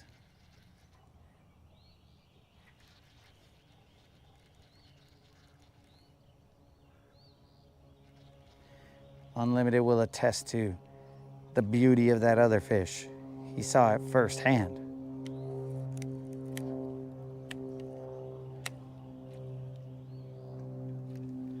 So let's pull the poles up. Let's cruise with Don's chatterbait. And then we'll stop in certain places and do certain things.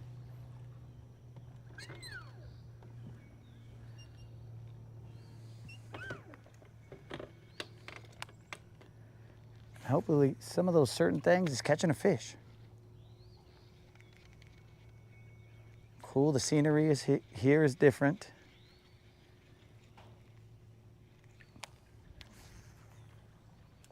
But we've only caught one fish in here. Missed two. Make that grass. What's all this grass doing out here? I was gonna say make that two, but nah, it was grass. Don, we lost Simba. Just FYI, Don. We lost Simba. He went the way of essentially Mufasa.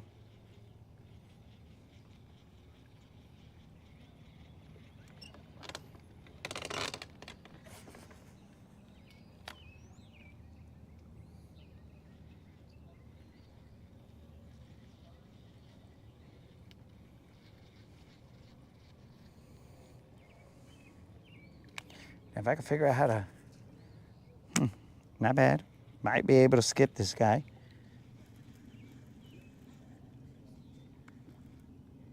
Colin, the Nessie's pretty heavy.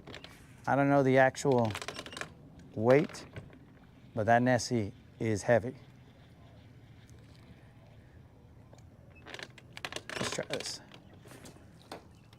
I don't like that.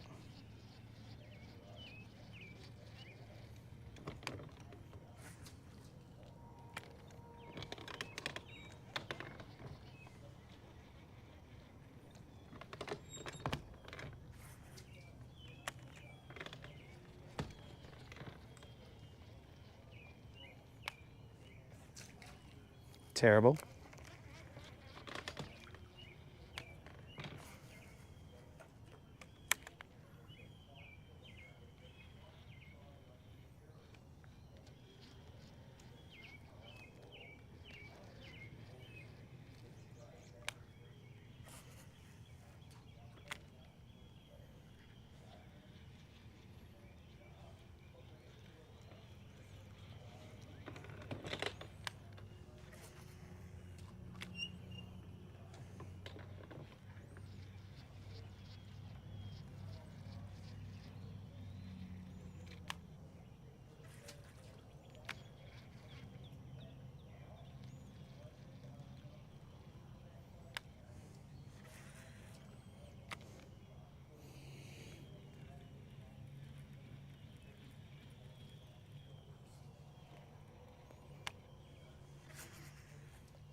uh,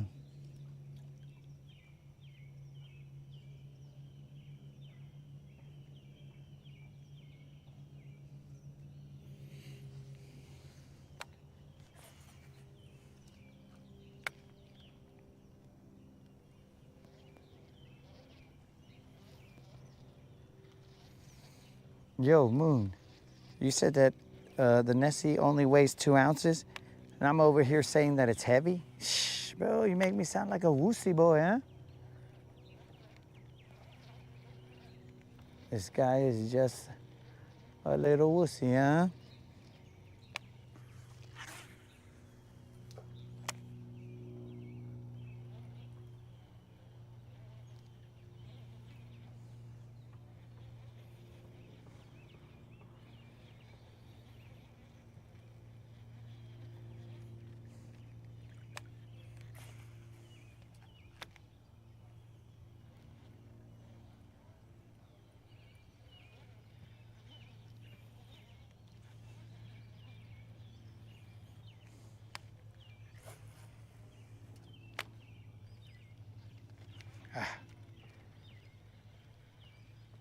I may have just gotten hit, or I may have hit something.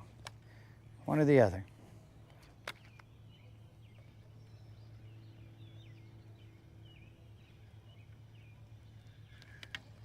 I must have hit something, because that's twice I cruised through there in a certain point.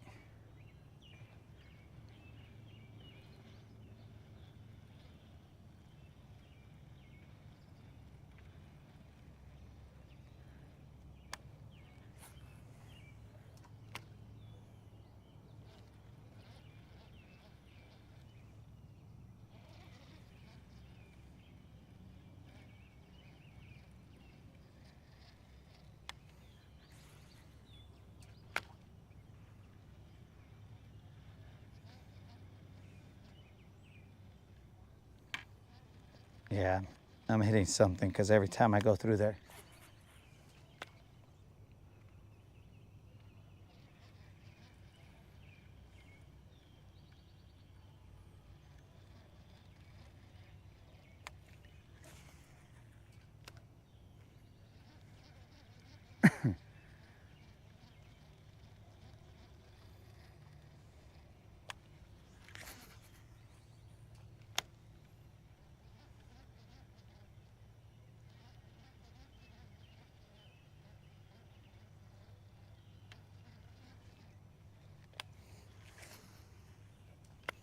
When I come to these boathouses, guys, I gotta be quiet.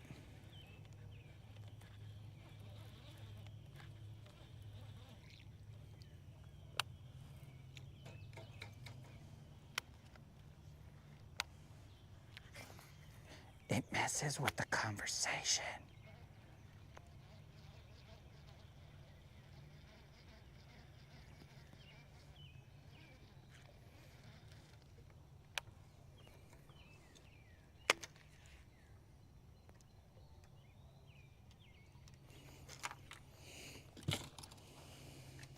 We are now switching over to that raid shed, and we're gonna throw him into the gobbledygook.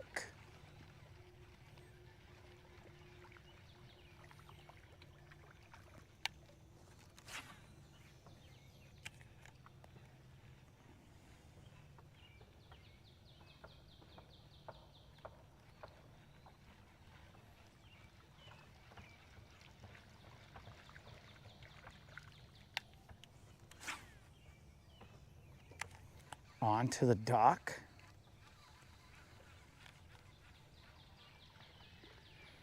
Just as natural as can be, guys.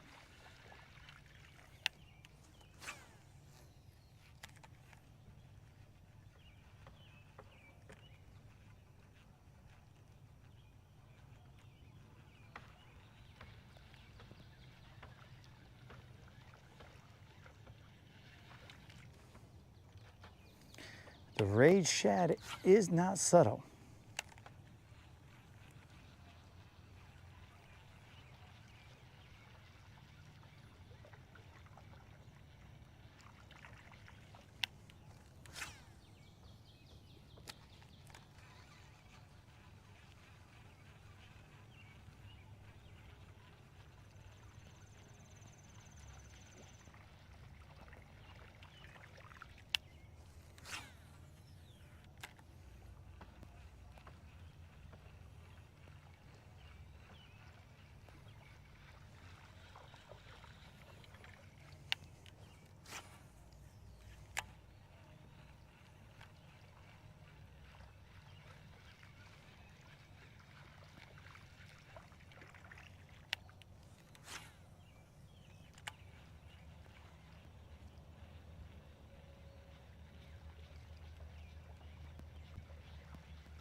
All right, guys.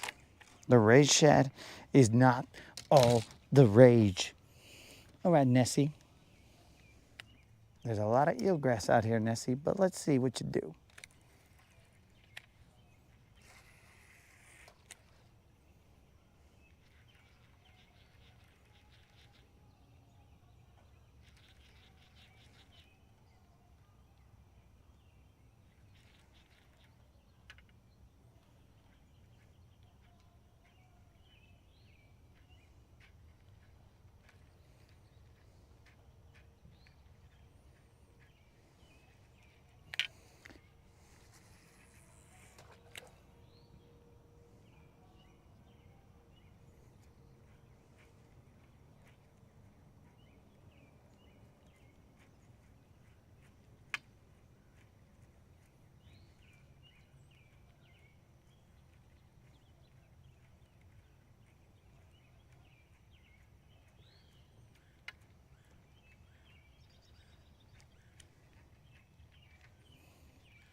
It's okay. I mean, right there, bros, he's going left, right, like a beast. It's looking good. Whoa. That fool decided he wanted to get on the dock a little bit.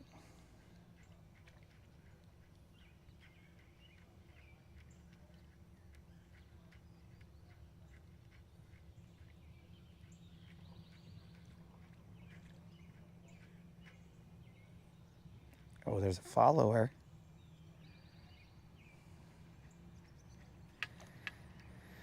So I had a follower, guys, but non-committal. Definitely a follower.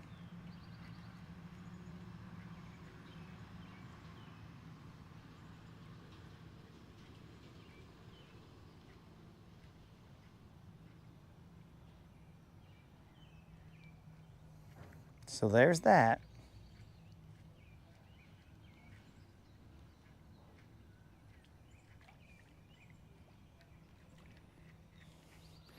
So we had our first follower, dudes.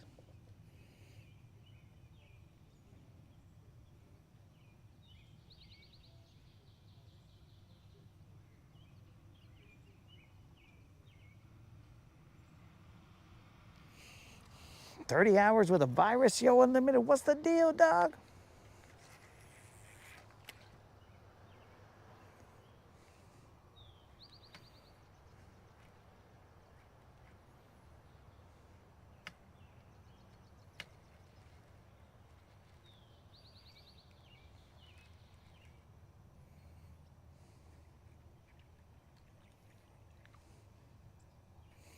Yeah, bros, we had one follower.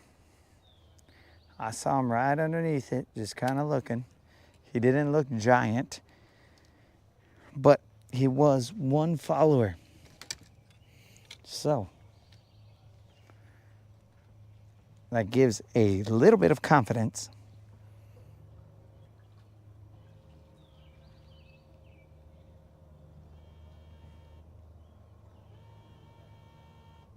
Well, what the heck, poles?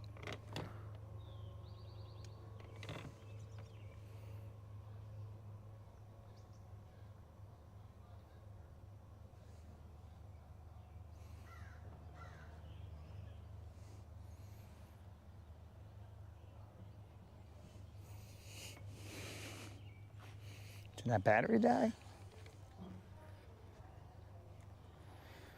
Hold up. Wait a minute. Okay, gotta get the... Hold on, dudes.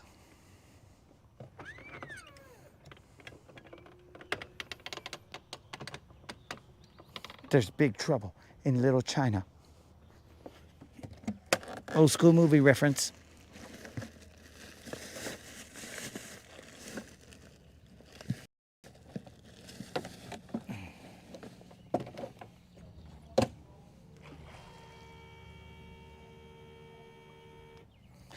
Okay, so potentially my button up here for the power pole going down needs a new battery, potentially. I mean, going up.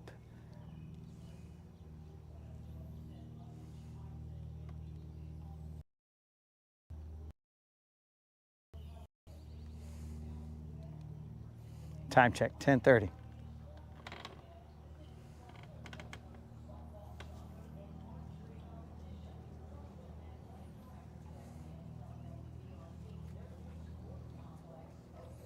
Somebody's watching the news here, guys.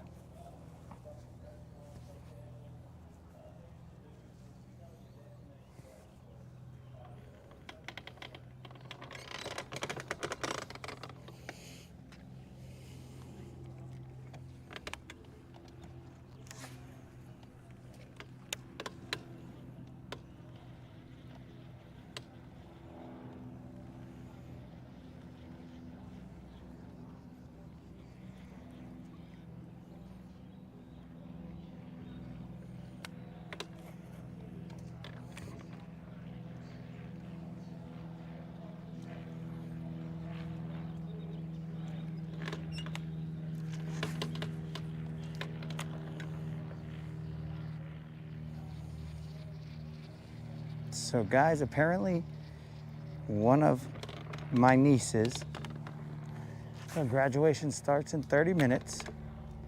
Of course, I was unaware of that, but either way, if you guys in the chat can kindly say, congratulations, frenemy, frenemy, that is F-R-I-E-N-E-M-Y,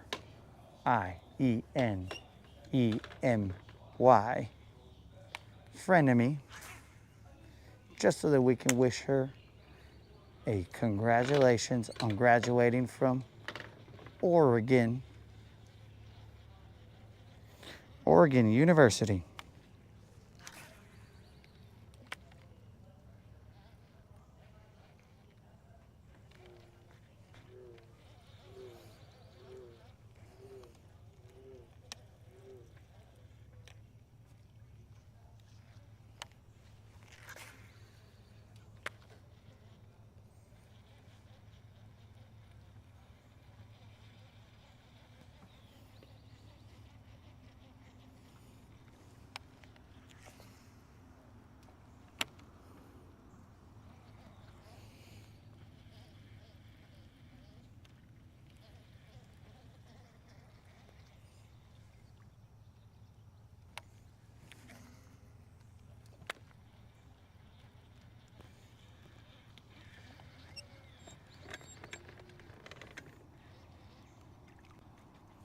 It's pretty shallow out here.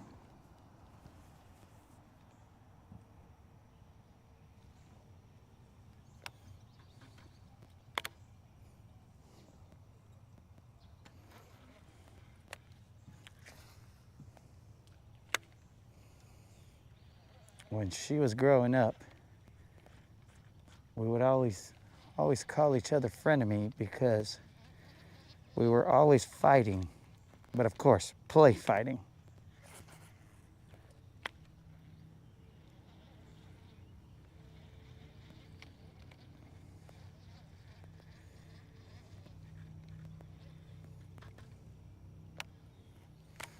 And so we came up with the frenemy. I mean, not that we came up with it, but that is a label that we called each other, frenemies.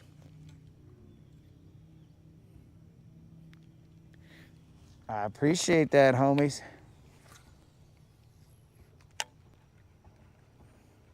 That way I'll screenshot this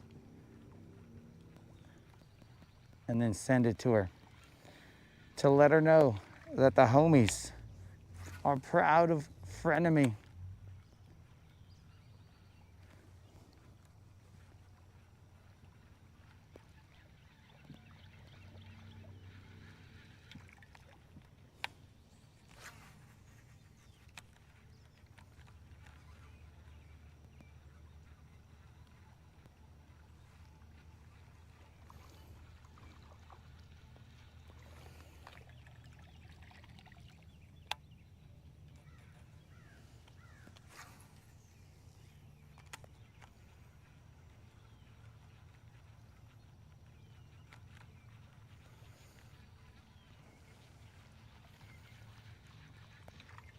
You had a frenemy neighbor, bro.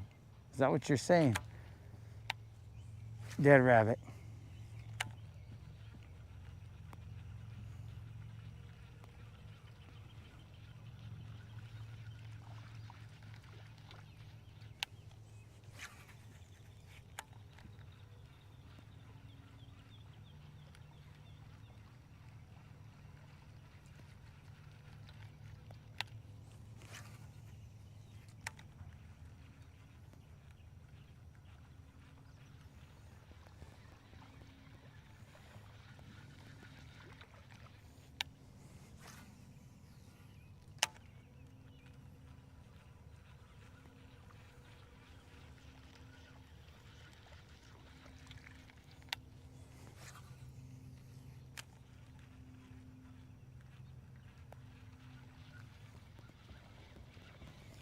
I guess we only get one bite in this stuff, guys.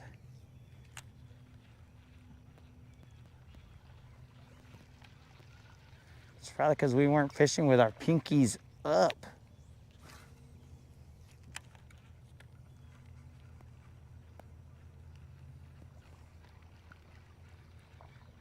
These fish only bite proper lures.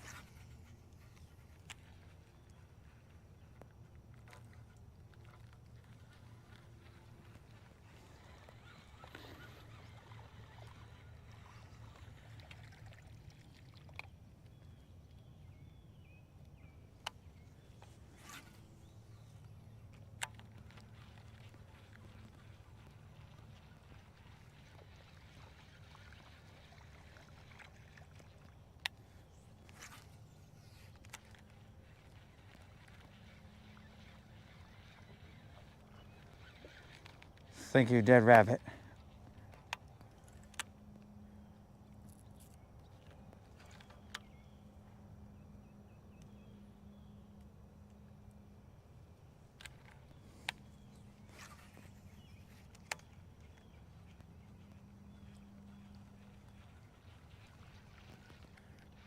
And the funny thing is, bros, the bite that we got on top water with the mats, I wasn't even using a top water bait.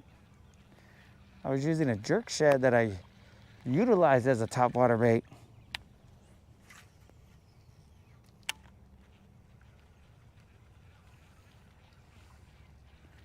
That's the irony right there.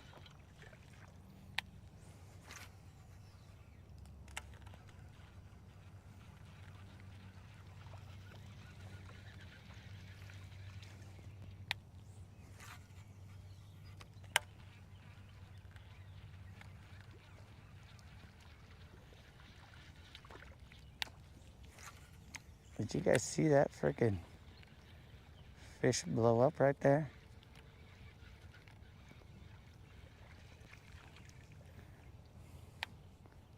Had to duck and weave, bob and weave, because that was a freaking wasp right there. Trying to come and say what's up.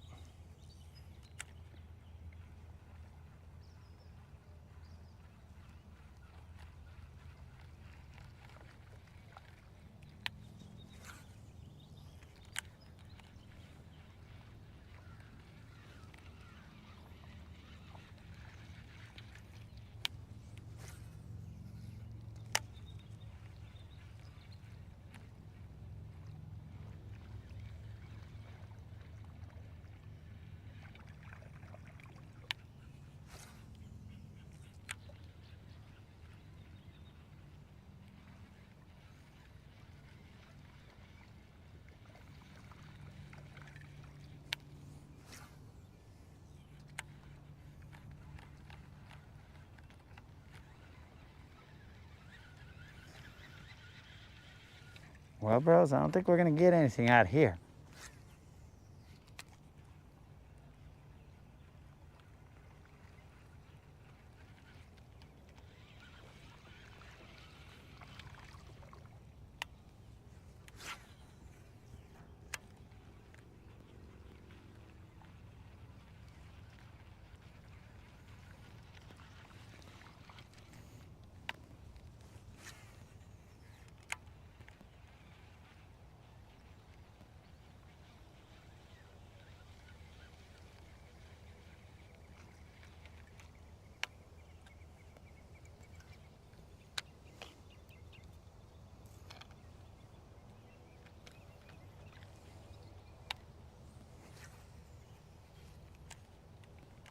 Uh-oh. This cast went straight into those reeds.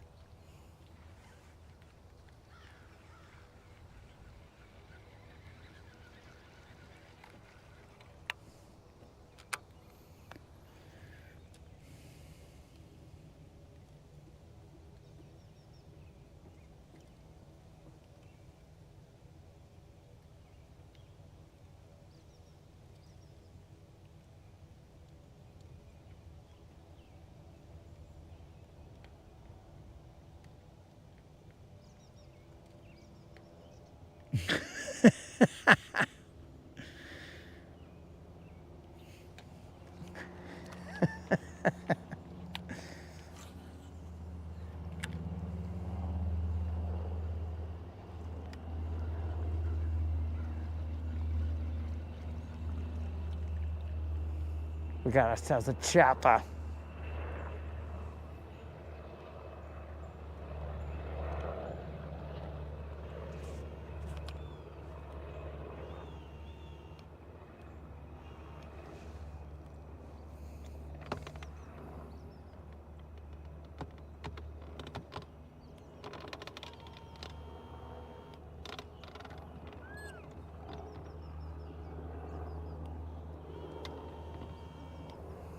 You know, sometimes your power poles go too deep, apparently.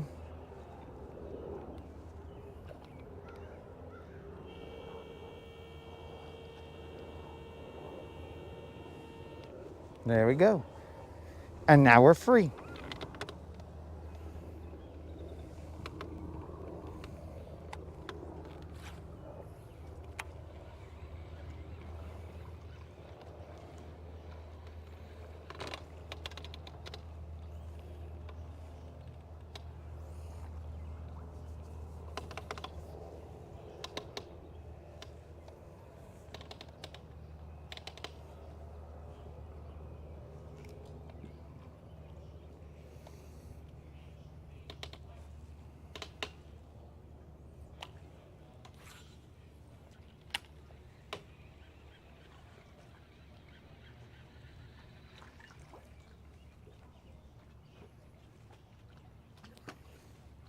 All right, guys, let us move.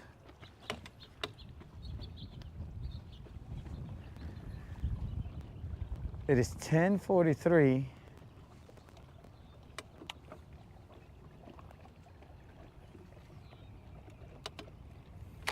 I'm gonna at least side image some of this so that one day I will have knowledge of this and potentially return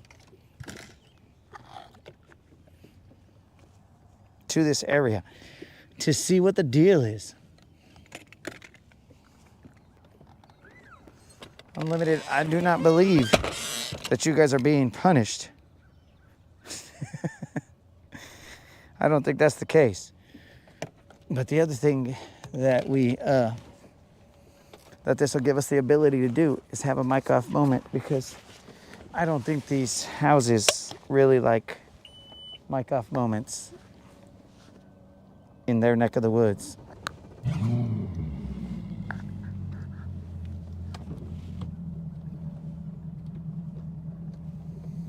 So let us take a look, see what we got here.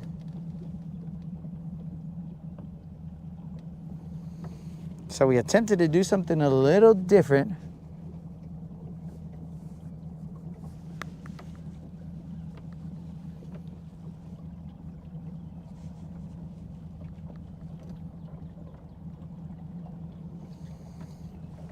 Oh, I appreciate that, Dead Rabbit. And I will tell you, bro, not a day goes by that I am not grateful for everything that the good Lord has provided.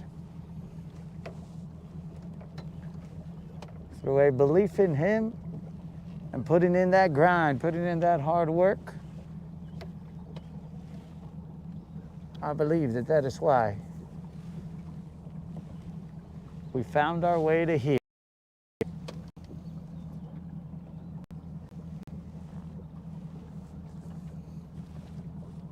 We are in 8 feet of water.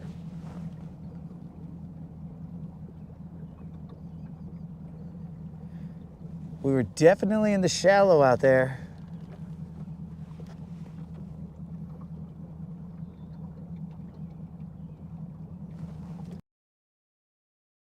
We are now in 8 feet of water with roughly 6 feet of clearance.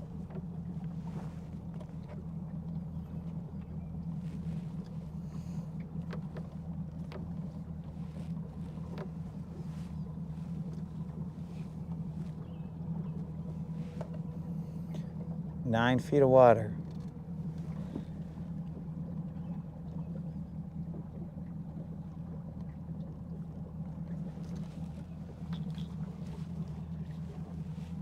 We just finally got out of the grass.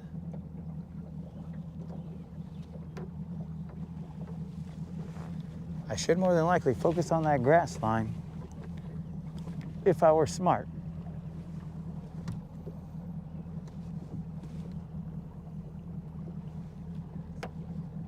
There's only 10 feet of water right here. I can send that jabberjaw out there. That jabberjaw is roughly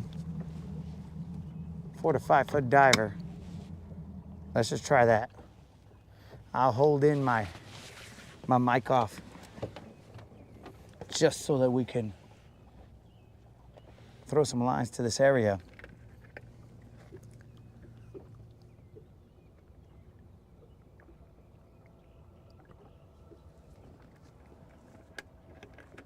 All right, we're in the grass. We've gone to the grass line.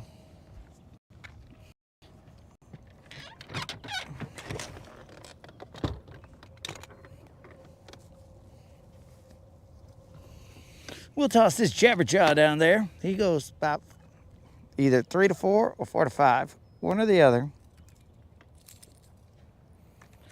But we will try it out. See if we don't get hung up in a lot of grass. We'll figure this out on the fly.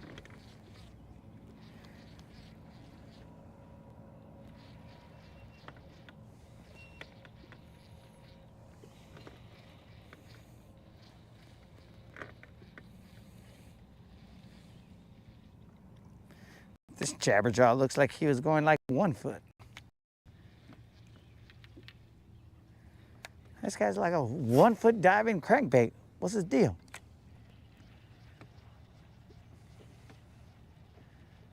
I need some that goes a little deeper than that, bro, as in like 6 feet. This fool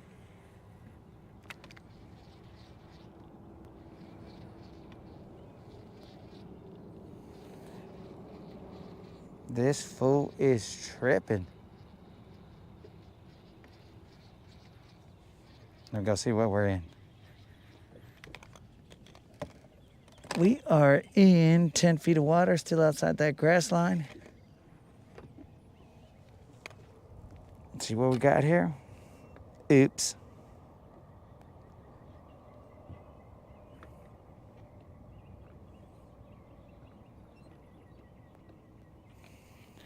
So we went into the area where we went into the docks and whatnot. We tried that. It's a little different than what we do usually here. But, you know, bring a little something different here and there. So for those of you who are new to the channel, do not forget about that 2.5K subscriber giveaway video. All you got to do is be a subscriber and put a comment in that video. Very, very simple. And you will be entered to win a $50 Bass Pro Shop or Tackle Warehouse gift card. There will be no exchanges. There will be no other gift cards. And I'm not being rude, guys. It's just we got to state that because the last winner was like, hey, can we do this or that? And I'm like, look, this is a fishing channel. This is not a Visa gift card channel. And I do not say that in a negative way to that person. I'm just saying that we have established that the money that we give back to the homies is so that they can go out and fish around and find out on their own get some baits on my dime so they can go out there and fish around and find out, bro. It's that simple. So hopefully you guys enter that. We have reached the 3,500 mark, so that means we owe another one. So after the 2,500, we owe the 3,000 and then the 3,500 mark. So now they used to be every 100 subscribers, but now since we grew decently fast, and that's thanks to you guys, since that happened, as I am only one man and only sponsored by the good Lord, we had to space them out a little bit more. So we spaced them out to every 500, which is a good problem to have. Every 500 subscribers. So we still, after this one, we owe 2. So there will be at least 1 more month of this. And the rest is out of my hands. As the subscriber count goes up, so will the amount of giveaways that we will be doing. So we can only do so much.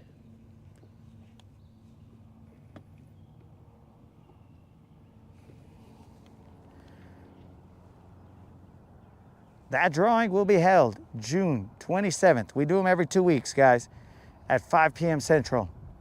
You gotta get in before then, or else no can do. We will not allow late entries. And we also have the BBL Plus. Now, BBL stands for Big Bass Live. That's what we do here. This is the Rodcast, the home of the BBL. We search for big bass. And we have deemed that 4 pounders and up are BBLs. But the BBL Plus is a 4, 5, 6, or 7 pounder. Now those, the first ones of every month, we pay out a $25 Bass Pro Shop or Tackle Warehouse gift card in a random drawing to people watching the live. So let's say I were to catch a 6 pounder right now. If I catch a 6 pounder, which is the one that we're after, if I catch a 6 pounder, then in the comments, I would just request that you guys put in a comment. I'll just state whatever comment, and whoever has said that comment in the 5-minute time span will be entered to win a $25 Bass Pro Shop or Tackle Warehouse gift card. Now, this 6-pound BBL, it just so happens that that one will be a $50 Bass Pro Shop or Tackle Warehouse gift card, but that is because the winner of the 5-pound BBL Plus said roll it into the next one. So because of that, the 6-pounder will be for a $50 Bass Pro Shop or Tackle Warehouse gift card. And we will continue to do so until we reach that 7-pound mark. And then we will start it all over again and go 4, 5, 6, and 7. But they got to be in sequential order. So we have caught a 6-pounder already. Actually, in fact, we've caught 2 6-pounders this month. But one knocked off the 5-pound BBL, and the other one knocked off nothing because it was when the camera died. So I caught the fish after the camera died. So wasn't really a big bass live. It was a big bass, it just wasn't live. A couple subscribers did see it get caught. But that, I mean, it would have just been those 2 guys that the drawing would have been, that could have entered that drawing. So we decided, let's keep it going till the next 6-pounder. I mean, this $50 is going to get paid regardless, because at the end of June, we start all over in July at the 4-pound mark. So if we haven't reached the 7-pounder in June, then we will just go, all right, fine. We start again at 4 pounds. Let's just set up. I could get back that grind. that grind during these times, because sometimes it gets a little rough out here. Yo, Randy, what's happening?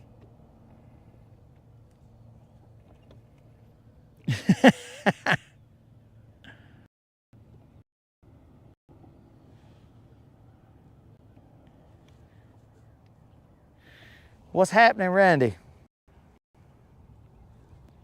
Right now I'm dragging a speed worm down there. Let's throw 2 more casts here, and then after that we're gonna move. We're gonna move to areas that are a little bit more known to us. This is a little foreign. This is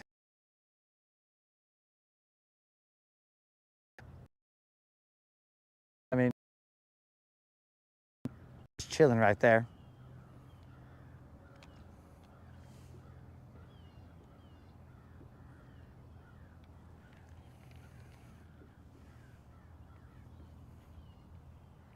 So hopefully we continue to grow and we continue to give back to the homies. But either way, the BBL pluses, they happen. They happen every month. The subscriber giveaway, well, that's out of my control. It's up to the homies to decide whether they want to subscribe or not. And keep those giveaways going.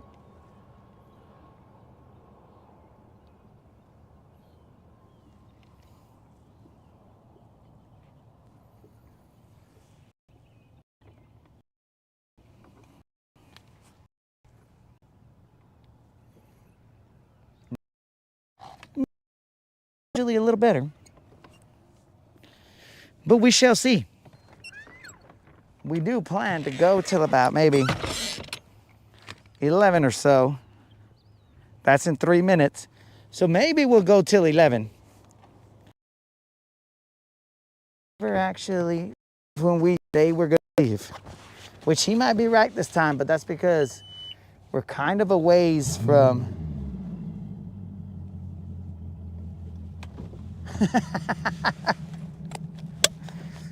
only 11.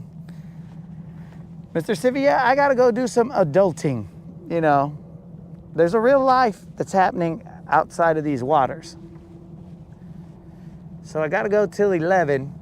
Dude, Mr. Sivia, I'm out here even on a tweaked back, bro.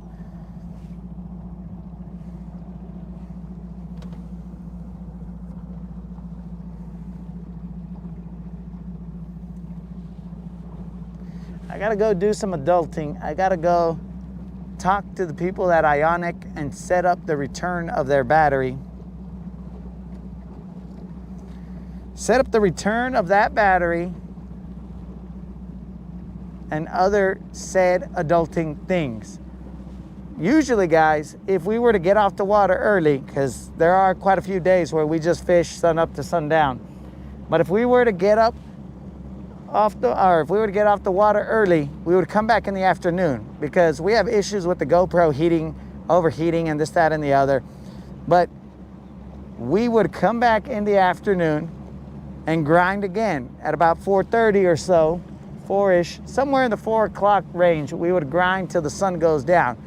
But the problem is that there is an NBA Finals game tonight. So I would like to go watch that game.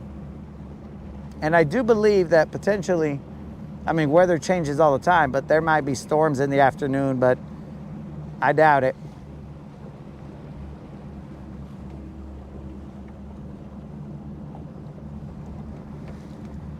So yeah, that's our situation.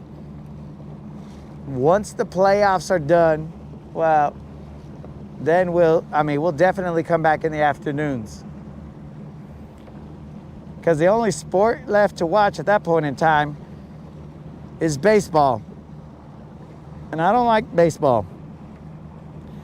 It's very slow. But anyways,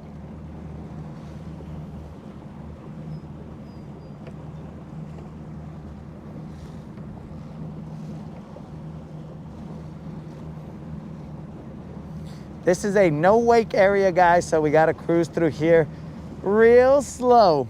And now that we go out into the open, we can now have more conversation. It was a little weird trying to have a conversation at people's docks, you know, because they're gonna be all like, man, why didn't this guy shut up? But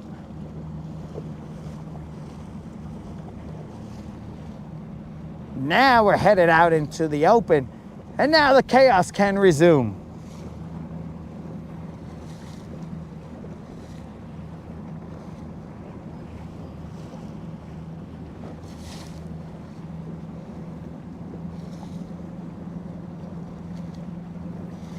Still in the no wake area.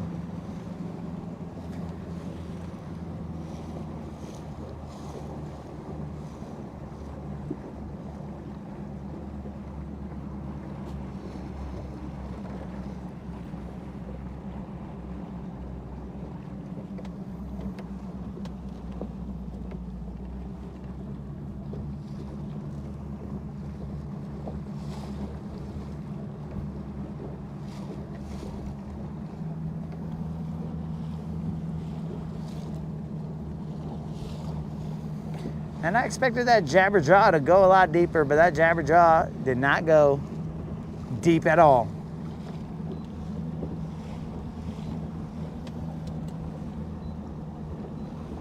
I mean, if I'm to believe the box, he's supposed to go a lot deeper.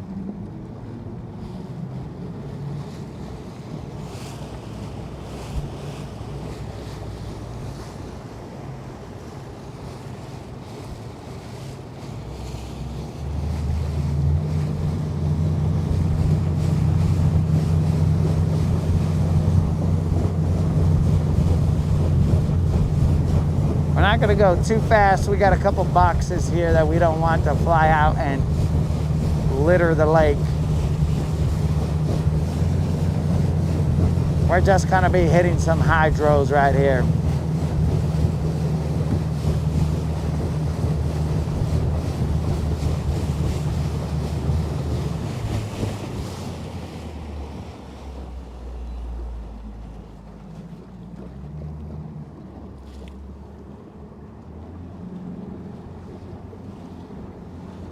I'm gonna go over this hump real quick and see what exactly it holds.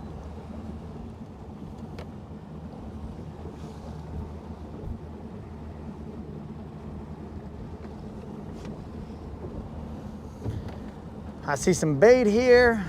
Okay, go to the red roof and that gap right there. That's the line. It's about 10 feet. It comes up to 6 feet or so. It's got grass on top. Looks like there's some fish. Let's come back around town one more time.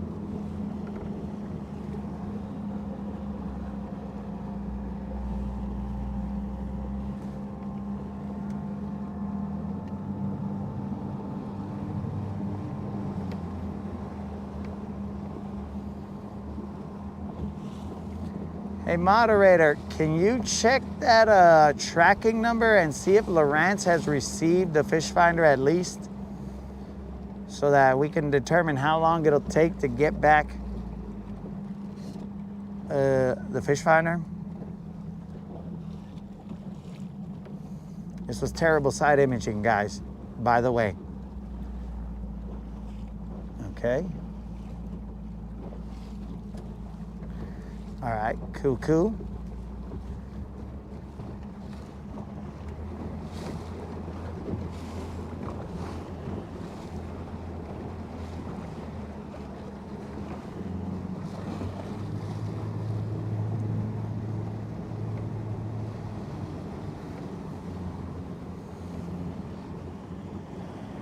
Mike, did who fix what? I'm assuming you're talking about Lawrence. I don't know. I mean, I don't even know if they got it yet, bro. So it's a little unknown. I seriously doubt that they fixed it. Possibly they didn't get it just yet.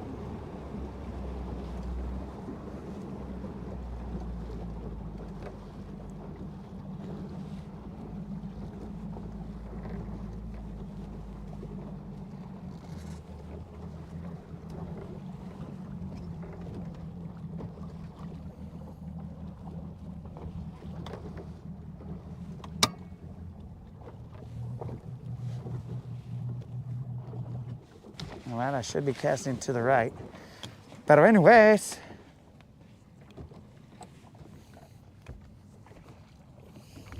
we can put this lanyard away because we no longer need that, as we will not be dropping our power poles.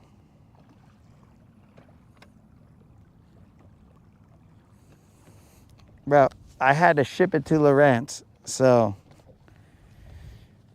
I don't think they've received it just yet, but that's, you know, a shipping thing, not a Lawrence thing. The post office, you know.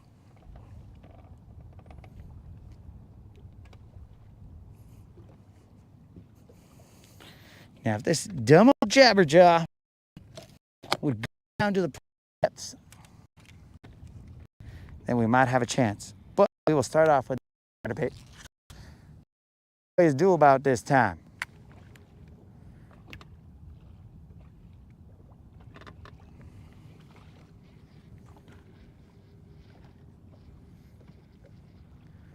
So we have no eyeballs in the front, guys. We are trying to position ourselves the best we can with no eyeballs.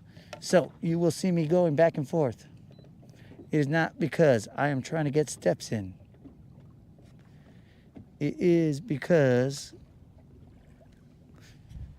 I'm trying to figure out where we are at.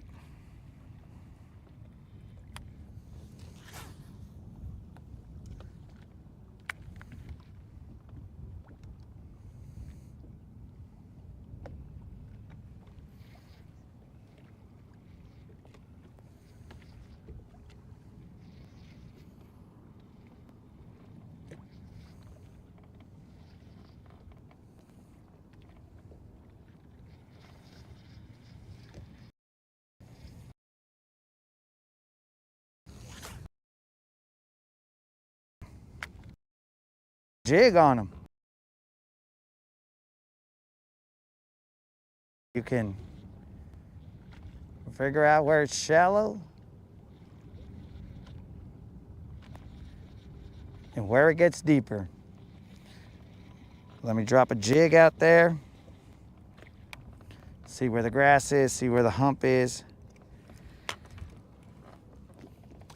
And then while I'm doing this, I will have a mic off moment. So I will turn you guys to the side a little bit more. Enjoy the scenery, boys and girls.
We are back, dudes. Moderator says it's out for delivery, maybe?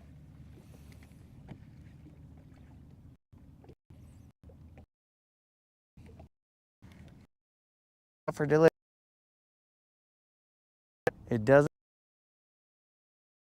arrive today.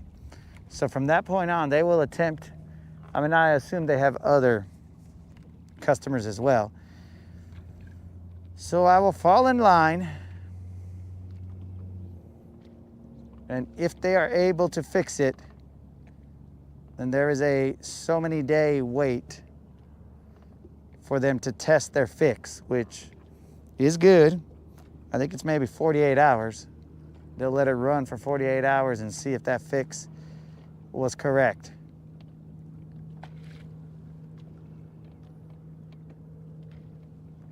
And if the fix was in, they'll send it back to me, which I am hoping that they just send it back to me. That is the cheapest option. If they do not, well then, it becomes exponentially more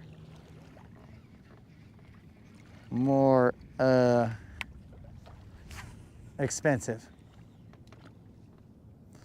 1, 2, 3. All right, so we're a little ways from it.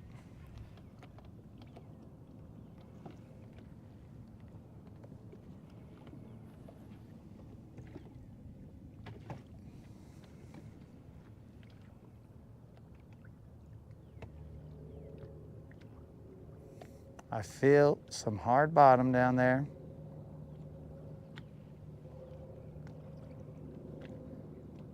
Mixed with some vegetation.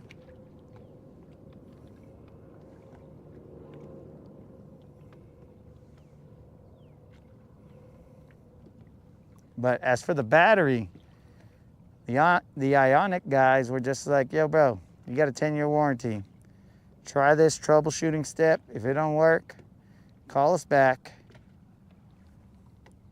and we'll figure out what we gotta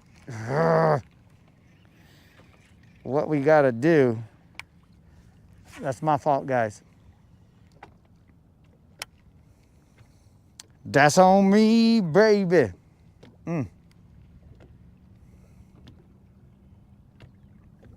Figure out what we gotta do to get it back.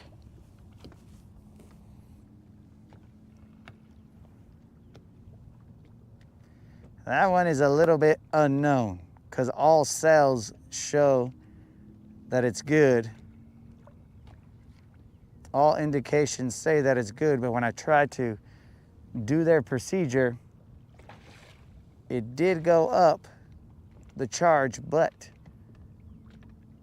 it held at a certain charge and would not go any higher.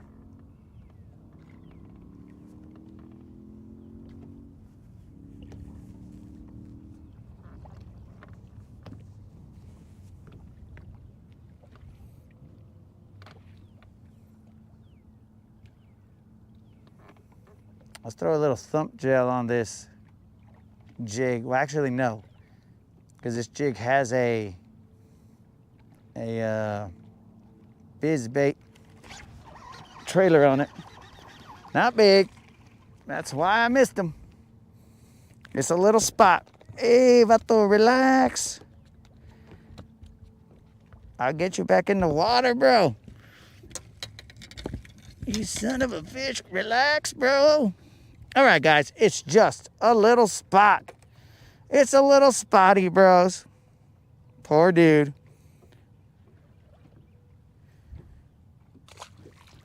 Poor dude, he had to go through that hook set.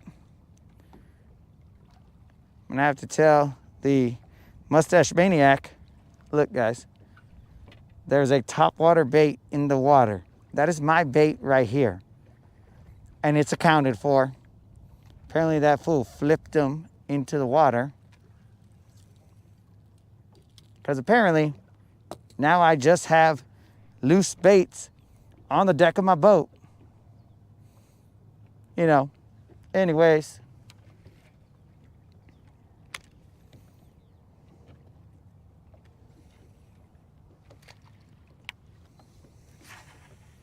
So let's go a little further right. Okay, counting down that drop.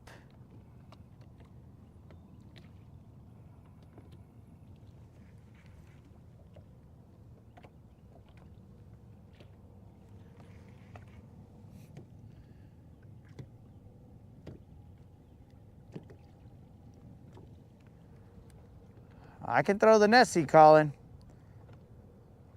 I've only seen a follower though, and he wasn't big.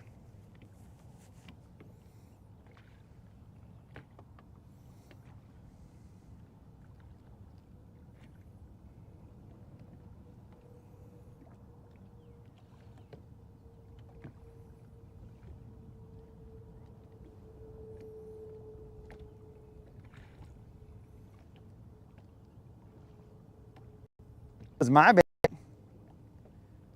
And when the fish jumped in here, flapped around on the boat, he tossed that bait into the water.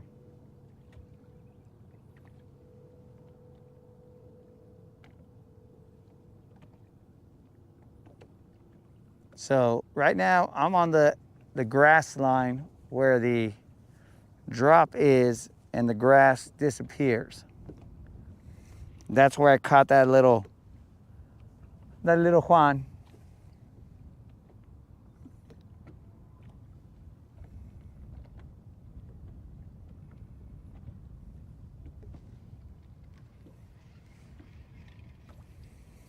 I'm a lot further away from the spot than I would like, but I can cast to it no problem.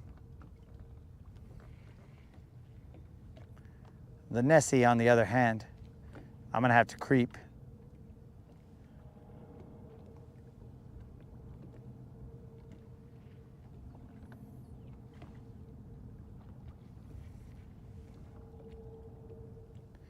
There's more rock over here. I'm gonna have to make a note of this line that I'm on. That's grass. Let them drop back down.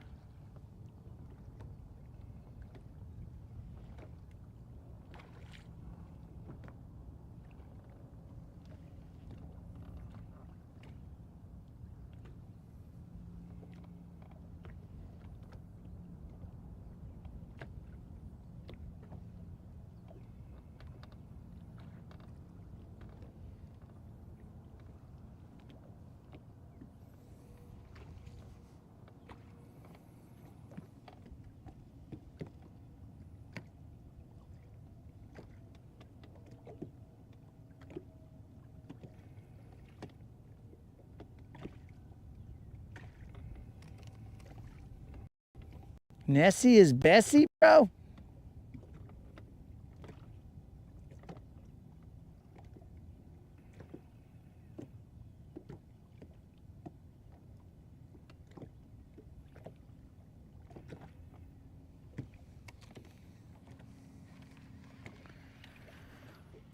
Nessie is Bessie.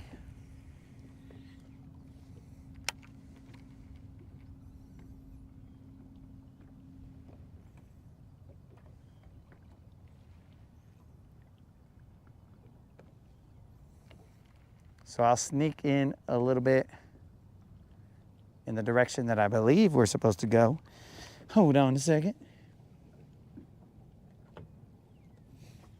Yeah.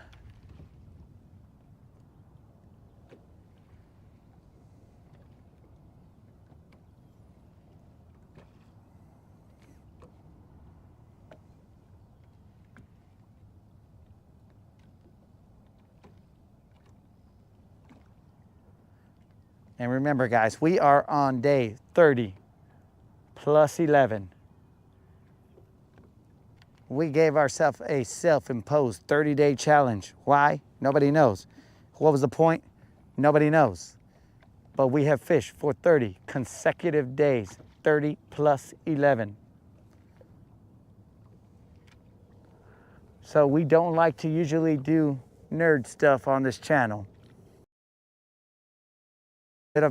as we are 30 plus 11 days into a 30-day challenge. When will this streak end? Whenever.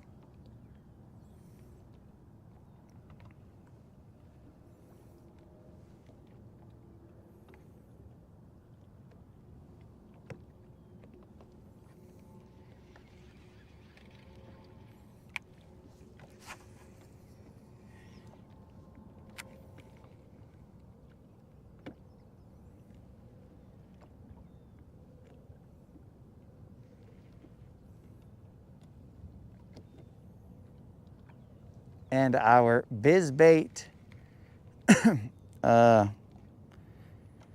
bizbait mag dizzies should be picked up from, I believe, North Carolina or South Carolina today and be delivered hopefully sometime this week.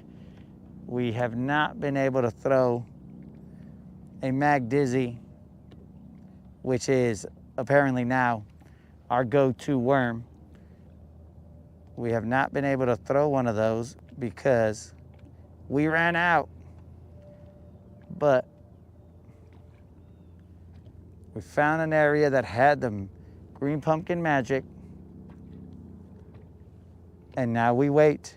We wait patiently for the green pumpkin magic to come, and that way we can toss our Texas rigged green pumpkin magic Bizbait Mag Dizzy. That worm is killer, bros. And we have 0 sponsors, bro.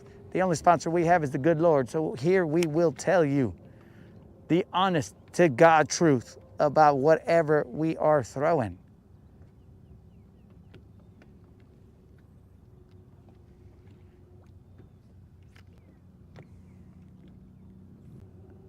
That all those are opinions. As some might throw a Nessie better than I do. Just be out like, dude, I catch fish off the Nessie like every day. Every day. But I'm like, well, I can't catch a fish off a Nessie.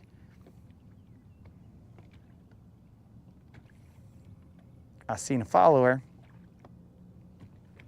But anyways, so it's things like that, guys. We will state that anything we say here is an opinion of the channel, not a fact. Just an opinion of the channel.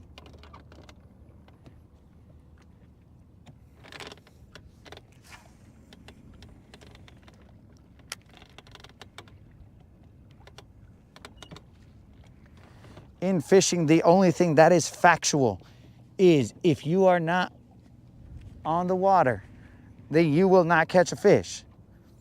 Other than that, everything else is opinion.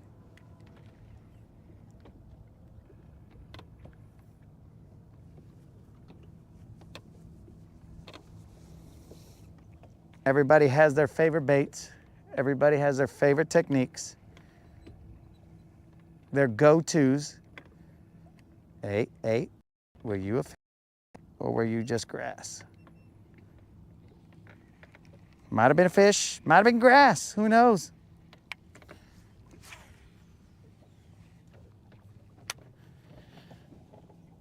Okay, we are closer now. So now we can throw this Nessie.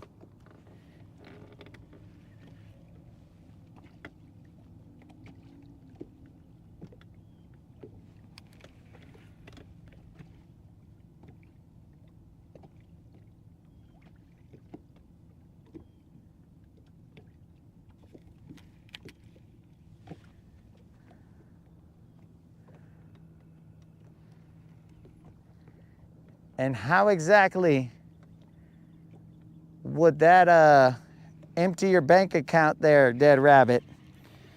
This I would like to hear.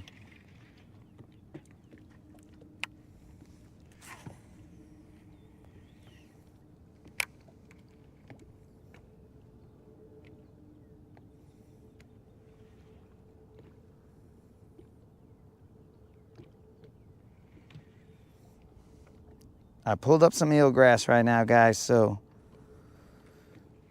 working through eelgrass. Could also be different types of grass down there, but eelgrass is what we got into first. So let's drop that Nessie down there. More eelgrass.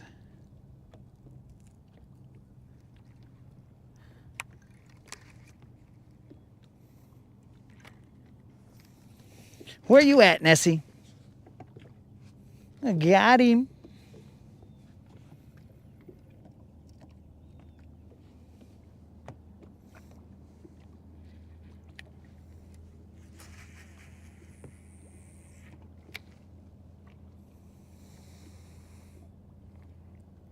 we are throwing the Berkeley Nessie 9-inch. Hopefully this person heading straight towards me sees me.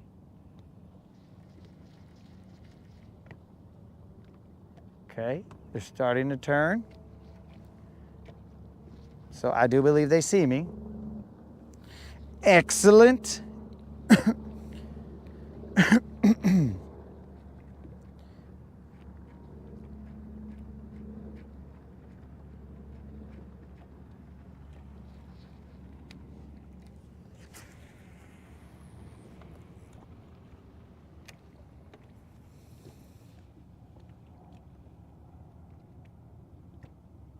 Colin is waiting for the restock.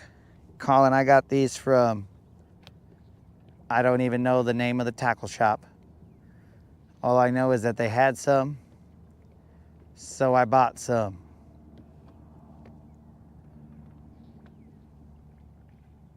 Maybe the moderator knows, but I do not know.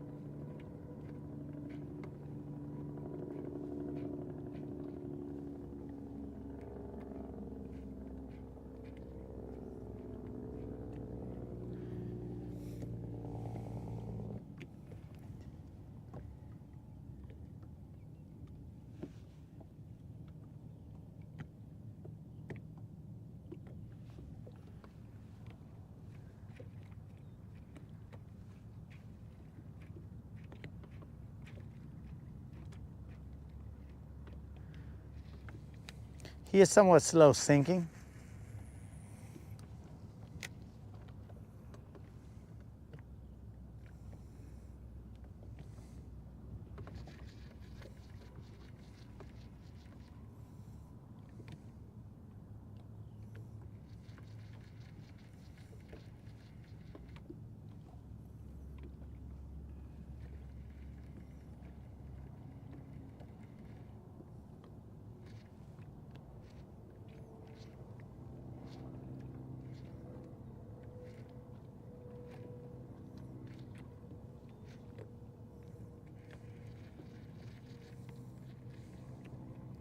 That fool go into the grass? He might have been in the grass for a little bit.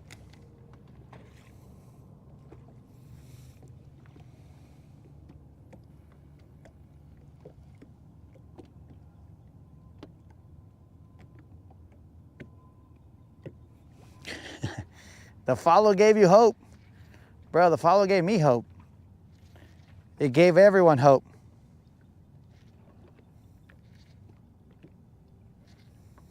I do have the Nessie, the 7-incher, but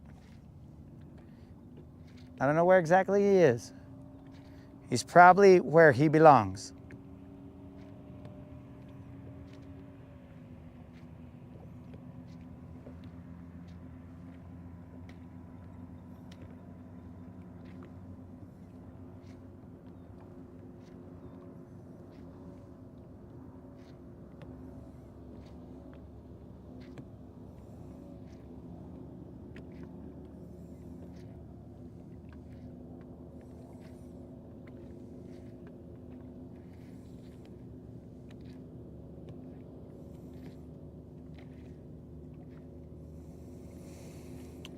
All right, guys, it's kind of weird because when I do this reeling technique, like he darts off to one side, and then in theory, he should dart off to the other side on the next reel, but he starts to and then comes back to the side that he was headed to. The only way that I can get him to dart back and forth is imparting a little bit of a jerk bait kind of action.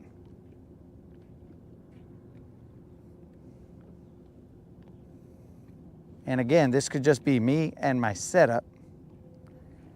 because I do not have a setup for swim baits and this, that, and the other, because that is not what we are trying to do here. We're trying to be that have maybe 10 rods. I don't know how many I got on here right now, and make them work, rather than buying a specific rod and a specific this for the work. Now this one right here seems to be, I mean, more of a heavy than a medium heavy. So I think it has the backbone to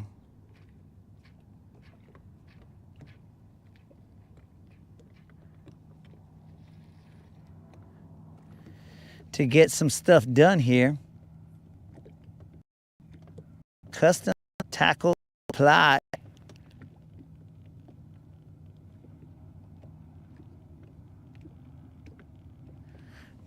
So, Dead Rabbit, that's the only way that we've found to make this guy do his thing. But he just goes, he comes in like a swim bait. But I should be able to make this fool go pop, pop, pop, pop, pop. Basically in the same area. So he looks all pimp and gets destroyed. But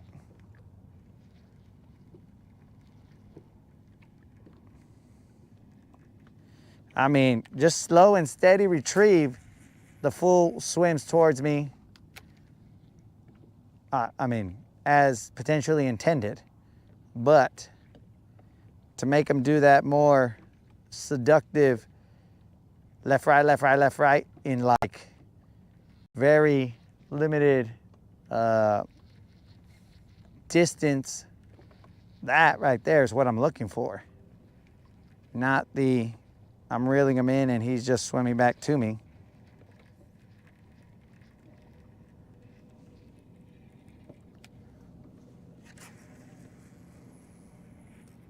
I want to be like the cool kids, dog. I want to have have the guy going left, right, left, right.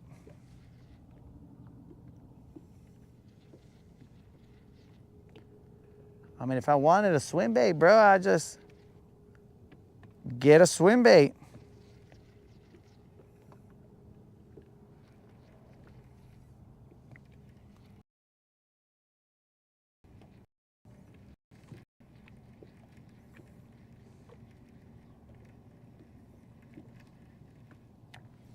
Because I got swim baits, bro. In fact, I could stay. I am all.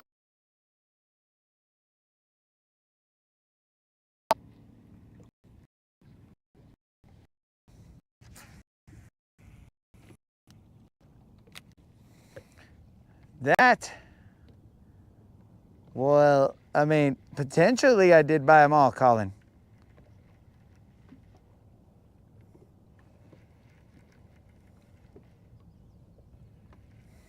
I can neither confirm nor deny whether I bought all those fools.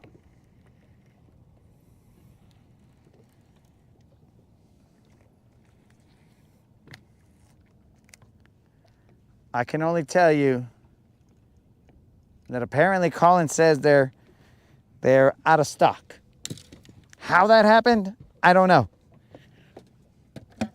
They're a hot commodity. I don't know. They're a hot commodity.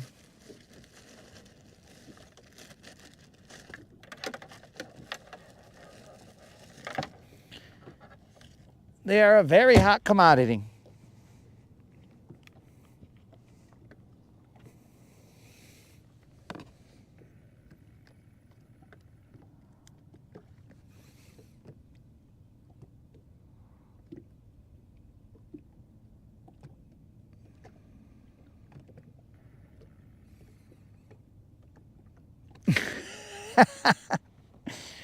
Bromance is assuring everybody that I bought them all. But I haven't even received them, Bromance. So we can't verify that I bought them all just yet.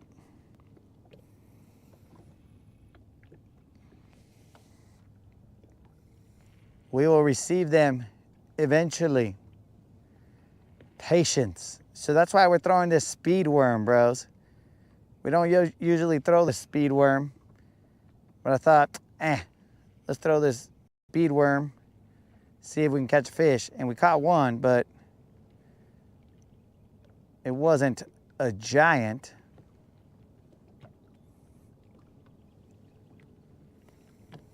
That hump is off to my right here, guys. I should actually throw that jabberjaw. I'll throw him out there for a little bit before I slow it down to a crawl. Because sometimes you gotta crawl before you walk.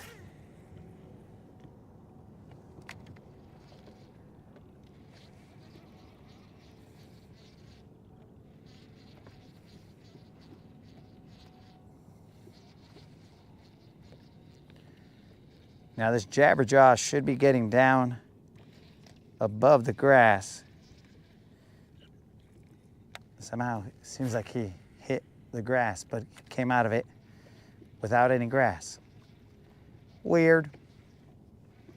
So there's not a lot of eelgrass, right? There's one. Or there was one. There's not a lot of eelgrass out here. Jabberjaw, do you got hooks or what's the deal, dog? So potentially this jabberjaw might not have hooks. Based on what I believe happened, seemed like 2 bites were missed.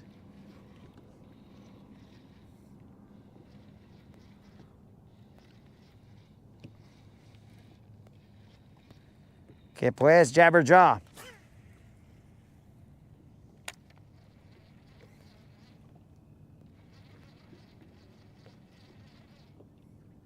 This is a brand new out of the package jabberjaw. I do not even know who makes them. He was just in the tavern. This is grass.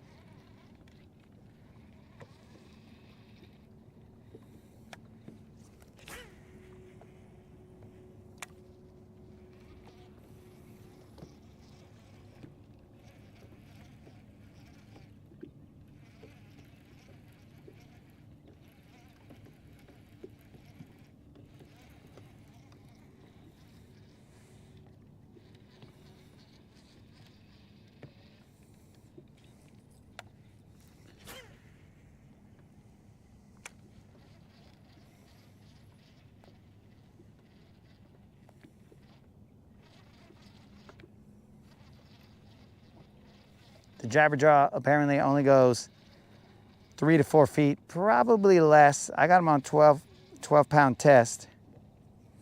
What was that, dog? What's going on here? What you up to down there, bro? Are they hitting you? What's the deal, player? Speak to me. We're throwing it on a Legend glass. This is a St. Croix Legend glass, so it's a fiberglass rod. It should bend and allow the fish to do his thing and get hooked, but so far, there's been 2 occasions, 3 possibly, where this fool has not capitalized on a hook set.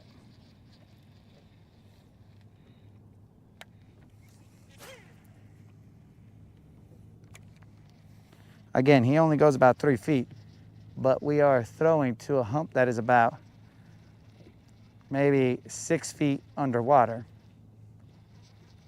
So that seems like a nice middle ground for, you know, essentially we meet them halfway.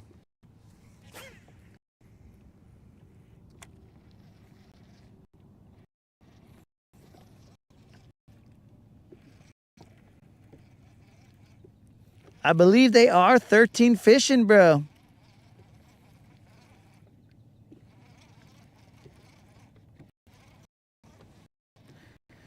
Yes, I believe they are 13 fishing. Now that moon comes over here and states that they are 13 fishing. I believe they are 13 fishing. It is this guy right here, guys.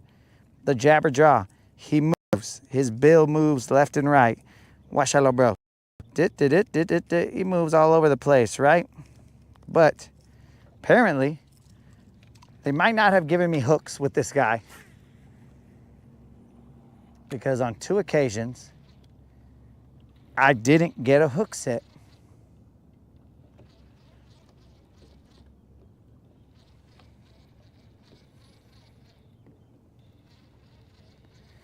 Now, don't be confused. When you saw that bait, you're probably like, dude, I see the hooks right there. I'm like, bro, that's costumes. That's costume jewelry right there.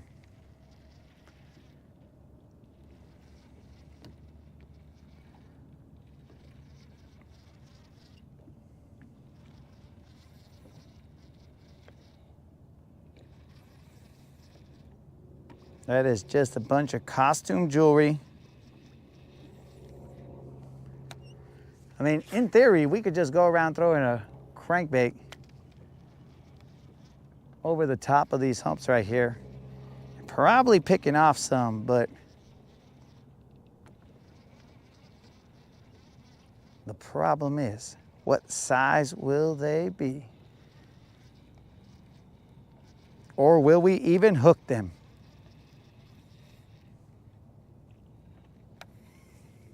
He's clean from the eelgrass, so that's a benefit.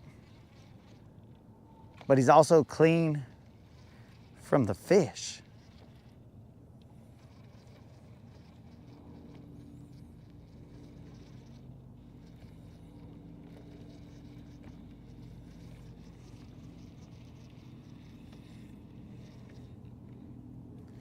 We might have to change this jabber.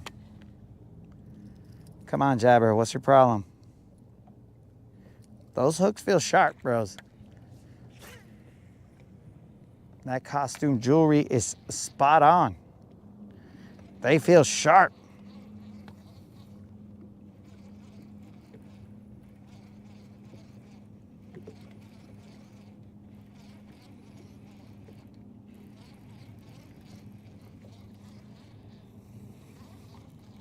Clearly, it's the jaw.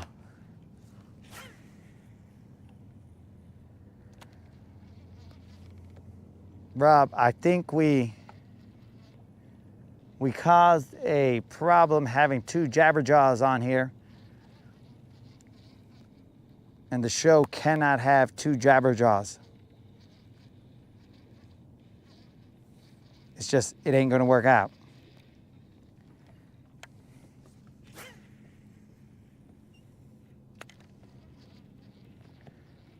I'm gonna throw a worm out here, and then a jig, and then we're gonna move slightly forward. There should be another.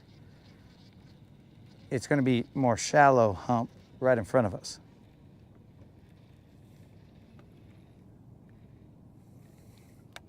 Jabberjaw, you let me down. I'm gonna put you back in the Tackle Tavern, bro. You got to see the light of day, and this is how you do me, dog. You don't catch a fish on your debut, you go back into the Tackle Tavern, potentially never to be seen again.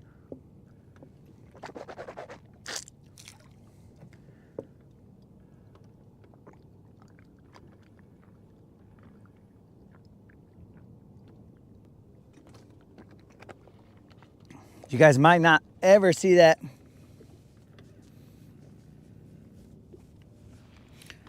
You might not ever see that jabberjaw again. The Tackle Tavern and the Rodcast are very unforgiving. The Nessie's only lucky that I saw a follower. If I didn't see a follower, bro, the Nessie would have gone the way of the dodo and disappeared off the face of the planet. But we are stern, but also fair on the Rodcast. So we shall give each one of these baits some amount of time. to prove themselves. I mean, just like this speed worm. It went into the Tackle Tavern to never be seen again. But here he is. Again, trying to be gangster. Is a extra of a green chicken and a plum. So it's some kind of laminate that is, rather than being laminate,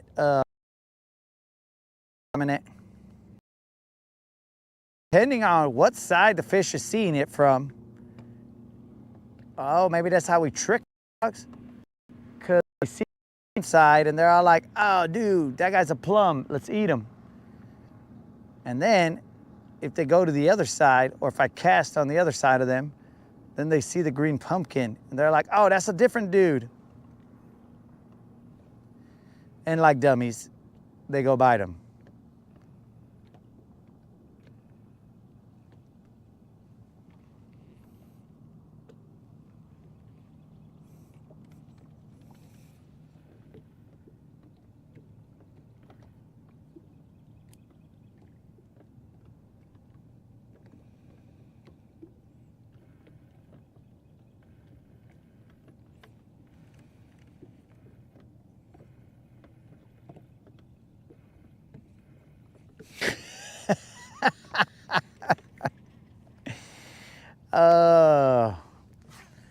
Rob, so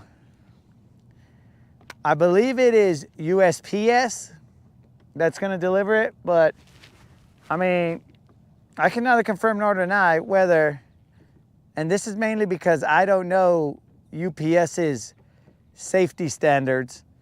You know, it might be a 2-person lift. It could be a 4-person lift.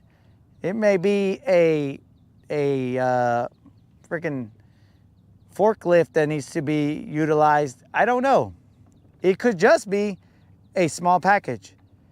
It is unknown right now how many packs of these worms I purchased. I'm just saying they had some and now they have none. So could have been me, could have not been me, because we don't know the actual number that they started off with. Let's say they had 100 and I only bought 5 and now they don't have 100.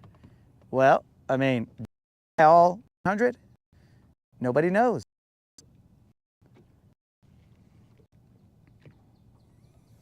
But just know that we will have enough for potentially, I mean, based, and I could say this about any bait, based on the way that I use them, we'll have enough of these for all summer. Because remember, guys, I use baits the Mexican way, never to be wasteful. So if I have 50 packs, 100 packs, they will last all summer. Here we got a little spot, no tag. It is not big. This is probably a little Juan. It's probably going to be like barely 2 pounds, if anything, bro. So long arm here, player. Put it close to the vest, dog, so you could get that scale. But I can guarantee you, this is not I mean, if it's going to be something, it'll barely be 2 pounds. But anyways, we got ourselves the second bite off of this speed worm.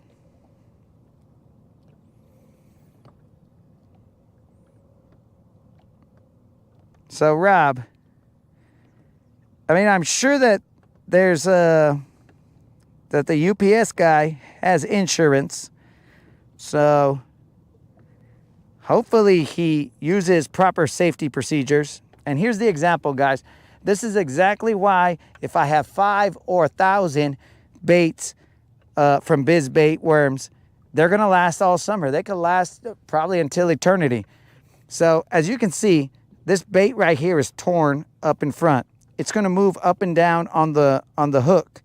So all I'm going to do is be extremely, some say frugal, But I say extremely Mexican, and I clip that off. And now I'm just going to hook it again and utilize it with just slightly less worm available. Then we turn that. Boom, we got ourselves a brand new speed worm. Now, at some point in time, we will stop decreasing the size of this worm because we do not want to throw a Ned rig. This boat is a never Ned boat. But look at that. Boom, brand new speed worm. Now, we do not have that nice little pocket right there so that our hook can stay weedless. But do we need it? Not really.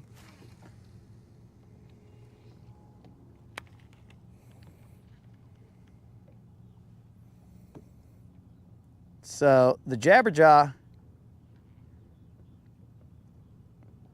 apparently those fish, I mean, they might have hit it, but he wasn't really handling business. Now, one thing that I want to do is I want to go, right now we're just kind of like it is on the side of us, this hump. What I want to do is I want to go to the side where the channel is and go mess around over there. Interesting, interesting. These guys want to play games, huh?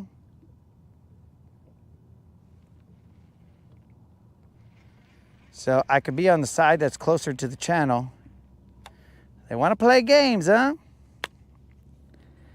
That was my fault, guys. I was slow to the hook set. It's because there was a little bit of eelgrass on my line. So I was like, did I just get eelgrass tapped? Or did a fish just bite?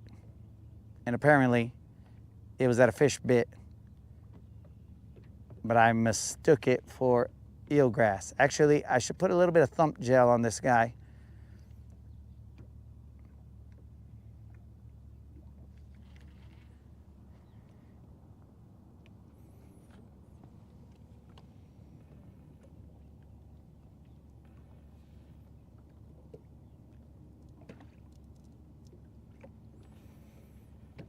I've just never thought, if only the bill moved from side to side when fishing a crank.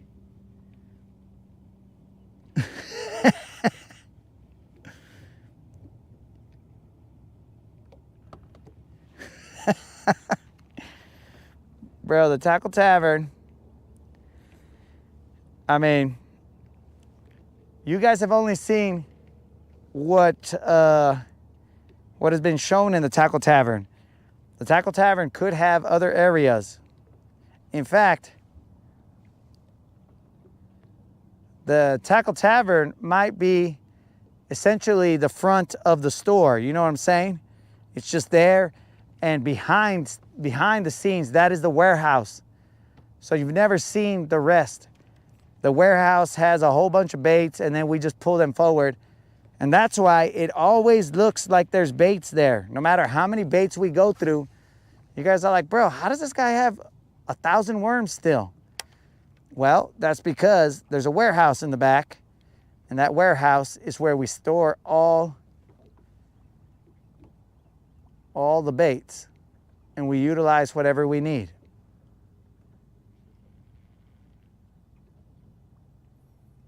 That's what goes down. Allegedly, as the Mustache Maniac said, in Minecraft. Because apparently, you can say crazy stuff and just say in Minecraft, and you're going to be all right. I assume that has some limits, but hopefully we never find out.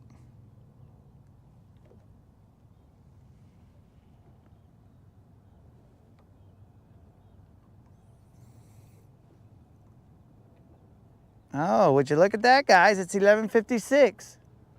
Interesting. We're still in the 11 o'clock hour. And in 4 minutes, we will be in the 11 o'clock hour mountain time. So, I try and set you guys up for a reasonable time, but I mean, we could still go a little bit more. Let's see. A show of hands.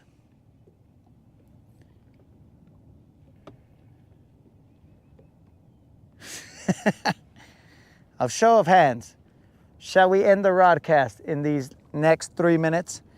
Or shall we continue to jabber on? I don't think we're going to throw that jabber jaw for too long. But we're going to pull off, go to the part that is closest to the channel, and then we're going to come back on here and pick off one or two off this other hump over here. But if you would like the Rodcast to continue, just a show of hands, and if not, I mean, you could put a thumbs down. There you go. A hands up, we shall continue. A thumbs down, we shall shut her down until mañana. I leave it to the crew.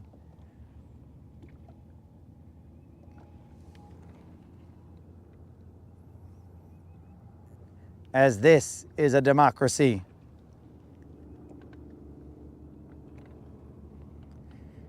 Remember, guys, we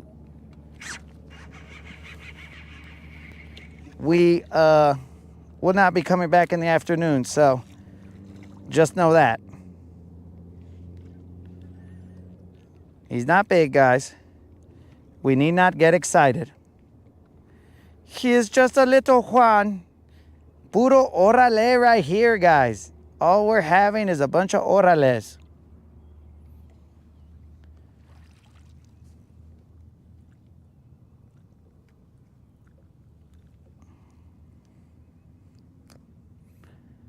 Just orale, bro. Look at this little guy. Tiny.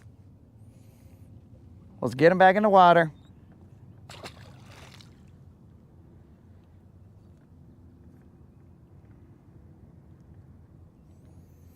Remember, guys, that was off of the mutilated worm.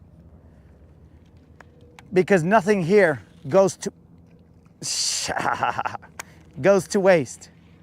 We continue to throw the worm, even though he's probably seen better days.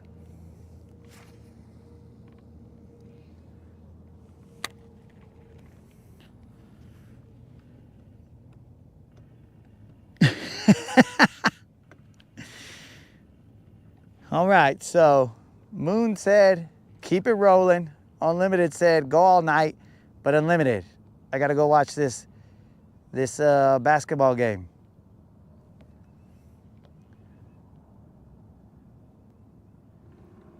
A person may have particular interest in watching this basketball game.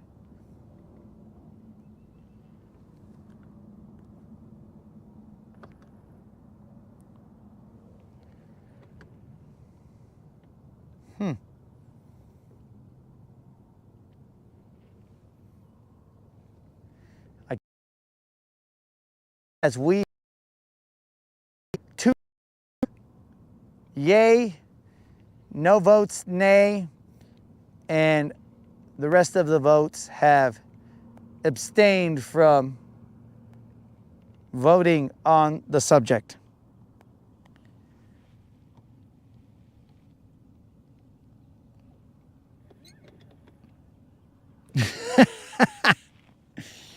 Colin, you are correct.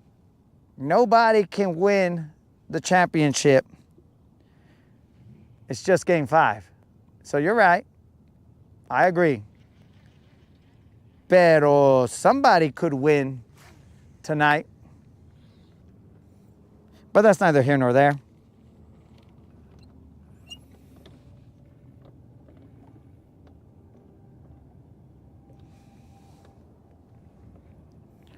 Tom, I know not what you speak of.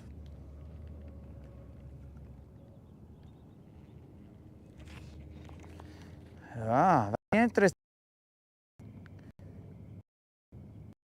I know not what you speak of, Tom. I am just a gentleman who appreciates the skill level that these basketball players have and put on display. That is all.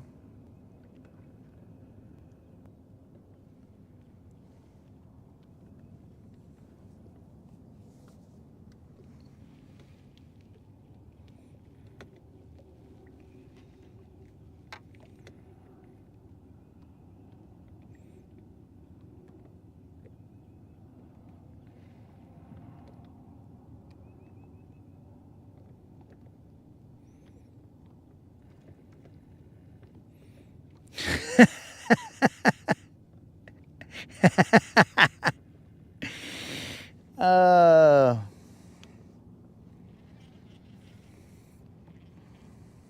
Yo, Rob, there is no need for anybody to have shut down, dog. Because, bro, that was just a story. Now we are pieces of our past. But, bro, nothing happened. It was just a creep. And he did me a favor because now I don't go to libraries. You see how nice that guy was? He's like, yo, I'm gonna creep this guy out to the point where he doesn't go to libraries. I should actually thank him for that. Be like, thanks, dog. I will not go to libraries.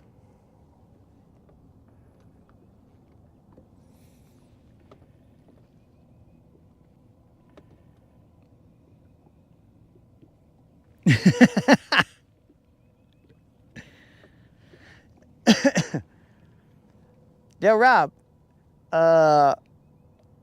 Colin said a hug, not a honk, bro.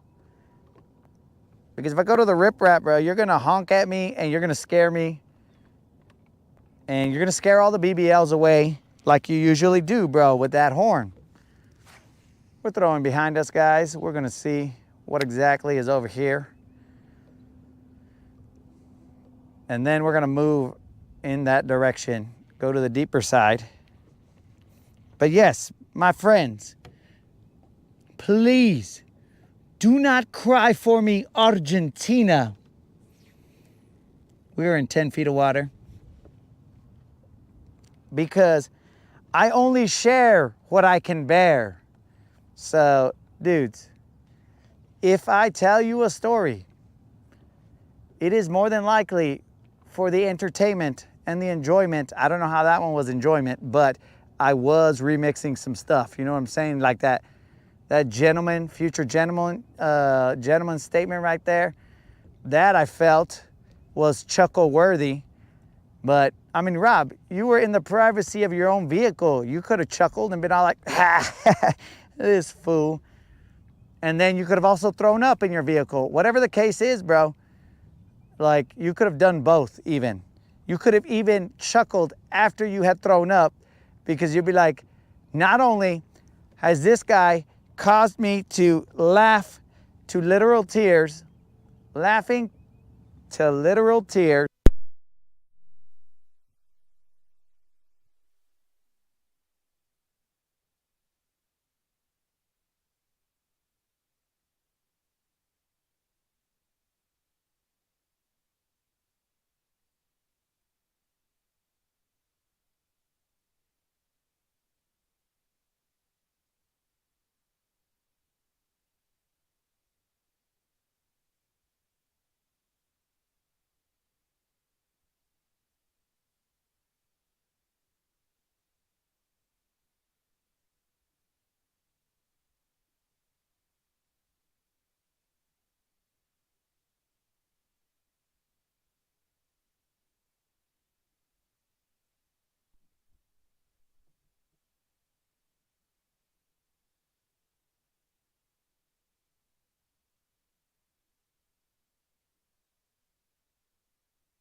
All right, bros, our mic is back. I don't know what you heard, what you didn't hear, but all I'm saying, Rob, why do I keep on hearing some rumbling, bros, but I don't see?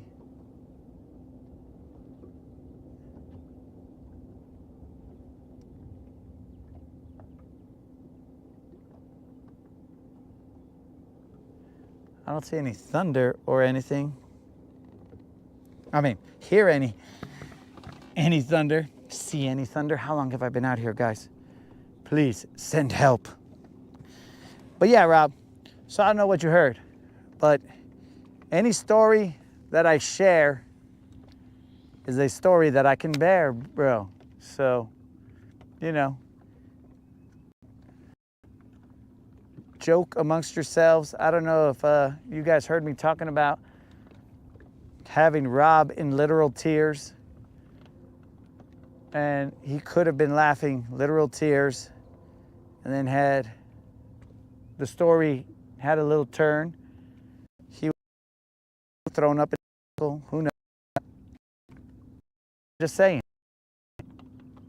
There is no need to cry for me, Argentina. We are good. In case anybody from Argentina is watching. Don't cry for me, Argentina.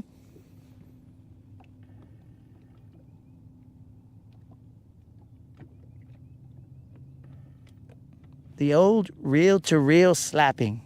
I have no idea what you're talking about, Rob.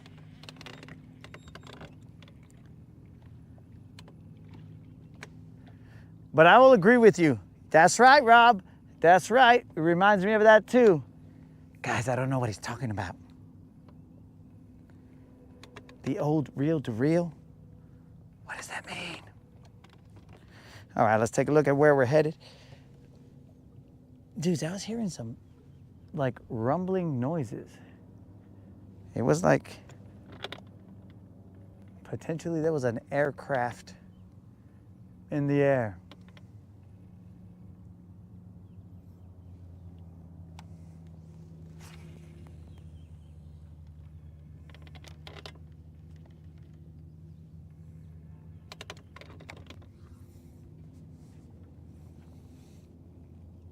Okay, we're about to get to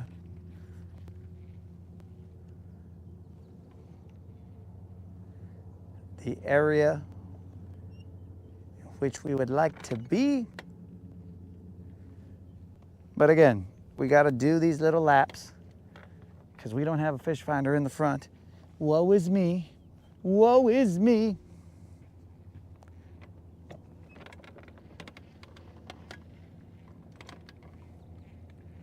I see that apparently I put a comment somehow. That's probably the moderator saying, "It's 11 o'clock, where are you? Don't you be running away from your adulting." Moderator, it's not my fault. They said they wanted more Rodcast. What am I supposed to do? I gotta give the people what they want. Now, only a couple of them said it, moderator, not everybody. So some people are in a silent protest right now. And if you guys want a silent protest, I am all for that. That is your right.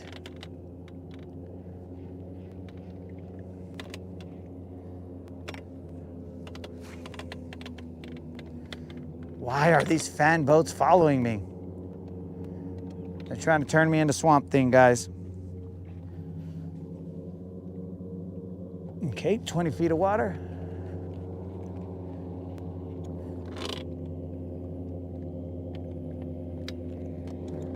Movie theater sounds.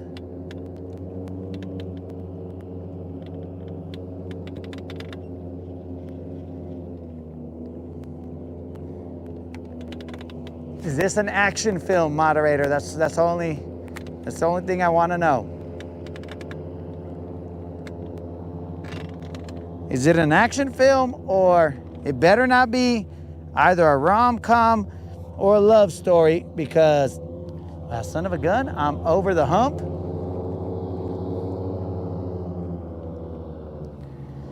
All right, guys.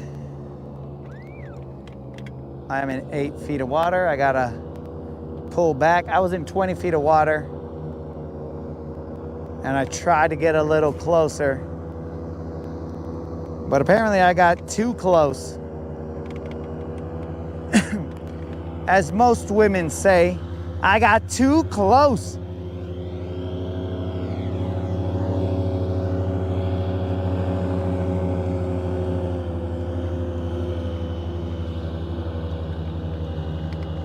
Did we get transported to Florida?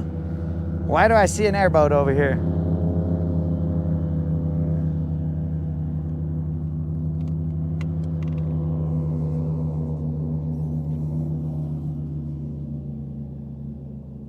All right, we are in 14 feet of water, 15.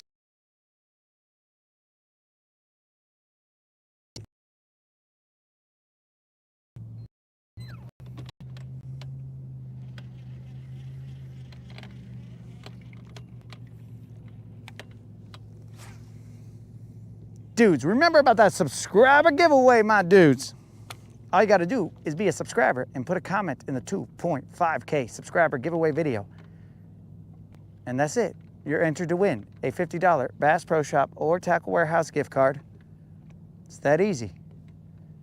June 27th, the drawing will be held at 5 p.m. Central. Get in, dogs. Do not feel bashful.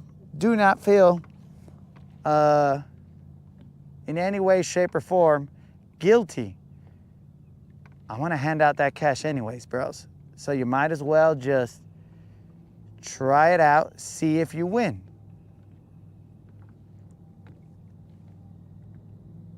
And then you can get some tackle and fish around and find out, maybe, just maybe, if they are available, you can get some biz bait worms.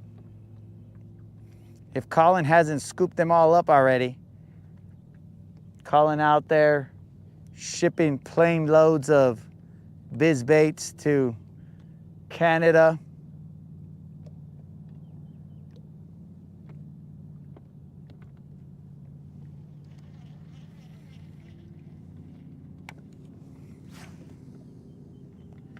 You get yourself some biz bait mag dizzies. Now here's the thing, guys.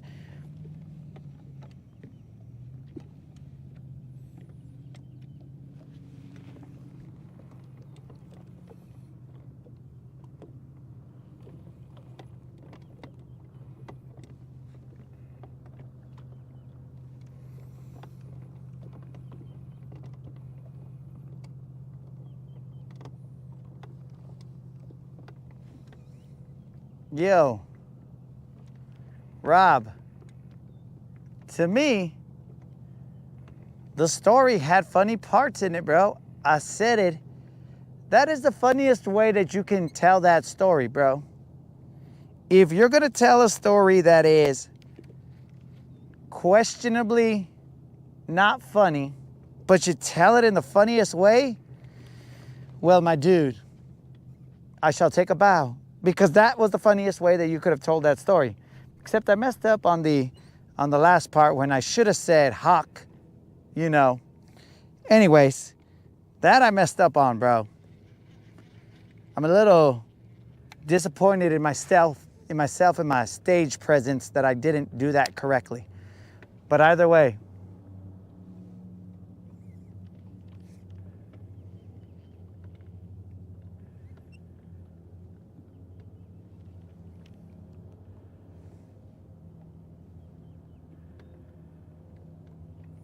so we believe that this hump is right in front of us, guys and gals,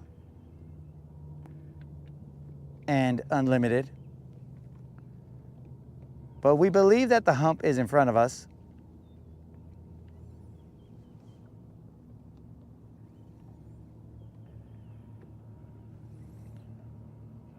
I don't feel much, I mean, I feel grass.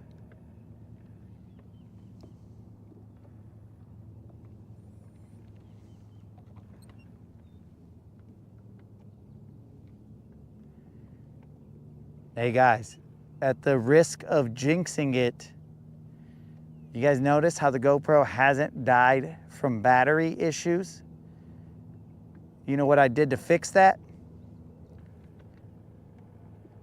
Nothing.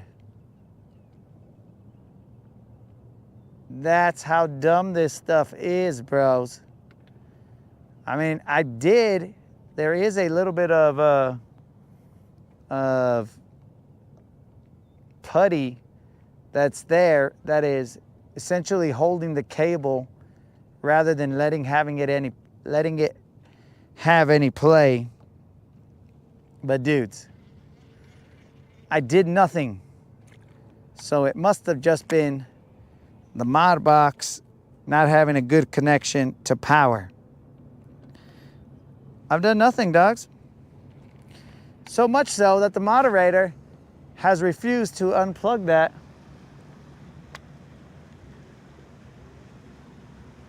Because she's afraid that she's going to move the cable. Well, unplug the GoPro. She's afraid that she's going to move the cable and it's no longer going to have contact.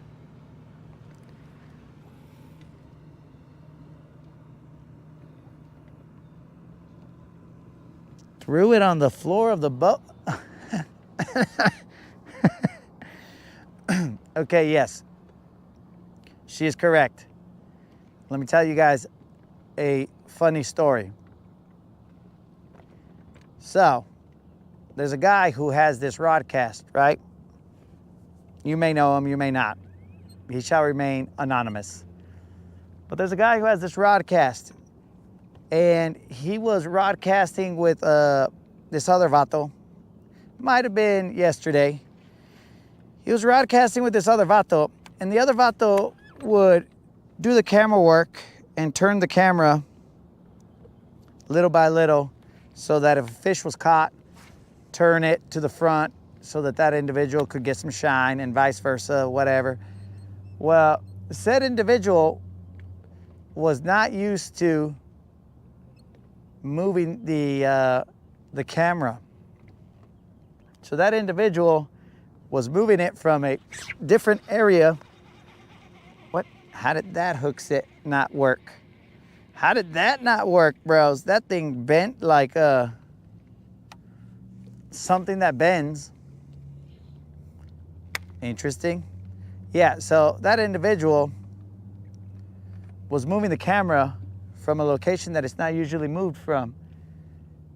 And the camera was just hanging out up there. And when this individual got back to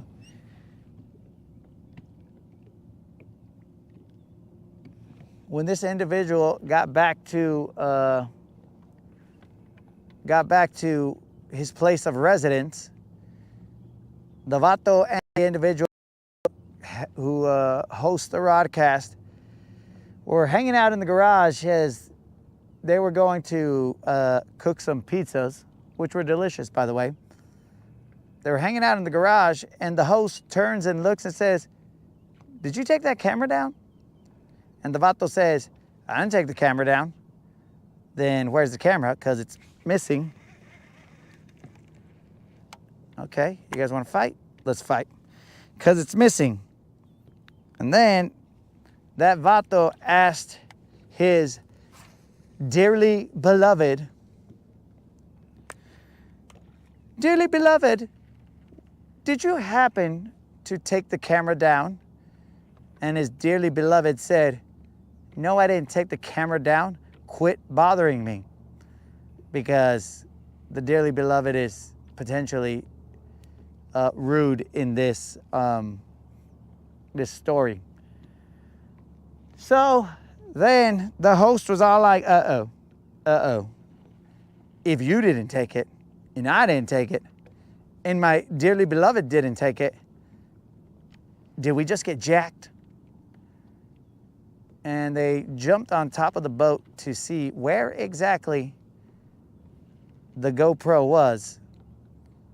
And when this person got up on the boat, looked and was all like, "Well, there's the receiver, but where's the GoPro?" And then the GoPro was hanging out by Elon in the cup holder. So apparently, somewhere along the drive on the way to his residence, The GoPro flew off. The receiver flew off. All of it flew off, but happened to fall off into the boat. So, I don't know, guys. Call it luck. Call it divine intervention. Whatever you want to call it, just know that the GoPro is still alive. That was a very lucky moment because the receiver has flown off of this Rodcast once before and been lost to the lake. So how it survived the road, nobody knows. Nobody knows, but it's all there. And Dead Rabbit, I'm assuming the only thing that has changed is the cable is not moving around. So I believe it to have been a loose connection with the mod box.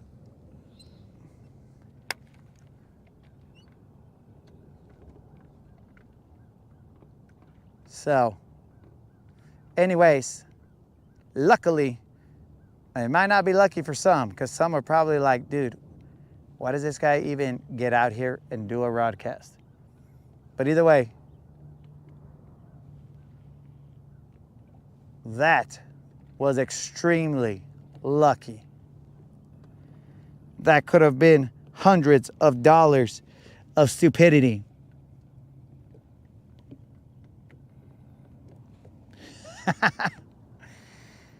It was a durability check, but I'm glad that the durability check remained inside of the boat.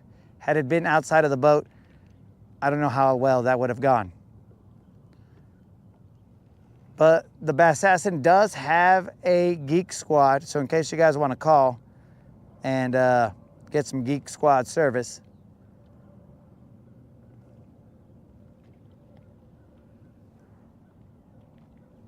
then we can help you troubleshoot unknown matters. It just took a little bit of chill, bro. Because the answer was believed to have been known, but the verification process was long. Because it had to happen on multiple occasions, and sometimes it didn't, sometimes it did, blah, blah, blah, this, that, and the other. Electronics, bro. It's just the way it goes down.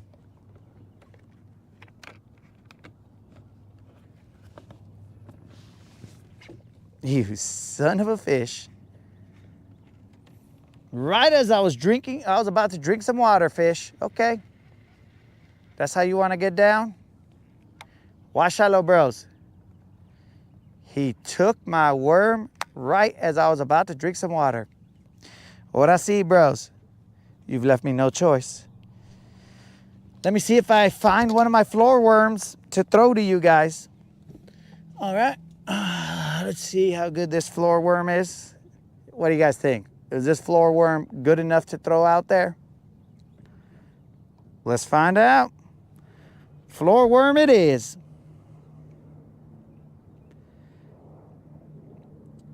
This right here is a Magnum trick worm. Let me do a little mod.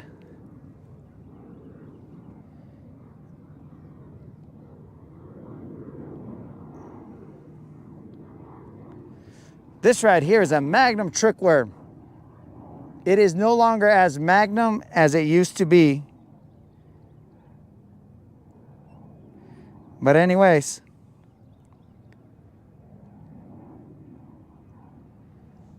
it is more of a regular trick worm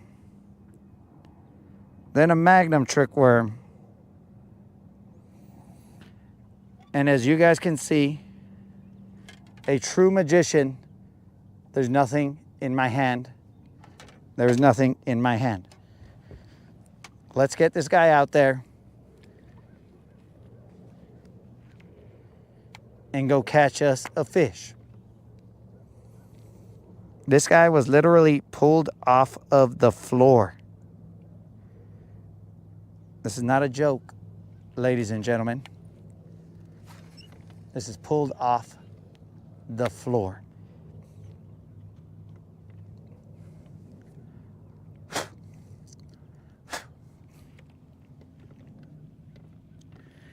Gary, what's happening?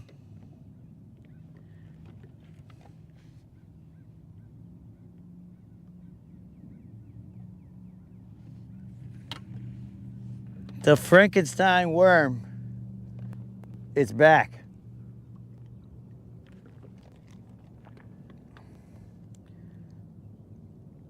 Just a little modification, guys.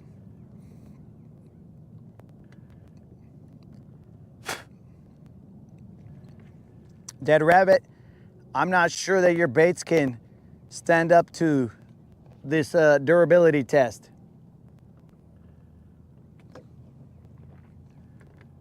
As corporate baits can't stand up to this test either.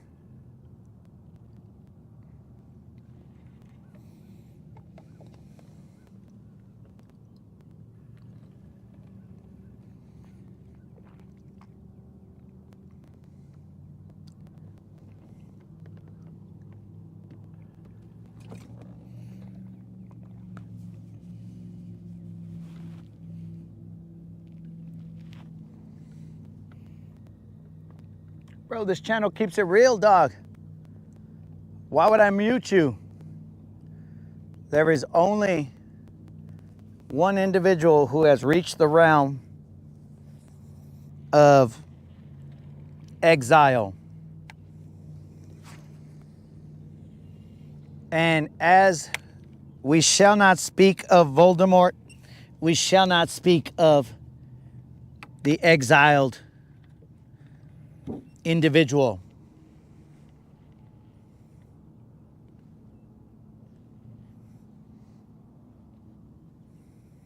I would much rather speak of Voldemort and take my chances there.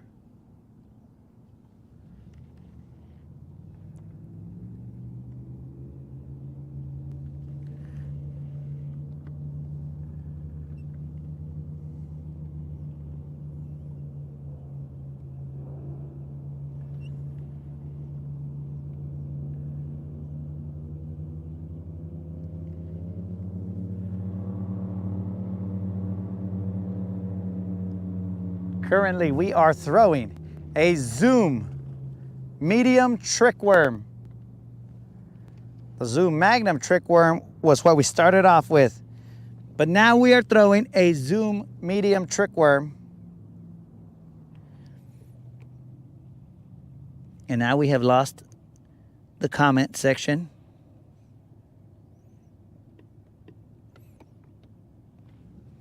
And I'm not talking about that chick show.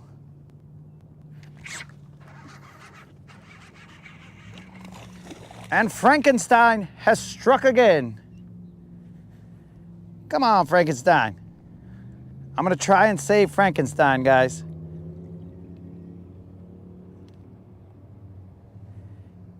He is a little bit messed up. Floor worms, bro. It's all the rage. Let me let this little dude wear himself out because he's gonna try and mess up my Frankenstein. Floor worms, guys. All the rage. Look at that. Right there. Frankenstein about to tear in half. But not quite. Not yet. Frankenstein is gonna go. I mean, he's a little guy. But watch this, guys. We're gonna piece Frankenstein back together. Boom. Boom. I believe it goes boom, boom, boom, boom.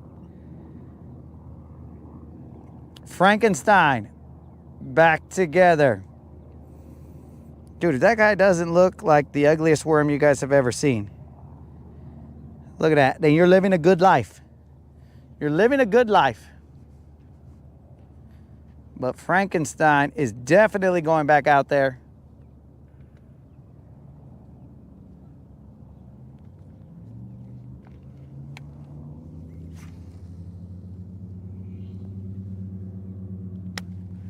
Go get him, Frankie.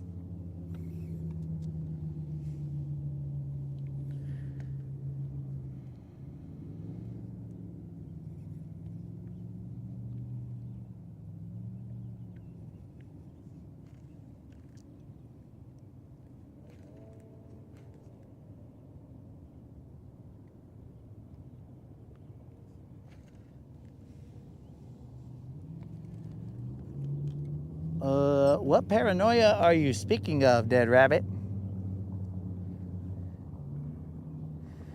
Are you referring to me? When you speak of paranoia, bro.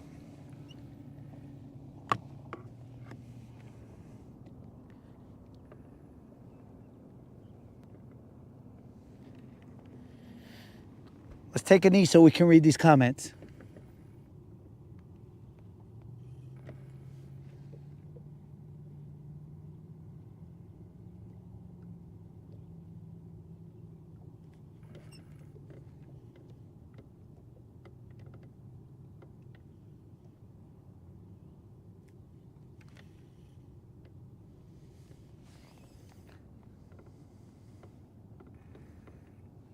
Frankenstein, here we go. Seems like the fish here are smaller, guys. I'm gonna throw that jabberjaw over the top from this angle, and then we'll move to the other hump. Because these guys, they seem to be tiny.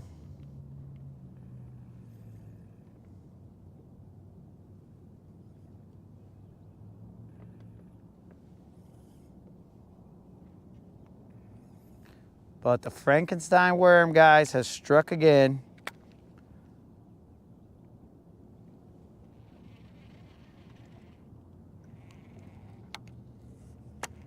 I mean, I'm sure this vato can get like 5 or 6 more fish.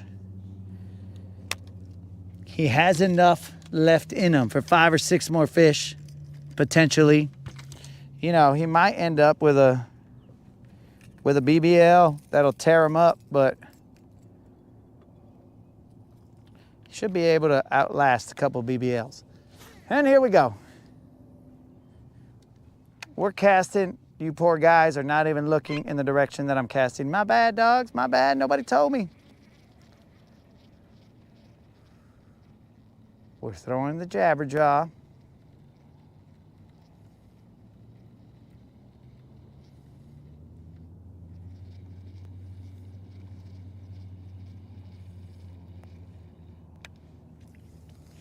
Now the jabberjaw has a shiny bill. So I'm assuming that he's letting off some shine as he's cruising through the water. So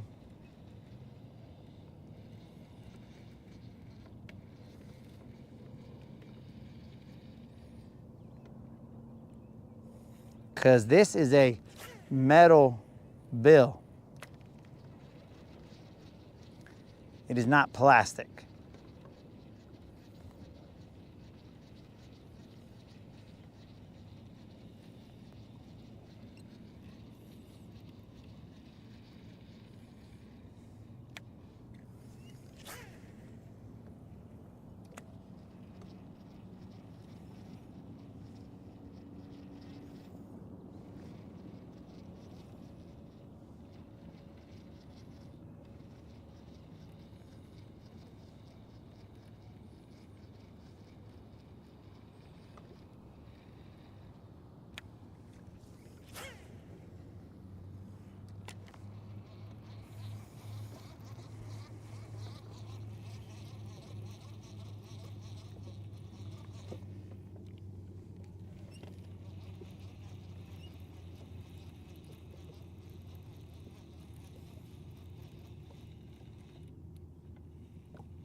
Super soft.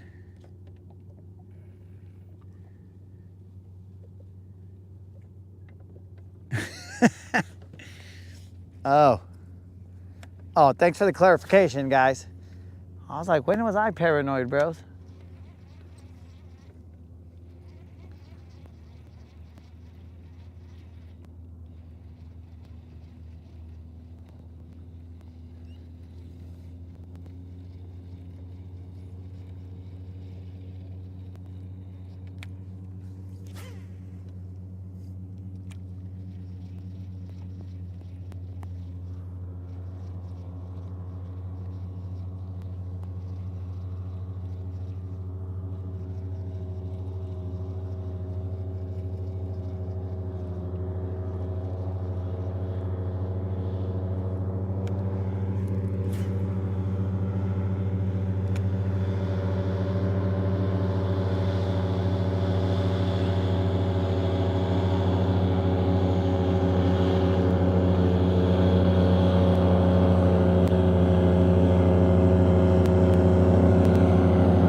Let's cruise a little bit forward.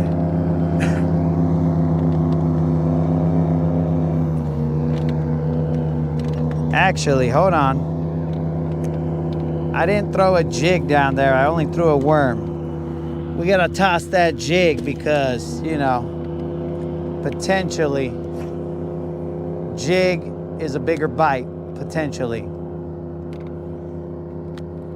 Not guaranteed, but a jig is usually a bigger bite. We were in 15 feet of water, throwing up to probably about 7 or 8. We'll try and rip the jig out of the grass.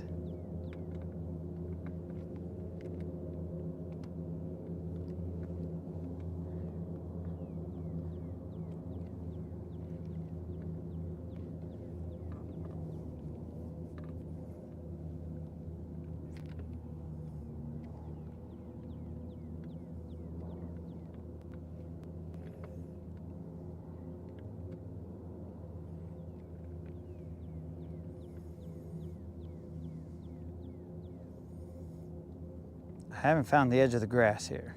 This is probably it right here.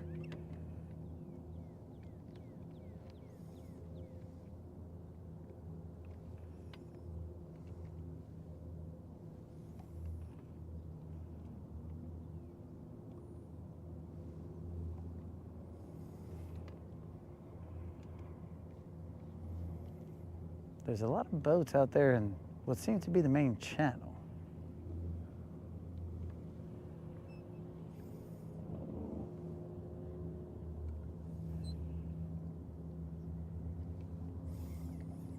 They must be fishing ledges over there.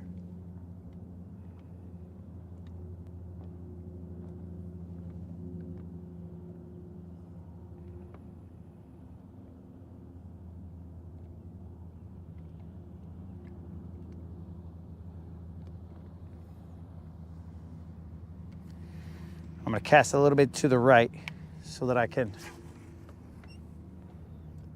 see if I can find the edge of that grass. What's the time? We are at almost 1 o'clock. What in the heck is going on here? I mean, 11 has 2 1s in it. So maybe if we wait till 1:11 or 1:10, then it's still 11.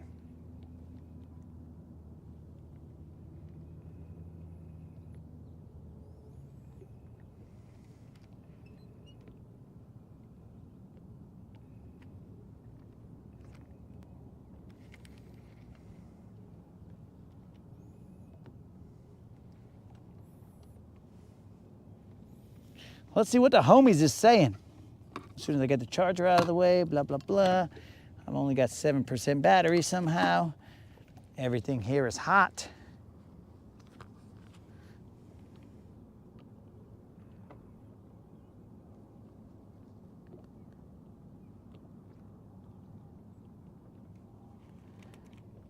What brand of plastic do you use?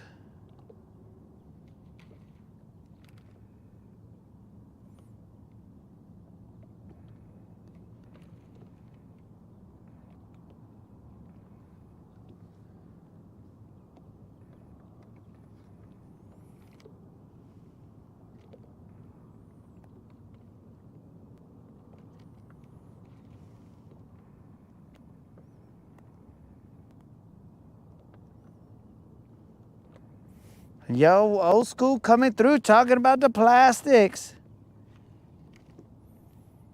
Yo, what up, Kendall?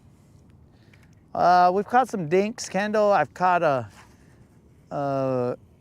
one Little John in the morning on Sunset Hump, I believe.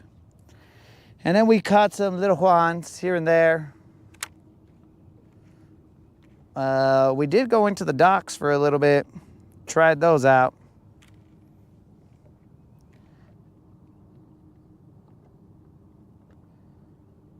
So you missed a little dock show right there.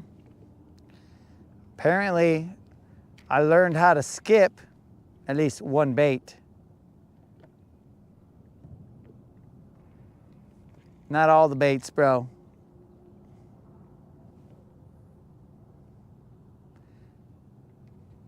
You might have been so proud, bro.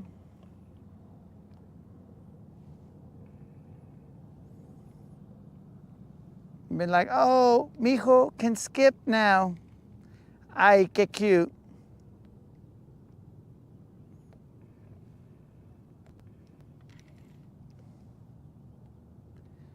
But I wouldn't expect that I would be doing too much of it, bro.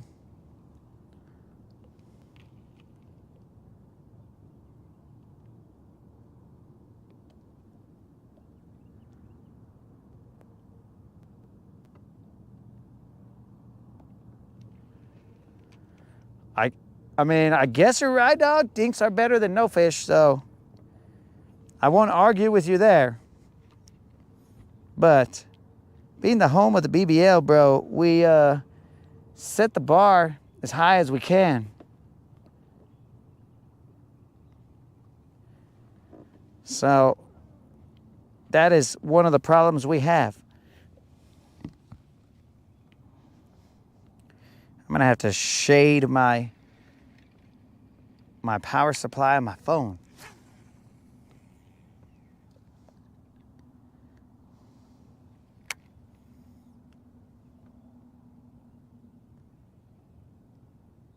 Well, that's a long drop.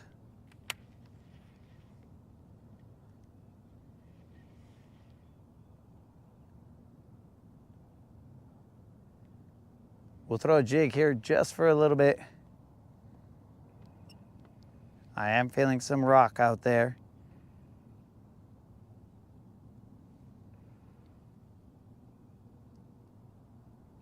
I am definitely liking what I'm feeling.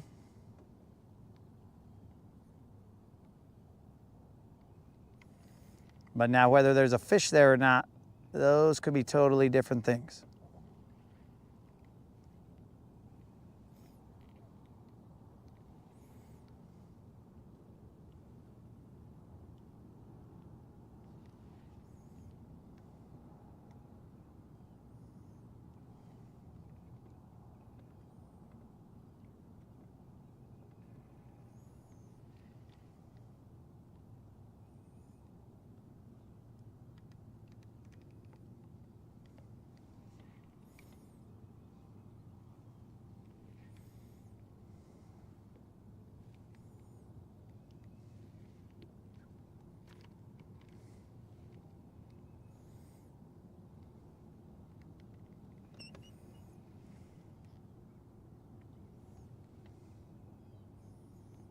I will throw one more cast out there, and then we'll move a little bit forward, probably pick off a couple over there, and then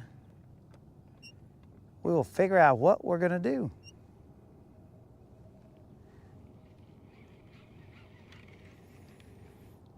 I knew it. I knew I had a little bit of grass on me, ruined that whole cast.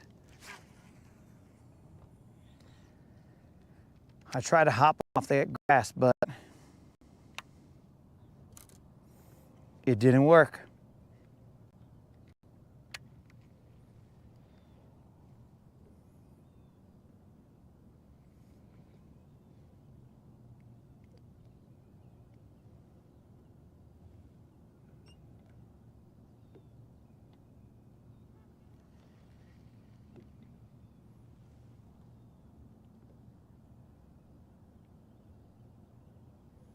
I'm bumping rock.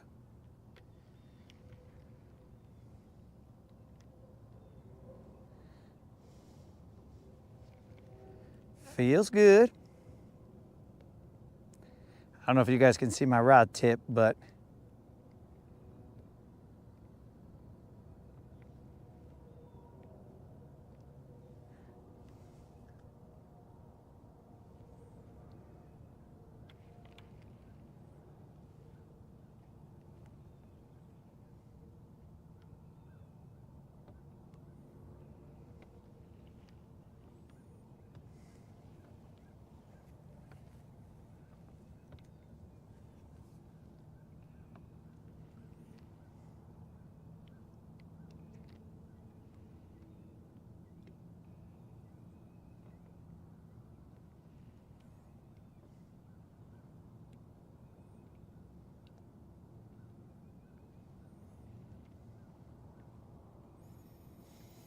I think somebody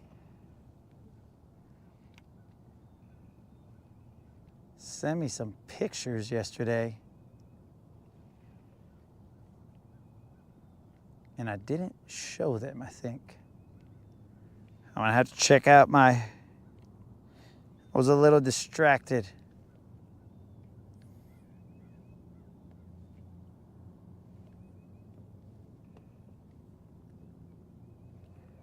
I know one of these days I accidentally didn't show somebody's pictures.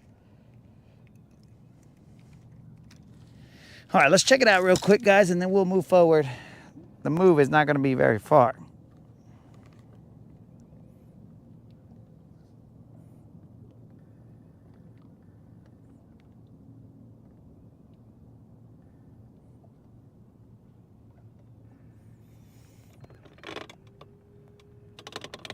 Kendall's saying he's proud of me for trying something new.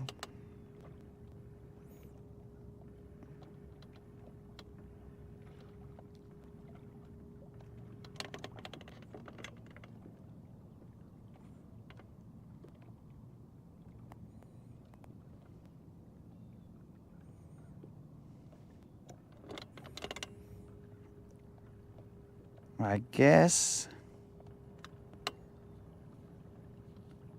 guess I didn't. But while I got the phone in the hand, I will go use the mapping software on here.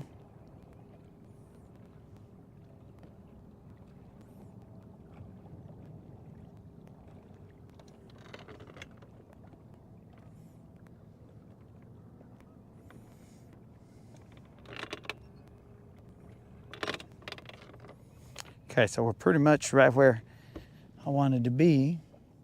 Yep. We're in 8 feet of water, either to the right, left, or on top.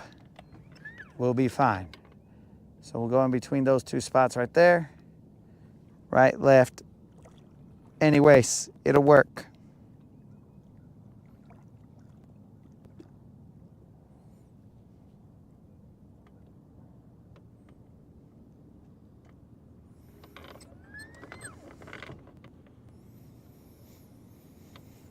Where can I put this? There is no shade.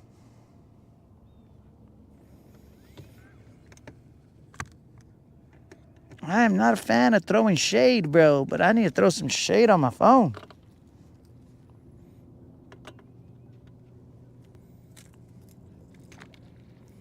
We're gonna toss this jabberjaw out there.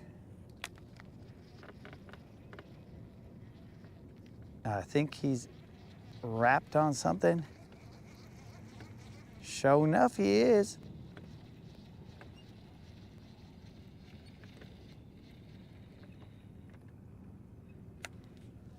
Let's go, Jabber.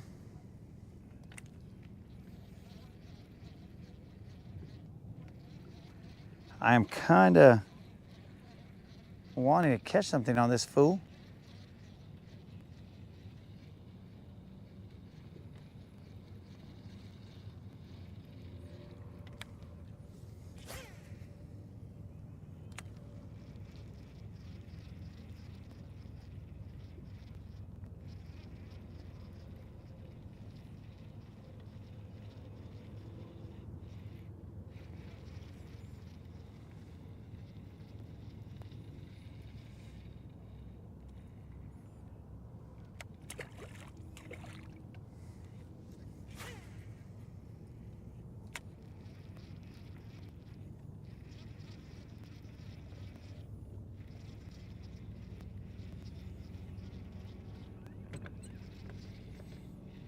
Yeah, there's got to be a helicopter that I'm hearing somewhere.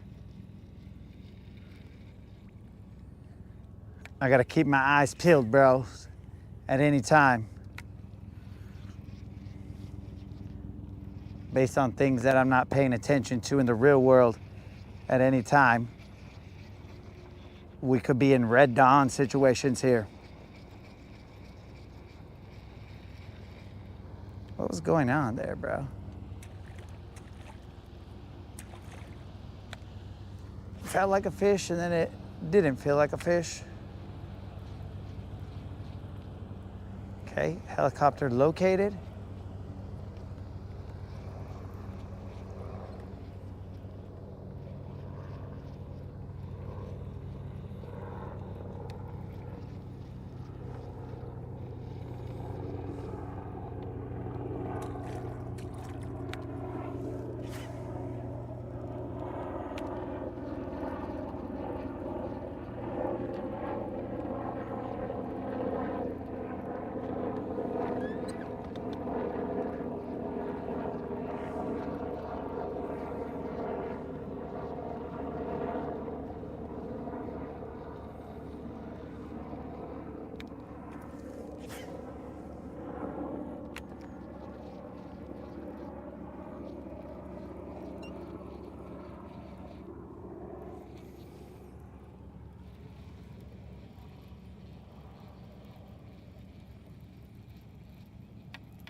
Kendall, I do my best to not look suspicious.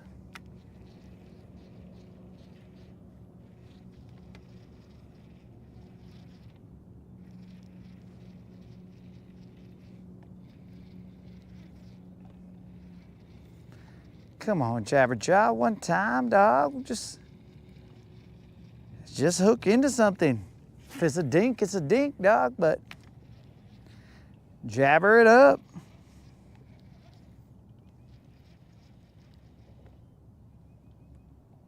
It's grass.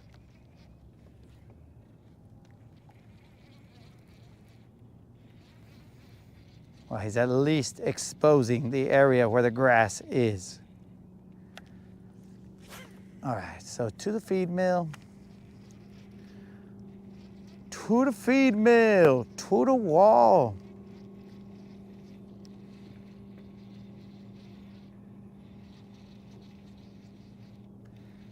Till my bait looks like a bait ball.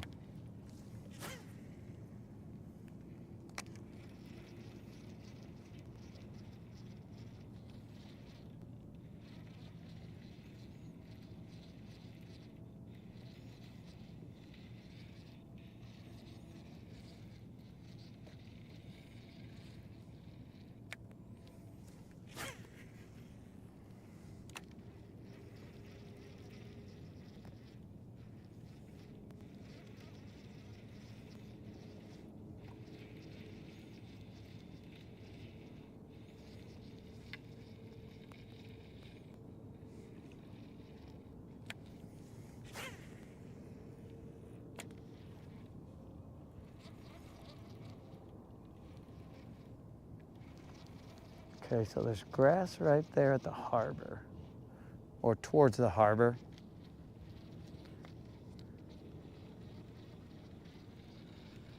No grass past the feed mill. Let's see if there's grass over here. This is a search and destroy, guys, because we do not have our front fish finder.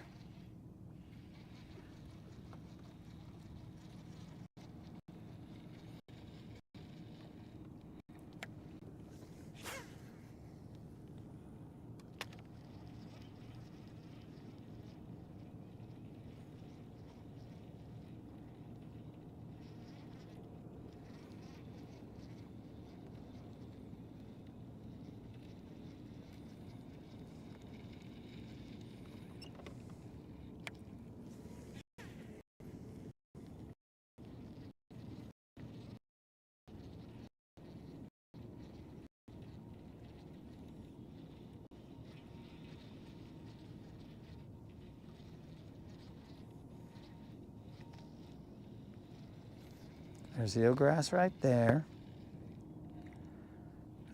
Maybe I'm reeling him in too fast, and he's not going to the depths that he should.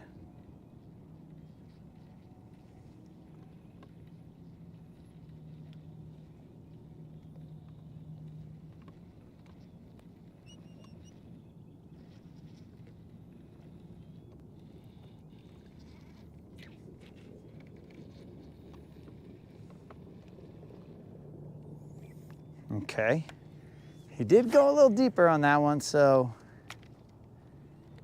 I will slow roll him.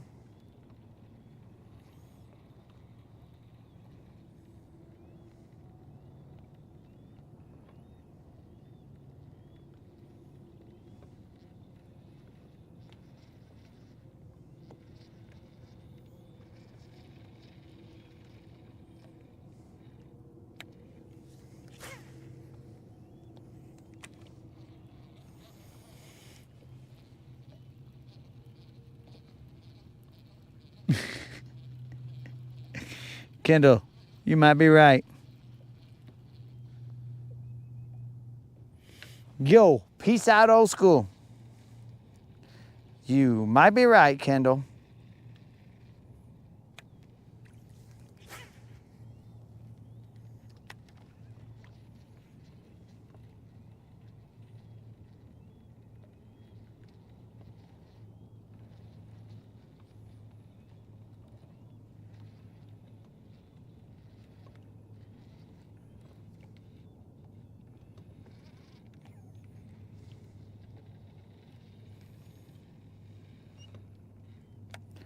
All right, guys, so I think we learned something. We may have been burning the Jabberjaw a little bit too fast, so that dummy was not going down as deep as it could.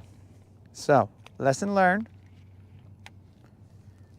Slow roll. Do not go 100 miles an hour when you're reeling in a Jabberjaw. So we learned that lesson.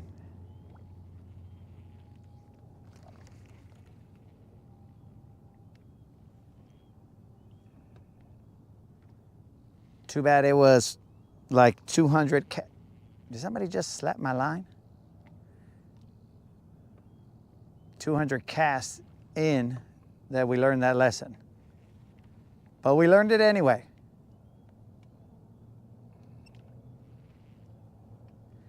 Jabberjaw doesn't like to be reeled in at Mach 1. It prefers a slightly under the sound barrier reeling in action.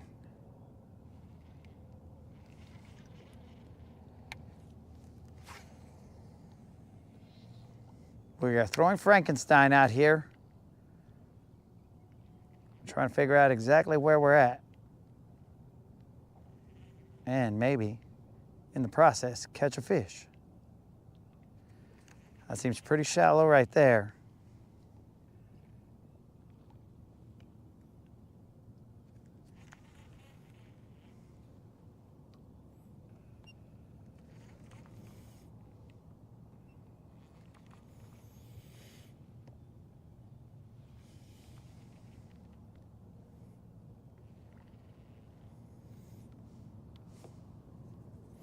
I know how to catch a fish. Just get a drink of water, and then these fools, they like to bite when your guard is down. Which I'm telling you right now, guys, this water has been in the sun all day.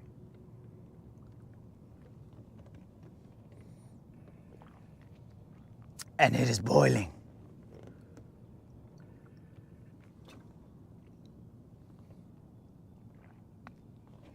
It's like I'm having a spot of tea at lunch.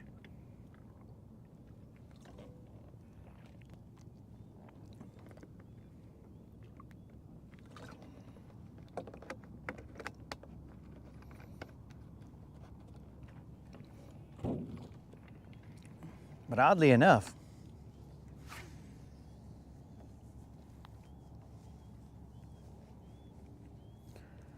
I think it goes down real nice.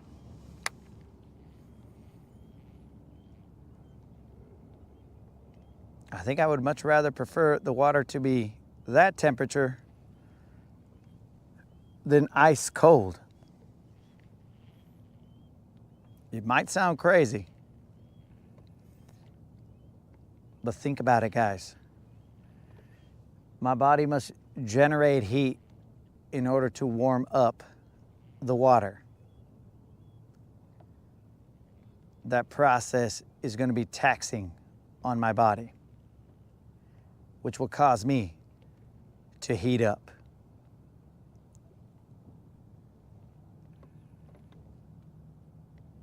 But if I put hot water in there,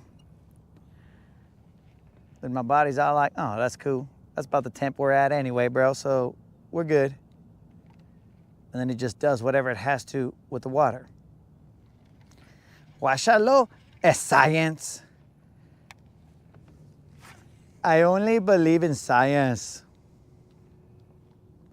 Basically what we got going on here, guys, we got a scientific study of whether hot water is better than cold water when it is hot as bait balls out here.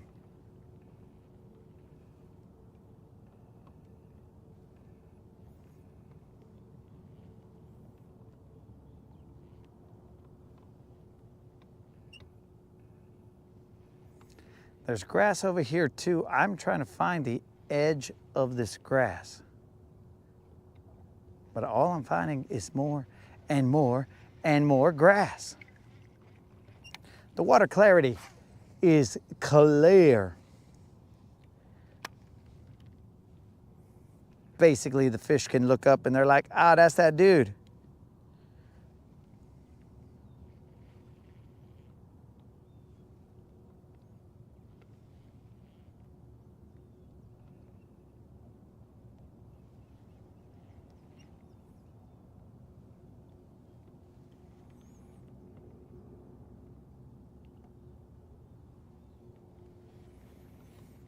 I guess we might not pick one off of here.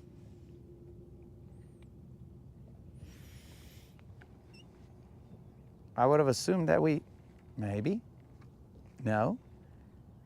I would assume we would have picked one off of here. But assumption is the mother of all. You can finish that statement any way you guys would like.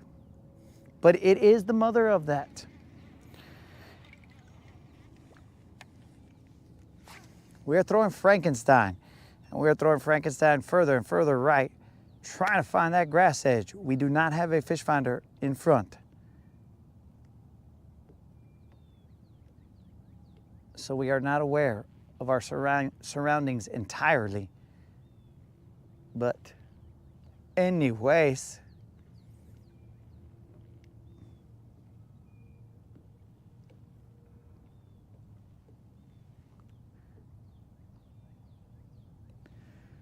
I think I found the edge of the grass right here.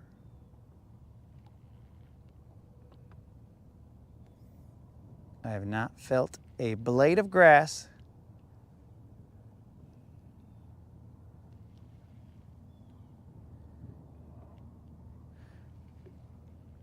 All right, so it's that angle right there.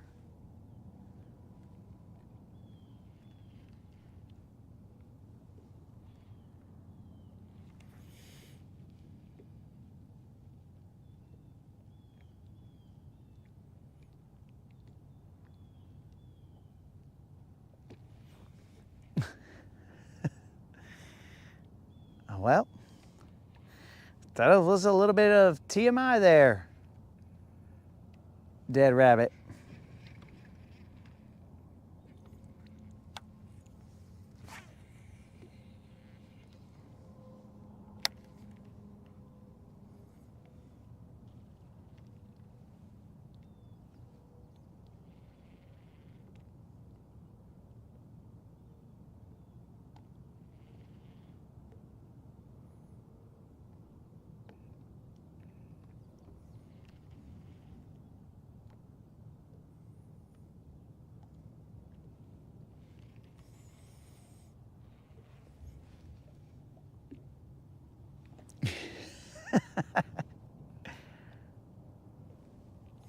Bro, that's the only way we know how to stay, and that's stay cool.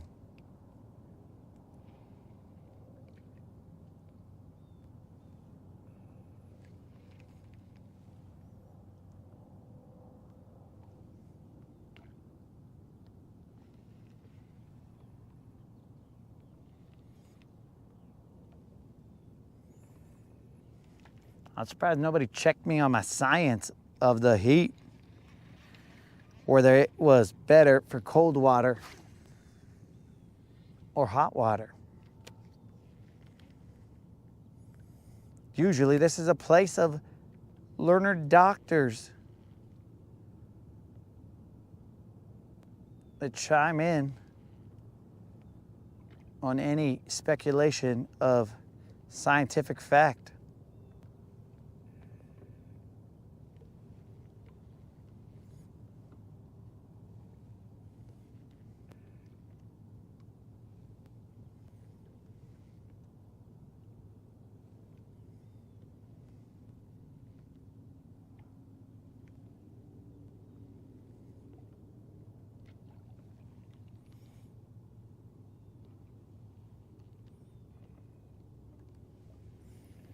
But actually it does feel a lot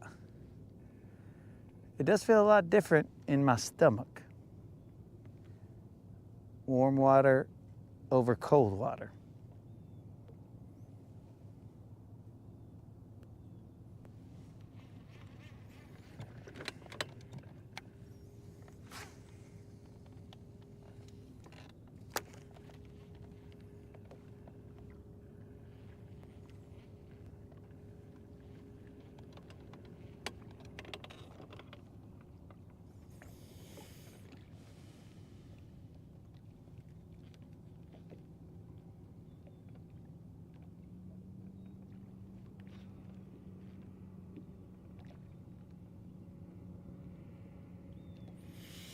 Here he goes.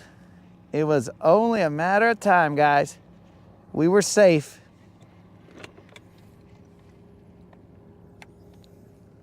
We were safe for a while. Where we at? Okay, we were on the top of it.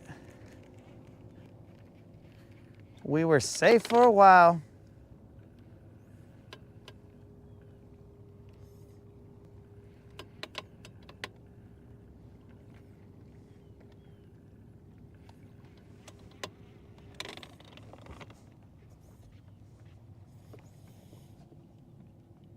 Okay, 9 feet.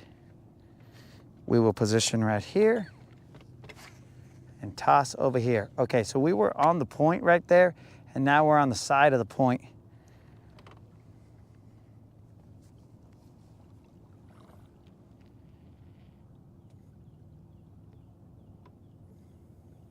The channel is right behind us.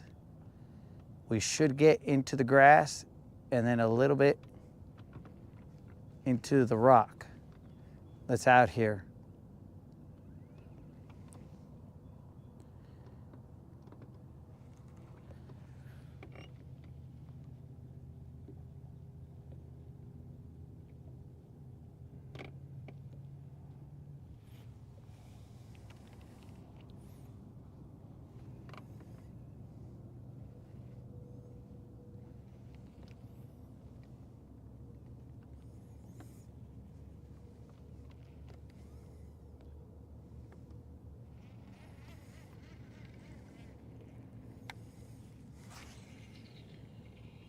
I'll see where we've spot locked to.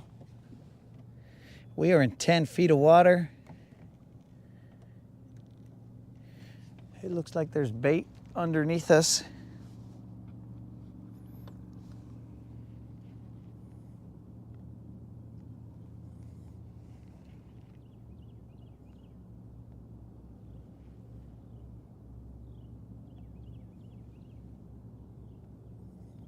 We will throw that jabber out there. Definitely in some grass right there.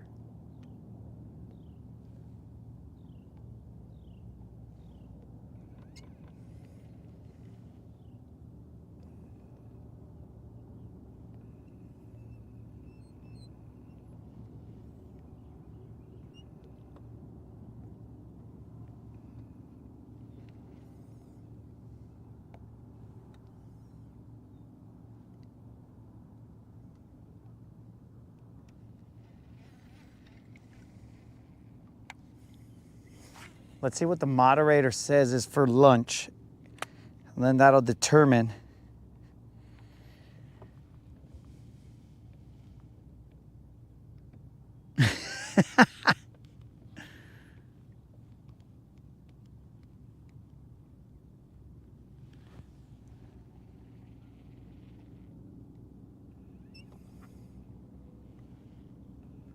Colin oh, here I go again. I just read Colin's comment, and now, again, I mixed up Colin and Kendall. How and why, I don't know. But Kendall says that he misinterpreted information that I was providing. Bro, never is there any information that I provide that should be interpreted the way you interpret it, bro. Never is the answer to that.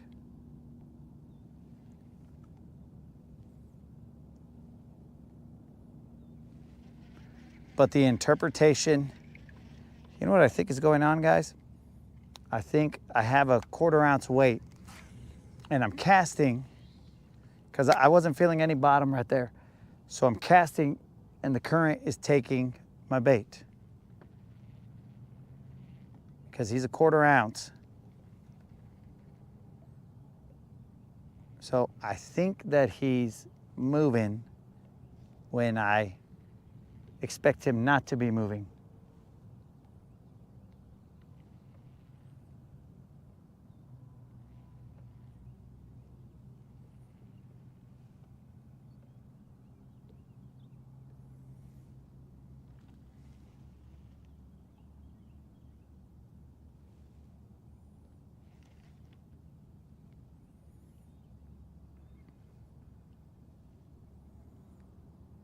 Like right now, I'm expecting to feel the bottom, and I do, but I feel like as soon as he gets out of that grass, he's gonna start floating in that direction. So I need to be somewhat cognizant of the fact that he is gonna be moving.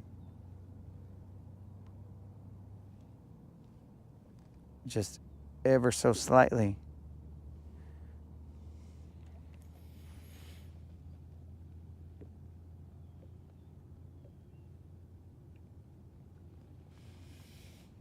Yo, Kendall, have you had lengua, bro?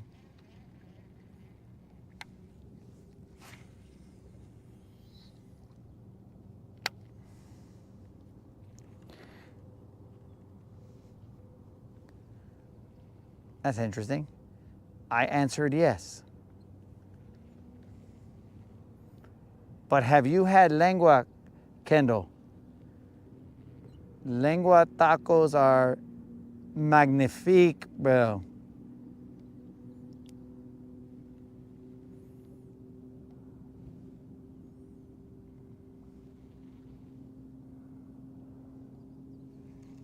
In fact, did the moderator ever answer?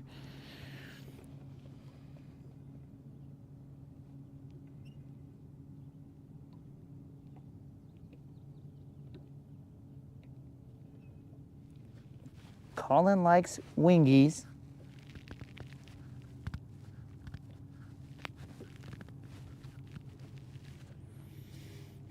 Oh, so I don't know how to read Kendall's comment. I will just assume that it is in the most proper form. But yeah, bro, those lengua tacos, magnifique. That, I mean, bro, that's where the food truck should begin. But the moderator is just holding out, guys.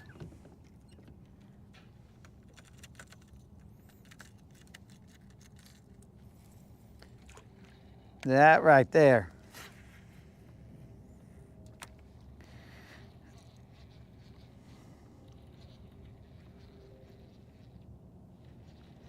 That is a specialty. But the problem with lengua tacos, bro, is that back in the day, lengua used to be cheap, dog. It's like, who's gonna buy a cow tongue? Nobody. But then as my gente became more and more, or less and less a minority, and more the majority, at that point in time, bro, it was like, oh, a jabberjaw catch. Would you look at that? Well, it's not a catch just yet, but it's a jabberjaw bite. Are the jabberjaw hooks good enough?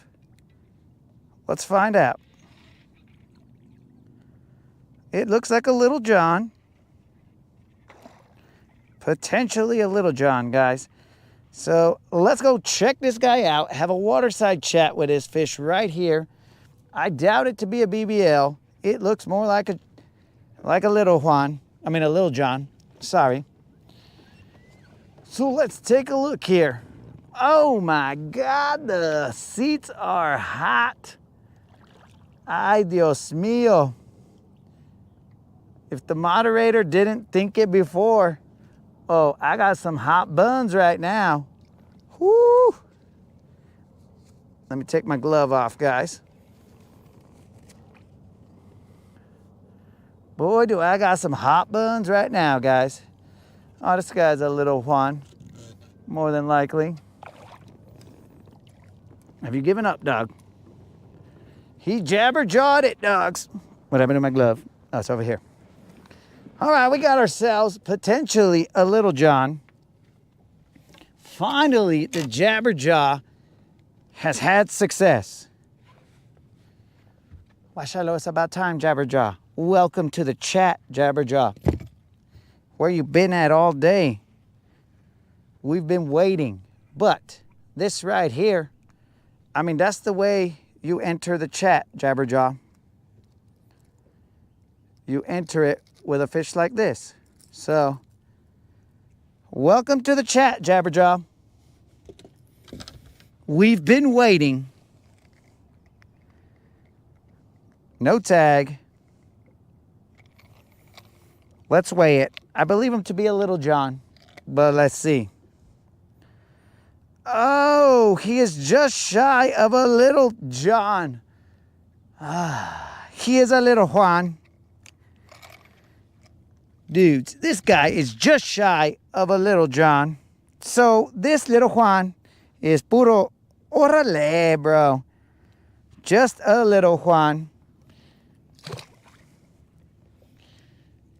The jabberjaw has handled business. Uh-oh, we got a phone call. Anyways, I believe that to be a spam. But what we did there, guys, was we were casting to the top of this hump and running it over the grass, and it drops pretty fast here. And at that point in time, that is when the little Juan bit. That right there, guys, was a 2-pound, 15-ounce. Ay, ay, ay. It was close to a little John, but it was not. Anyways. So yeah, we threw over the grass. And now that we're not burning the jabberjaw at Mach 2, it seems like he moves his butt correctly now. But the jabberjaw is now part of the crew. I mean, I'm not saying that he's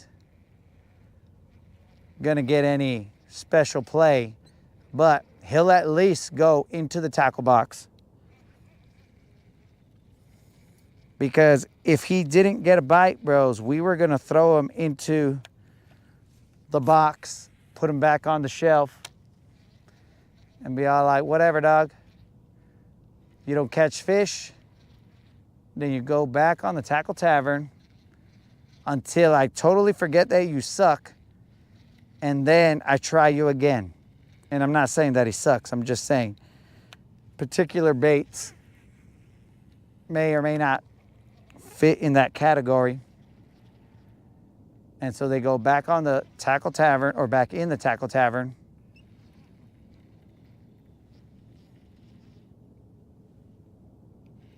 That's grass.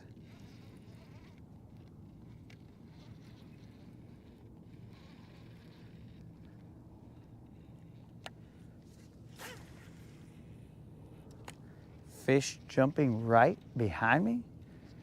Okay.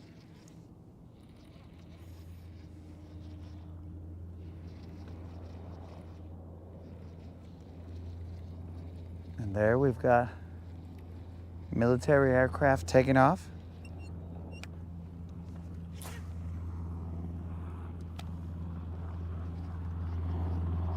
Yo, moderator, quick question.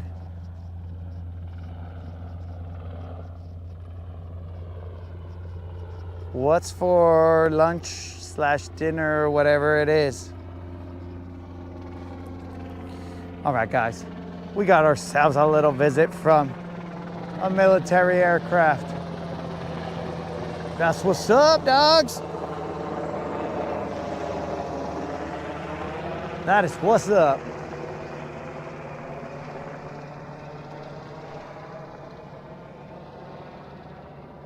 Tax dollars at work.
So yeah, dudes, the Jabberjaw interrupted our talk about lengua. So as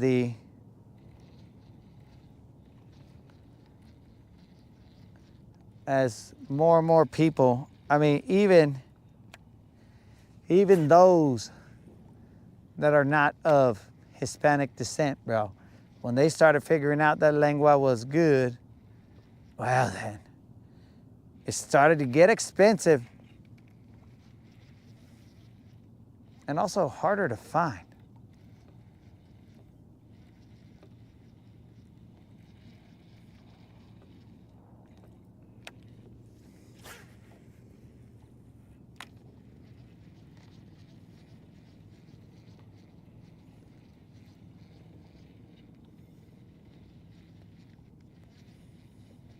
Dudes, has the moderator put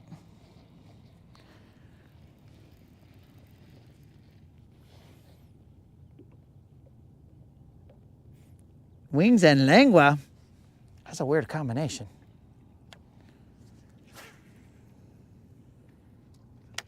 Okay, moderator, so what is it? Wings or lengua?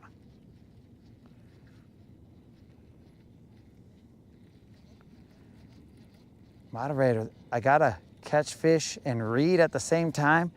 Usually I can see them, but I gotta put a shadow on it. So that's the problem, dudes. Usually my fish finder is up in the front. It puts a little bit of a shadow on my phone and the charger, and I'm able to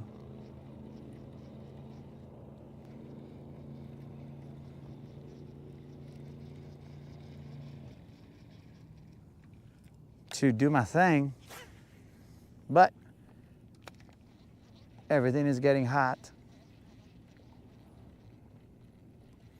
Oh, you know what I haven't thrown is Don's chatterbait. That's what I was supposed to throw. In the other spot as well. Don's chatterbait. These chatterbaits are legendary. The only problem is that one must meet me in person in a dark alley,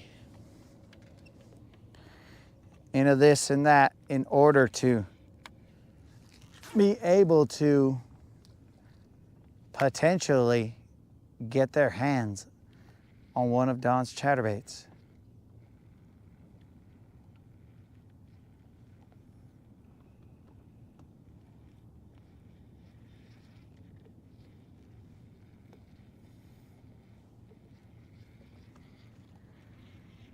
There are very few boats that these chatterbaits exist on.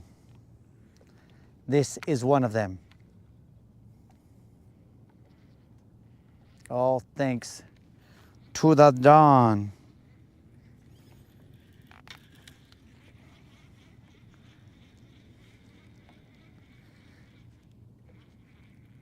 We got some grass. Let's see. I said pizza and wings. Lengua for dinner. Oh! Thank you, me being rude to myself. I like the way I type stuff in the chat. That's grass. I type stuff in the chat to myself, and when it comes across, it sounds so mean because that's how I would have typed it to myself anyway. I'm like, look, fool, I don't know how many times I have to tell you, but I've already said it. So relax with the questions. You're gonna get fed.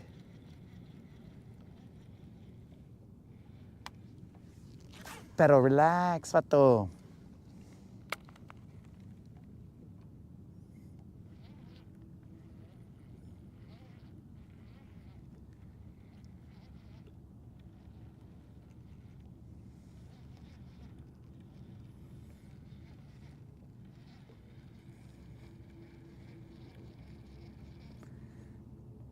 $1:30.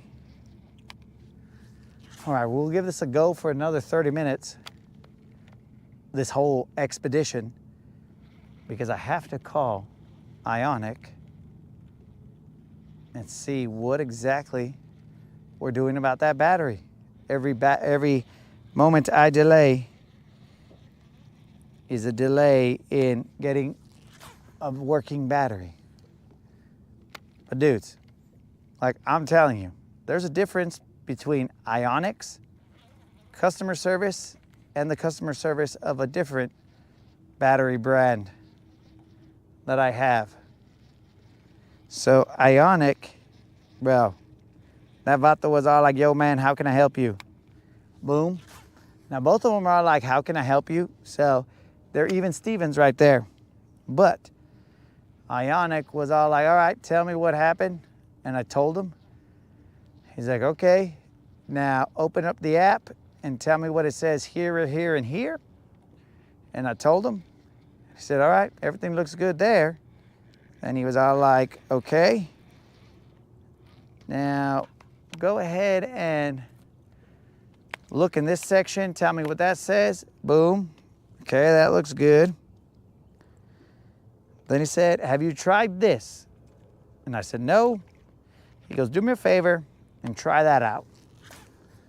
And he goes, once you try that out, if it doesn't work, just call us back and then we'll see what it says. We'll see what information you got. And at that point in time, we will decide if you got to send it back, and then we'll just send you another one. And I was like, ay, ay, ay, bro. Customer service, bro. That is a lost art form in companies.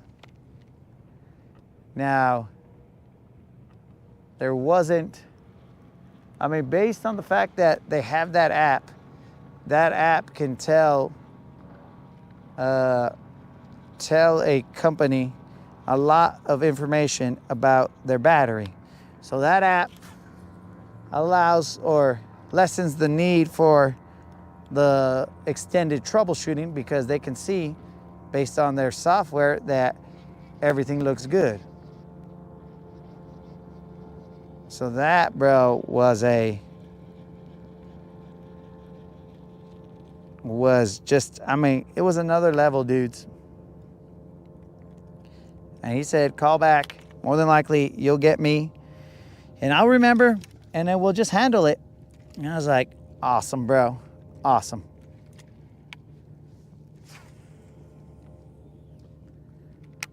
There was no, let's call it an accusatory tone, where it's all like, well, have you done this? Are you sure it's not this? Blah, blah, blah. And I understand that point of view because, you know, you don't want to send things back and forth if you don't have to. So you want to check off all these potential problems. But the tone was completely different. It was, I felt like he was listening to everything I said and just basically like, all right, bro, if it's us, we'll fix it, no big deal. Rather than, nah, try this other thing. Do you have a different charger? I'm like, dog, I've already tried it on 2 chargers. Are you sure that blah, blah, blah? I was like, dog, both of these are lithium chargers. Well, it could be the charger. And I was like, come on now. All other batteries are working. So, good on them, bro. If I were to suggest a battery brand, now, again, keep in mind, I'm not sponsored. But if I were to suggest a battery brand, I would go with Ionic, as I will slowly, and by slowly, I mean very slowly, replace my batteries as they go out with Ionic batteries, because the Ionic batteries are a lot less expensive in terms of lithium batteries. Their warranty seems to be top notch. I think it's like 10 years or something like that. And dudes, that app right there, that app is very nice. It gives you the warm fuzzy when you're seeing. You can look at it, and I mean, the day that it died, I was looking at it, I was like, okay, guys, we have this much battery left, blah, blah, blah. And he also told me, he was like, hey, man, you might have something up with your alternator or your alternator connections, because your engine should have been charging that battery, and it should have never got to that point. And I was like, yep, I believe that there might be maybe a missing connection or something. I'll double check it. But that's all he said. And he was like, all right, dog, call us back. So that is what I got to go do. Some of that adulting.